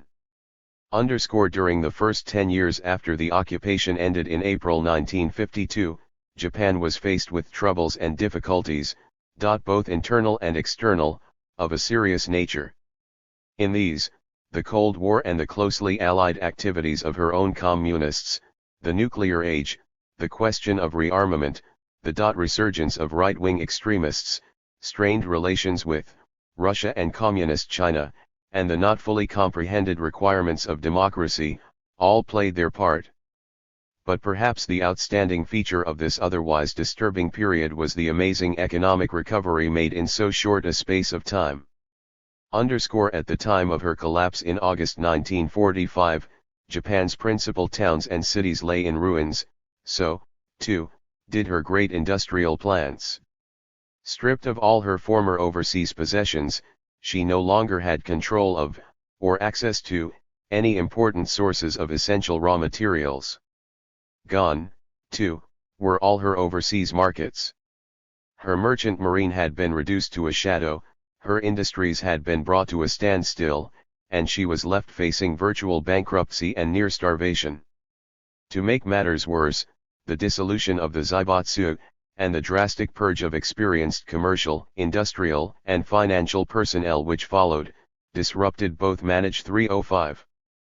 306. Meant an organization, and militate against any immediate attempt to remedy the economic chaos into which she had been plunged. Prostrate and seemingly beyond revival as a great industrial power for many decades to come, only an exceptional prophet could have foreseen that, by the advent of the 1960s, her industrial production would be nearly 4 times greater than ever before, and that, by then, Japan would be restored to sound economic and financial health, a combination of good fortune arising from international developments, skillful management, hard work, and ready ness to face unpleasant facts had made this possible. Her economic recovery had begun even before the occupation ended, and already by 1951 industrial production had reached its pre-war level. It remained for the automatic lapse of the remaining purge and other restrictions, which followed her return to national independence, to set the way for the tremendous progress made during the next 10 years. The extent of this achievement can be briefly summarized. From being about the 10th largest industrial country in the late 1930s, she had jumped to 4th place.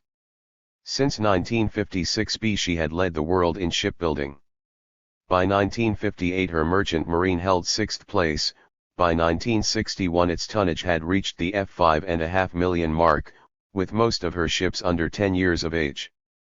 5th largest producer of steel, and likely to be 4th before long, the capacity of her strip mills was second only to that of the United States. The 6th largest exporting country in the world, she had attained 2nd place in the production of artificial textiles, 3rd in all textiles, and 3rd in nitrogenous fertilizers. Mitsui, one of the Zaibatsu dissolved in 1945, had become the largest world trading company. In food she was largely self-supporting for the first time in her modern history. Tremendous strides had been made in civil aviation since 1951, she was producing her own jet planes, and her airlines extended to Europe and America, and to many other parts of the world as well. Motor transport and the production of motor vehicles had also made huge strides. No longer, as in pre-war days, could the charge be made that the Japanese were mere copyists, nor that the goods they sold abroad were largely the products of light industry and were of poor quality. Many of her exports, which included an increasing amount of machinery, steel, and chemicals, were of original design of high standard, and new industries, which hardly existed before the war, were being steadily developed and expanded. Precision tools and electronics, to mention but two. In their ingenuity of design, her 307 transistor radios led the world and were of excellent workmanship, while her camera and optical industries were outstripping even Germany in the efficiency of their products. Not content with all the progress already made, Japan was already working on a 10-year plan, aimed at doubling her gross national production by 1970. If fortune continued to favor her, she might well succeed in doing so. Like others, however, she was exposed to international developments beyond her control and, by being so dependent for her prosperity on the United States, which took 30% of her exports, she would be particularly vulnerable if America were struck by a serious recession. In such an event, restrictions might be imposed on Japanese competition in the American market, with serious effects on the growth and stability of Japan's economy. With territorial expansion ruled out, good relations with foreign countries became more than ever necessary for trade. Japan was quick to recognize this fact. Apart from Russia and Communist China, all her principal former enemies signed the peace treaty at San Francisco. By 1957 she had signed separate treaties and entered into friendly relations also with India, Burma, the Philippines, Indonesia, and the three new states of Vietnam, Cambodia, and Laos, which formerly comprised French Indochina. Unlike the signatories of the 1951 Collective Peace Treaty, who waived all claims to reparations, these other countries, with the exception of India, insisted on recompense for the serious damage inflicted on them during the war. On them, however, Japan now relies for much of the raw material required for her factories and sends them manufactured goods in return. Since 1954, moreover, she has played an increasingly valuable part, under the Colombo Plan, in aiding the economic development of the underdeveloped countries of South and Southeast Asia. This she has done mainly by means of technical assistance, and in doing so, she has increased her influence throughout Asia. Her readiness to assist the cause of international cooperation has been seen, too, in her entry into the United Nations. Owing, however, to Russia's having vetoed her since her original application for admission in June 1952, it was not until December 1956 that she finally became a member. Her election to a non-permanent seat in the Security Council followed some 16 months later. The vetoing of her entry into the United Nations was in line with the policy of political blackmail, threats, and promises pursued by the Soviet Union in its dealings with Japan from 1952 onwards. The main aim of this policy was to persuade United States to rid the country of American troops and bases, and to adopt neutrality, even if they would not go so far as to align themselves with the Soviet bloc. In return for all this, Russia was prepared to sign a separate peace treaty with them. As early as May 1952, however, Japan made it clear that the prerequisites for restoring diplomatic relations, with either Moscow or Peking, included the abolition of the Sino-Soviet alliance, which was aimed at that return of over 300,000 Japanese internees, the restoration of the four islands of Habome and Chikotin, off Hokkaido and historically part of Japan, and of Konashiri and Edarofu, the southernmost islands of the Kurils, deemed part of Japan, cessation of the seizure of Japanese fishing boats and crews operating in the waters around those islands, and the ending of the active campaign of propaganda carried out by Russia and Communist China, which was aimed at +mining democratic government in Japan.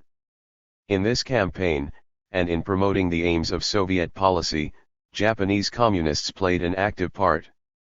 Both they, and their Russian masters sought strenuously from the outset to stir up and exploit anti-American sentiment in Japan. The intentions of the former were clearly reflected in that May Day riots of 1952, only 3 days after the occupation ended. These riots, in which over 1,400 people were injured, were largely anti-American in nature and were aimed to provoke United States troops, the police, and the Japanese government into taking repressive action. In this they failed, as also they did in the succession of similar riots which followed. Communist readiness to follow Moscow's lead was seen again in November 1954, when the Communist Party promised its support for any Japanese government which was prepared to adjust Japanese relations with the Soviet Union and China. 3 weeks later Molotov, in a press statement, expressed a wish to establish normal relations with Japan, and by June the following year formal talks had begun between the Japanese and Soviet ambassadors in London. This was in accordance with the declared policy of the conservative politician, Hatoyama Ichiro, who had succeeded Yoshida as premier in December 1954. He had laid down the restoration of normal relations with all Japan's neighbors as one of the main aims of his government. The hope, however, that Russia was genuinely desirous of improving relations with Japan, and would agree to most, if not all, of the prerequisites for a peace treaty enunciated in May 1952, was the Japanese to abrogate their security treaty with NA. 309 quickly dashed. At the very start of the talks, the Soviet ambassador sought to force Japan to abrogate her pact with the United States, to forbid the use of certain strategic waterways to the Americans, and to forego any further claim to the 4 islands whose restoration she had demanded. For 9 months the talks dragged on, but except for a vague promise to restore Habome and Chikotin, Russia remained adamant. They were therefore suspended in March 1956, to be reopened in July, when Japan's foreign minister, Shigemitsu, went to Moscow for the purpose and pressed for the return of Etarofu and Konashiri as well. He, too, was unsuccessful, but in October the premier himself proceeded to the Russian capital. A week of fruitless endeavor to alter the Soviet stand on the territorial issue followed, but on October 19 the joint declaration was issued, ending the state of war and restoring diplomatic relations as a first step to a peace treaty. Not until one was concluded, however, would the Russians restore the Hokkaido islands of Habome and Chikotin, and they refused to consider the return of the other 2 islands even then. At the dawn of 1962, over 5 years later, a peace treaty and the restoration of the islands to Japan seemed as far away as ever. The difficulties encountered in the field of foreign relations, during those 4.5 years since Japan regained her independence, had been matched by the social and political troubles with which she had been beset internally. Between these internal and external developments, however, there was a close connection. Left-wing and right-wing extremists, though bitterly opposed in many respects, had a number of points in common. Both were anti-government and both were anti-American. Both, also, indulged in violence.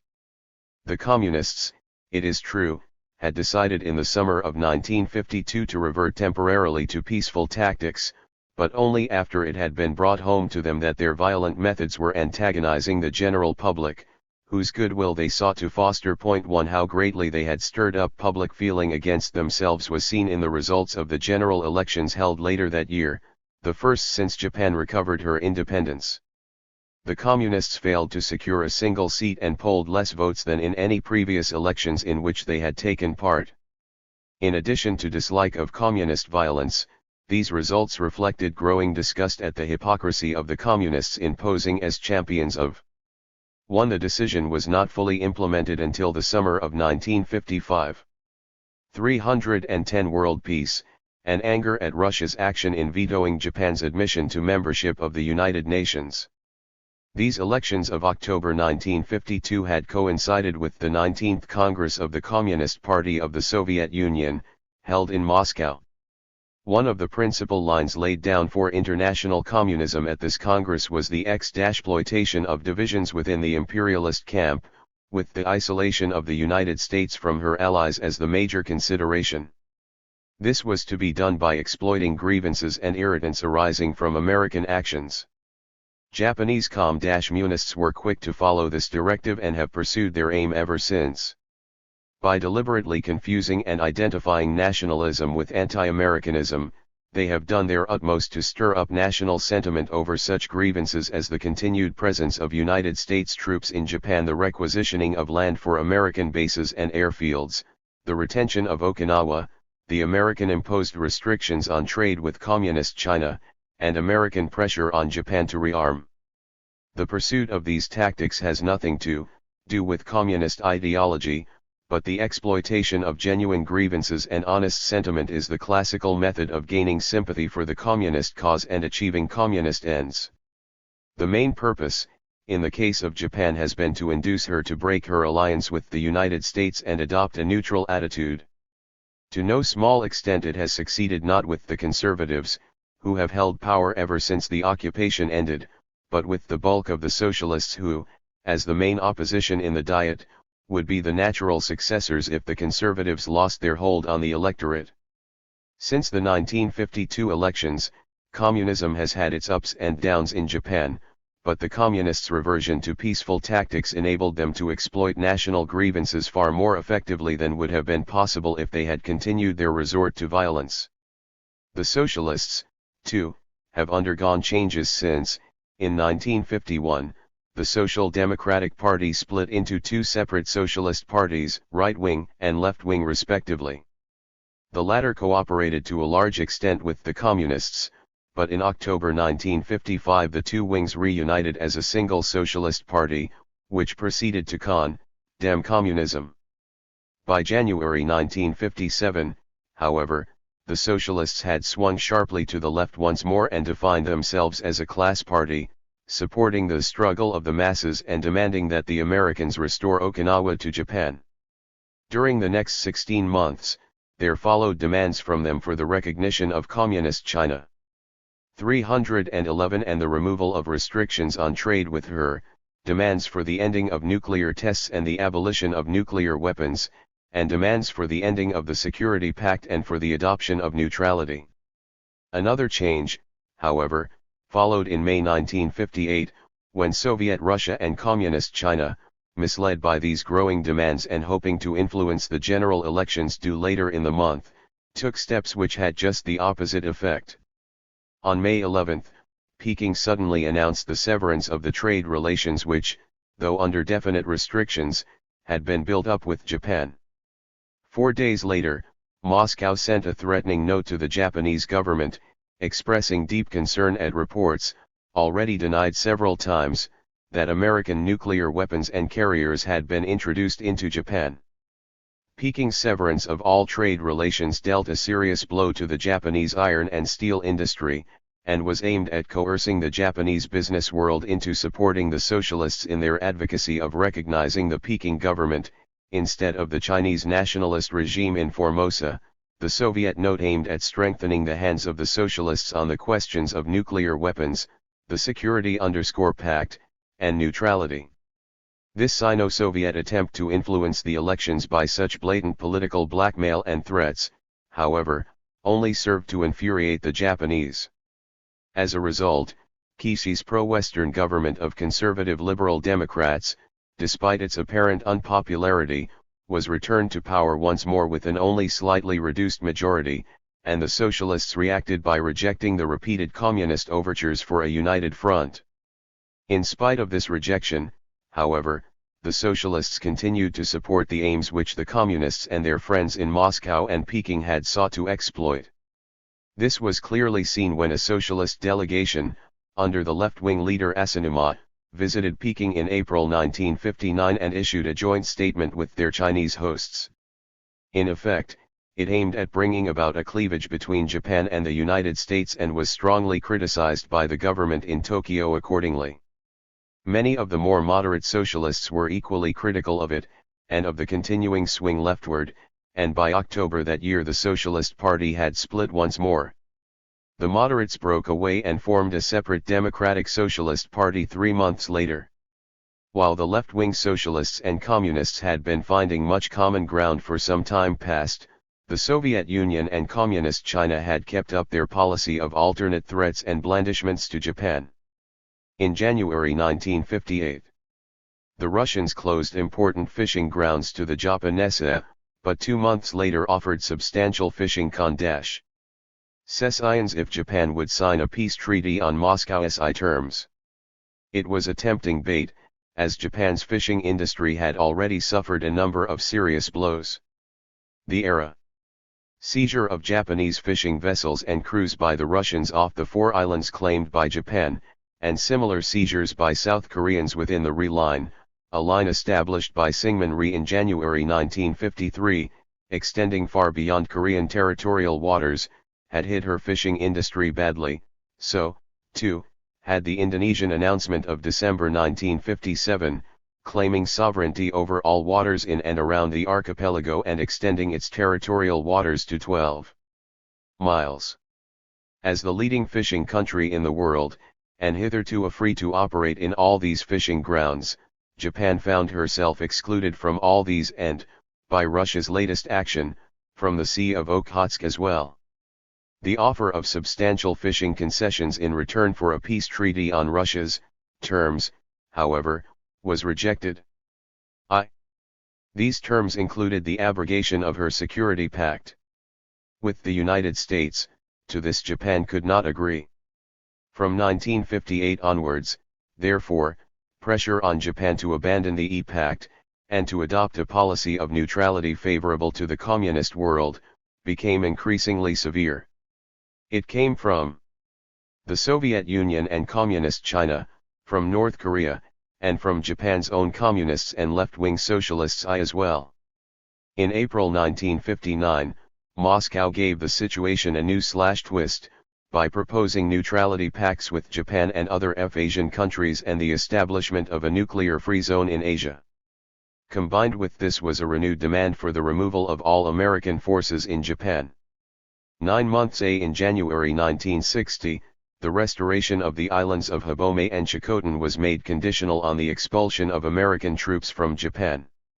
It brought a sharp note from Tokyo in reply.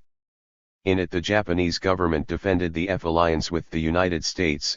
It also accused Russia of breaking her pledge concerning the two islands and of interfering in Japan's internal affairs. Increasingly heated exchanges with both Moscow and Peking followed, and in April that year a visit to Japan by the West German Chancellor, Dr. Adenauer, brought the charge that the old agersive German-Japanese axis was being revived. The Japanese pact with the United States, however, remained the principal target of attack, but after further demands and warnings, Russia suddenly changed her tactics once again, seeking to win by wooing what she could not obtain by threats. This was in August, when Mikoyan, opening a Japanese trade fair in Moscow, held out glowing prospects of trade to Japanese businessmen, if they would make long-term agreements in connection with a 20-year plan of economic development in Siberia and the Soviet Far East, on which Russia was working. This temporary change of tactics had followed a succession of serious riots and demonstrations in Tokyo by left-wing students, against the proposed revision of the security treaty with the United States. Starting in April, they increased in violence in May, during which month several hundred students and police were injured. Particularly riotous demonstrations took place on the 20th, when the treaty was approved by the House of Representatives, and again on the following day, when demands were made for the resignation of the Premier and the cancellation of President Eisenhower's visit to Japan to sign the pact. Some 2 weeks later, in an attempt to block the ratification of the treaty, the Socialist Party decided to submit the resignation of all its 125 Diet members. The rising tension was evident when, on his arrival in Japan on June 10 to make final arrangements for the president's visit, Mr. Haggerty, the White House spokesman, was attacked by student mobs and had to be rescued by helicopter. By the 14th, the dangerous implications of the situation were reflected in a statement by the spokesman of the Zengakuren, the communist-controlled All Japan Stu_Dense Federation of some 170,000 members, declaring that the student movement would be unable to guarantee the safety of either the Emperor or President Eisenhower, if the latter carried out his proposed visit. The culmination came on June 16 after 3 persons had been killed and 800 injured in student riots in Tokyo the previous day with the announcement that the president's visit had been cancelled at the request of the Japanese government. 2 days later, however, the revised security pact was ratified. That the views of the students and left-wing extremists were not shared by the Japanese people at large was reflected in the general elections in November that year. The conservative Liberal Democrats were returned to power with an increased majority, and the moderate Democratic Socialists strengthened their position in the Diet at the expense of the Socialist Party and the Communists. Closely linked with the prolonged agitation against the Security Pact by students and other left-wing elements, were the similar attempts to stir up anti-American sentiment on 314. The question of nuclear weapons and Japanese rearmament.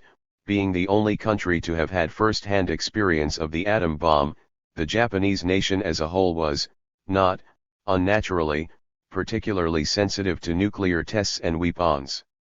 The Communists therefore took every opportunity of exploiting this sentiment and, for good measure, endeavored to arouse anti-Western feeling, throughout Asia as well as in Japan, by insinuating that the atom bomb had been used against Japan because she was an Asiatic nation. The unfortunate affair of the Bikini explosion in mid-Pacific in April 1954, when the crew of the Japanese fishing vessel Fukuryu Maru suffered severely from radioactive fall out, had served as excellent ammunition for whipping up indignation.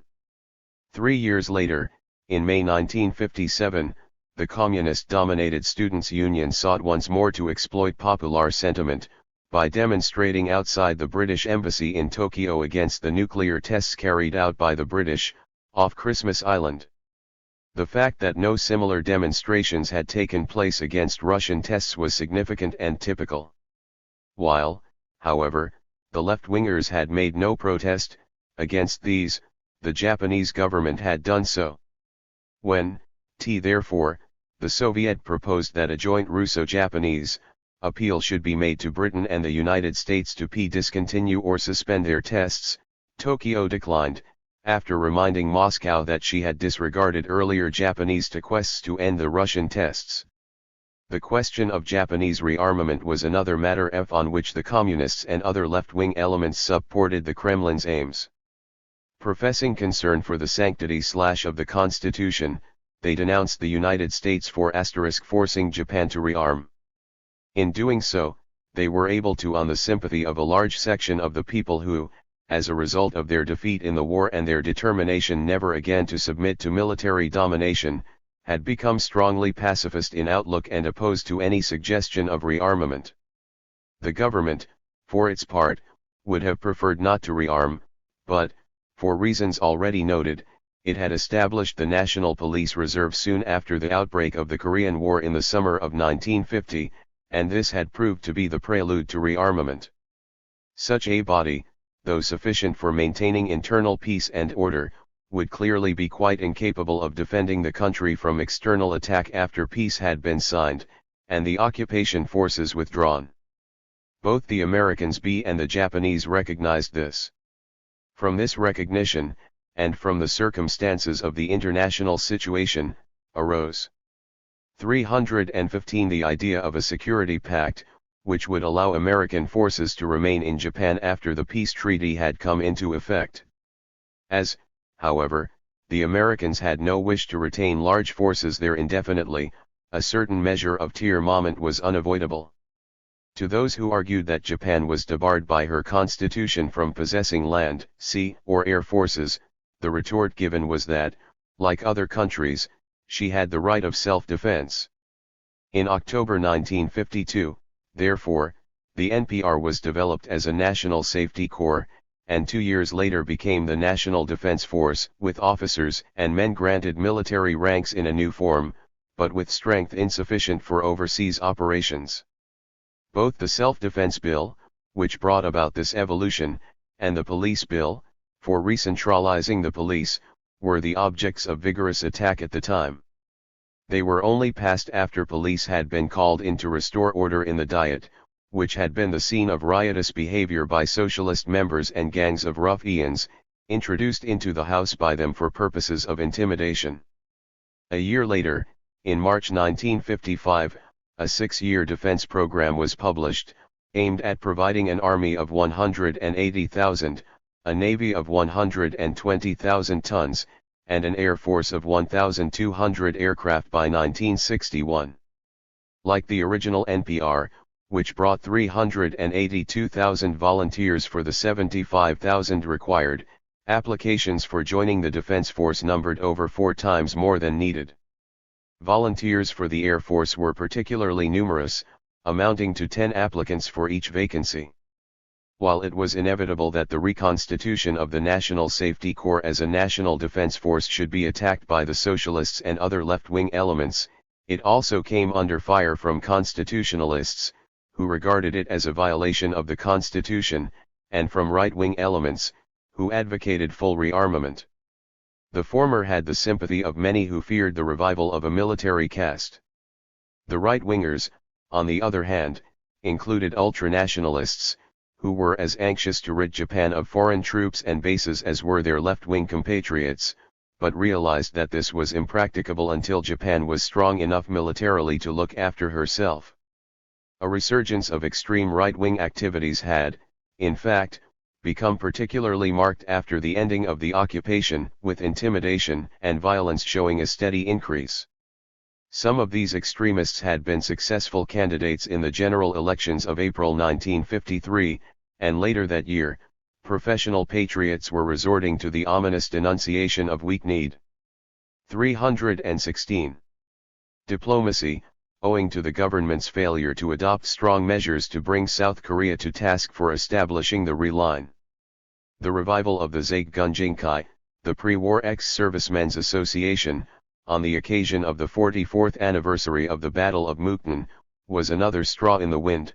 So, too, was the revival of large numbers of pre-war ultranationalist bodies, whose members were as ready to use violence against conservative statesmen and politicians, whom they regarded as unpatriotic or weak-kneed, as against socialists and communists.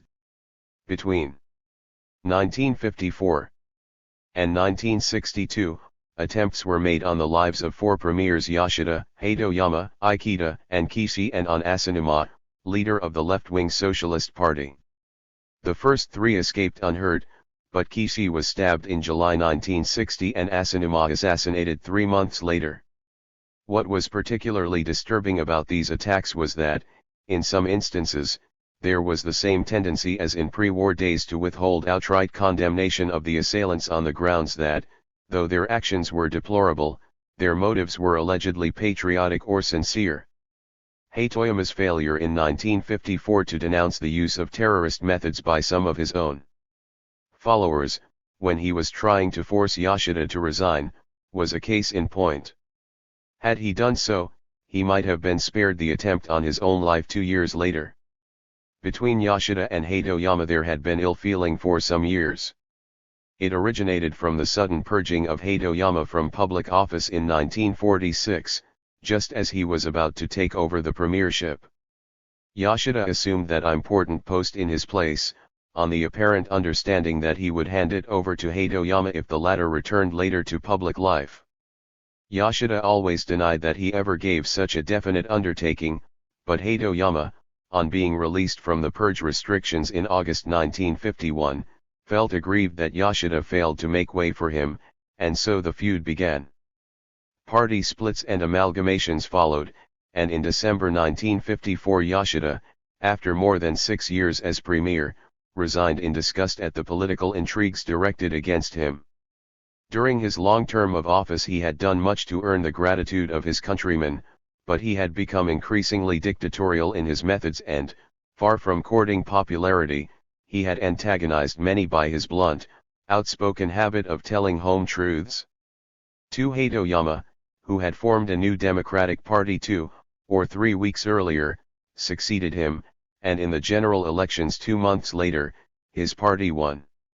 In November 1955, it merged with the Liberals to form a single conservative 317 Tip Party, the Liberal Democratic Party, which was still in power in 1962. With its firm backing, Hatoyama reorganized his cabinet, with Shigemitsu, whose term of imprisonment, imposed on him at the war crime trials, had ended in 1952, as deputy premier and foreign minister. Hatoyama failed, however, to obtain any real satisfaction from the Russians during his visit to Moscow in October 1956, and he resigned the premiership in December. His successor, the former finance minister Ishibashi, lasted but 2 months.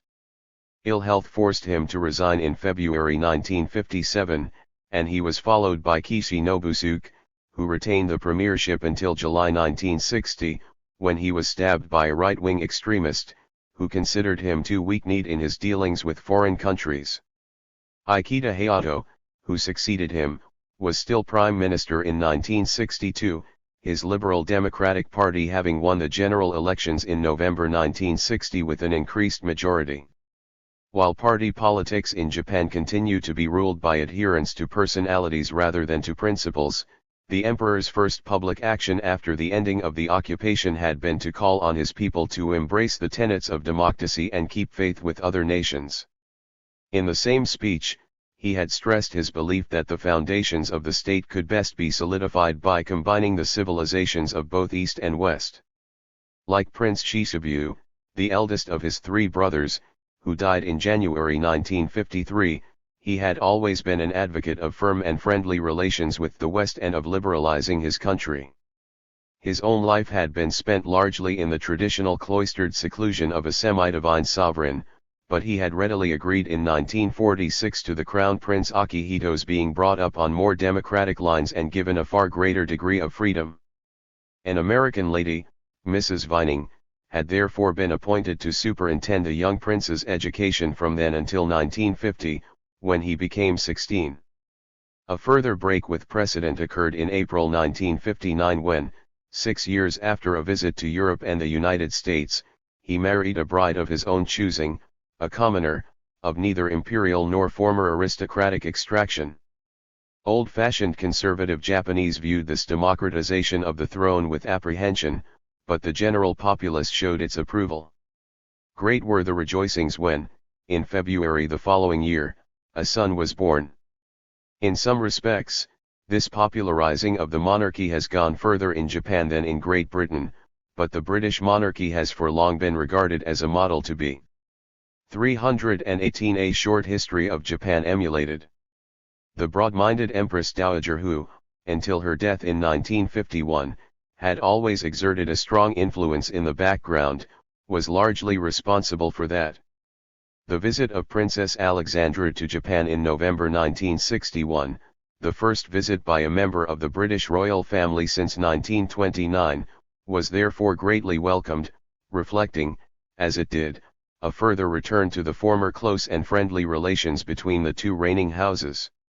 While Japan's alliance with the United States, and friendly relations with Great Britain and other Western nations, have greatly strengthened her position in the confused international situation of the early 1960s, the year 1961 did little to improve her standing with the communist bloc. After a period of relative calm, verbal attacks on Japan were reopened in July that year, when first Russia, and then Communist China, signed defense treaties with North Korea. A month later, Mikoyan visited Japan, ostensibly for trade talks and to open a Soviet trade fair in Tokyo. But it soon became evident that his main purpose was to arouse popular sentiment against the security pact with the United States. With threats and few blandishments he denounced the pact in a public speech, urged Japan to abandon the Western alliance and work for an atom-free zone in Asia, and declared that Russia would sign no peace treaty till all American bases in Japan had been removed. The Japanese press, though traditionally critical of Japanese governments, made common cause with the government party when it retorted by denouncing this gross interference in Japan's domestic affairs. Moscow had once again miscalculated the temper of the Japanese people. Mikoyan's utterances, and a letter on similar lines from Khrushchev to the premier, had roused resentment rather than a desire to end the alliance and become neutral. A month later, after Japan had protested against the Soviet resumption of nuclear tests and had demanded the return of her lost islands as a prerequisite for a peace treaty, there came a second letter from Khrushchev. Couched in still more threatening vein than the first, it declared that the territorial issue had already been settled, and rejected the protest. Even the socialists expressed themselves aggrieved at Moscow's cavalier treatment of the island question. Their attitude towards the communist world was showing a change in other respects, too. Their opposition to the Security Pact, and to nuclear weapons remained as strong as ever, but in February that year they had firmly rejected a Communist Party request to be associated in promoting a new organization to oppose the pact. 6 months later, they had followed 319 this up by protesting against communist attempts to exploit Japanese anti-nuclear sentiment. Khrushchev's curt rejection of Japan's claim to the islands had angered them, and the government's prompt condemnation of his attempts at coercion had won their support, but they then complicated the issue by demanding that the whole Kuril group be returned to Japan in exchange for the abrogation of the Security Pact. That the country as a whole was utterly opposed to such horse trading proposals was shown, however, by the reaction not only of the government party, but of the democratic socialists and the press as well. They were at one in deploring this attempt to drag into party politics an issue on which the entire nation should be united. A further demand for the return of Habome and Chakotay was made by the government to the Soviet Union in mid-November, but the advent of 1962 saw the settlement of this question seemingly as far away as ever. By that time, 10 years had passed since Japan recovered her independence. Compared with her position in the years immediately preceding the war, great changes had taken place. By a wise policy of investing heavily in new equipment and machinery, industry had undergone a rapid rehabilitation and Japan was already in the front rank as a great industrial nation. The financial and economic situation was, for the time being at least, far sounder than ever before, in spite of certain weaknesses, and the standard of living had risen. The evolution of the NPR into a defense force had increased expenditure on armaments since the early 1950s, but compared with pre-war days the saving had been immense. In the realms of science and technology, striking advances had been made and atomic energy was rapidly supplementing water as the source of electric power. Her democratic roots, however, were not yet fully established and were still vulnerable.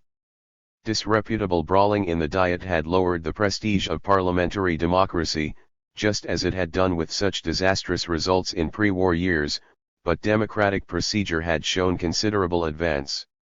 On the other hand, the left wing was vastly stronger than in pre-war days and had serious implications for the future.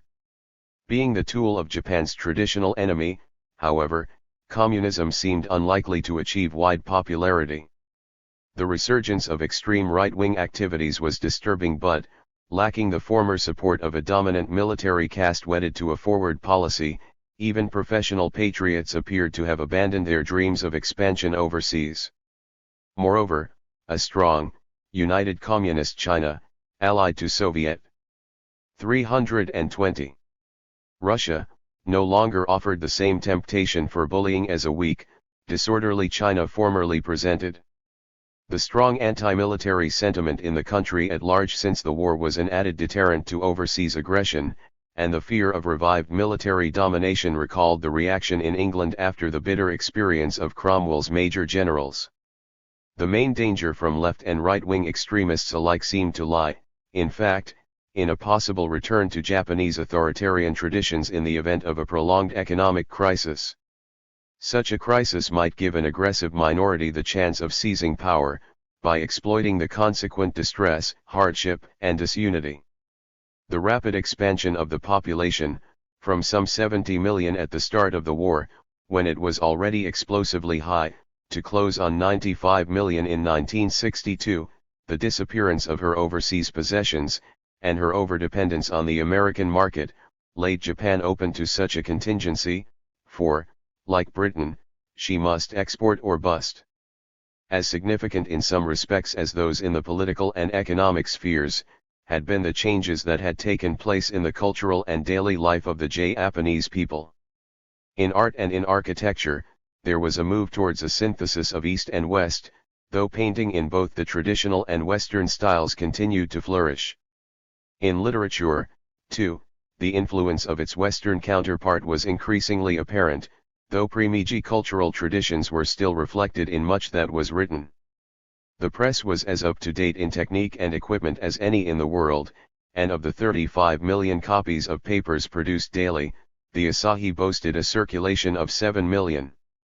A growing appreciation of Western classical music was even more marked than the popularity of jazz, and there were daily broadcasts and frequent concerts of well-executed symphony, choral, and chamber music. Japanese cinematography had won the admiration of the West for the excellence of its photographic and acting technique, and the cinema was as popular in Japan as in other countries. Western ballet was meeting with mounting enthusiasm, and Western sports and athletics of all kinds, other than cricket, were tending to replace many of the traditional forms in popular appeal. The former mystique surrounding the emperor had gone and old loyalties were changing. In diet, in dress, and in the attitude towards women and marriage, the changes were equally apparent. Life was being made easier and pleasanter for the housewife by the growing use of electric washing machines and refrigerators, and the farmer's lot had been improved by the provision of tractors, trucks, and motor bicycles, innovations as welcome to him. 321 As the installation of washing machines and refrigerators was to the housewife. Television, introduced in 1953, had brought entertainment to remote country districts, and TV sets were already numbered in millions, while the private ownership of cars, extremely limited before the war, was becoming relatively commonplace. Many of these changes may have been of but superficial significance, for fundamentally the Japanese and their national one traits remained unaltered. The westernization, so conspicuous since the war ended, might prove no more lasting than the worship of Western ideas and customs that erupted after the Meiji Restoration. But westernization was no longer alien to the younger generation of post-war Japan, and the emperor's injunction to combine the civilizations of East and West made sense to them. So long, therefore, as nothing happened to upset the policy of close and friendly relations with the West and with the countries of South and Southeast Asia as well, on which their prosperity depended, the Japanese seemed to have reasonable prospects of weathering whatever storms might lie ahead of them.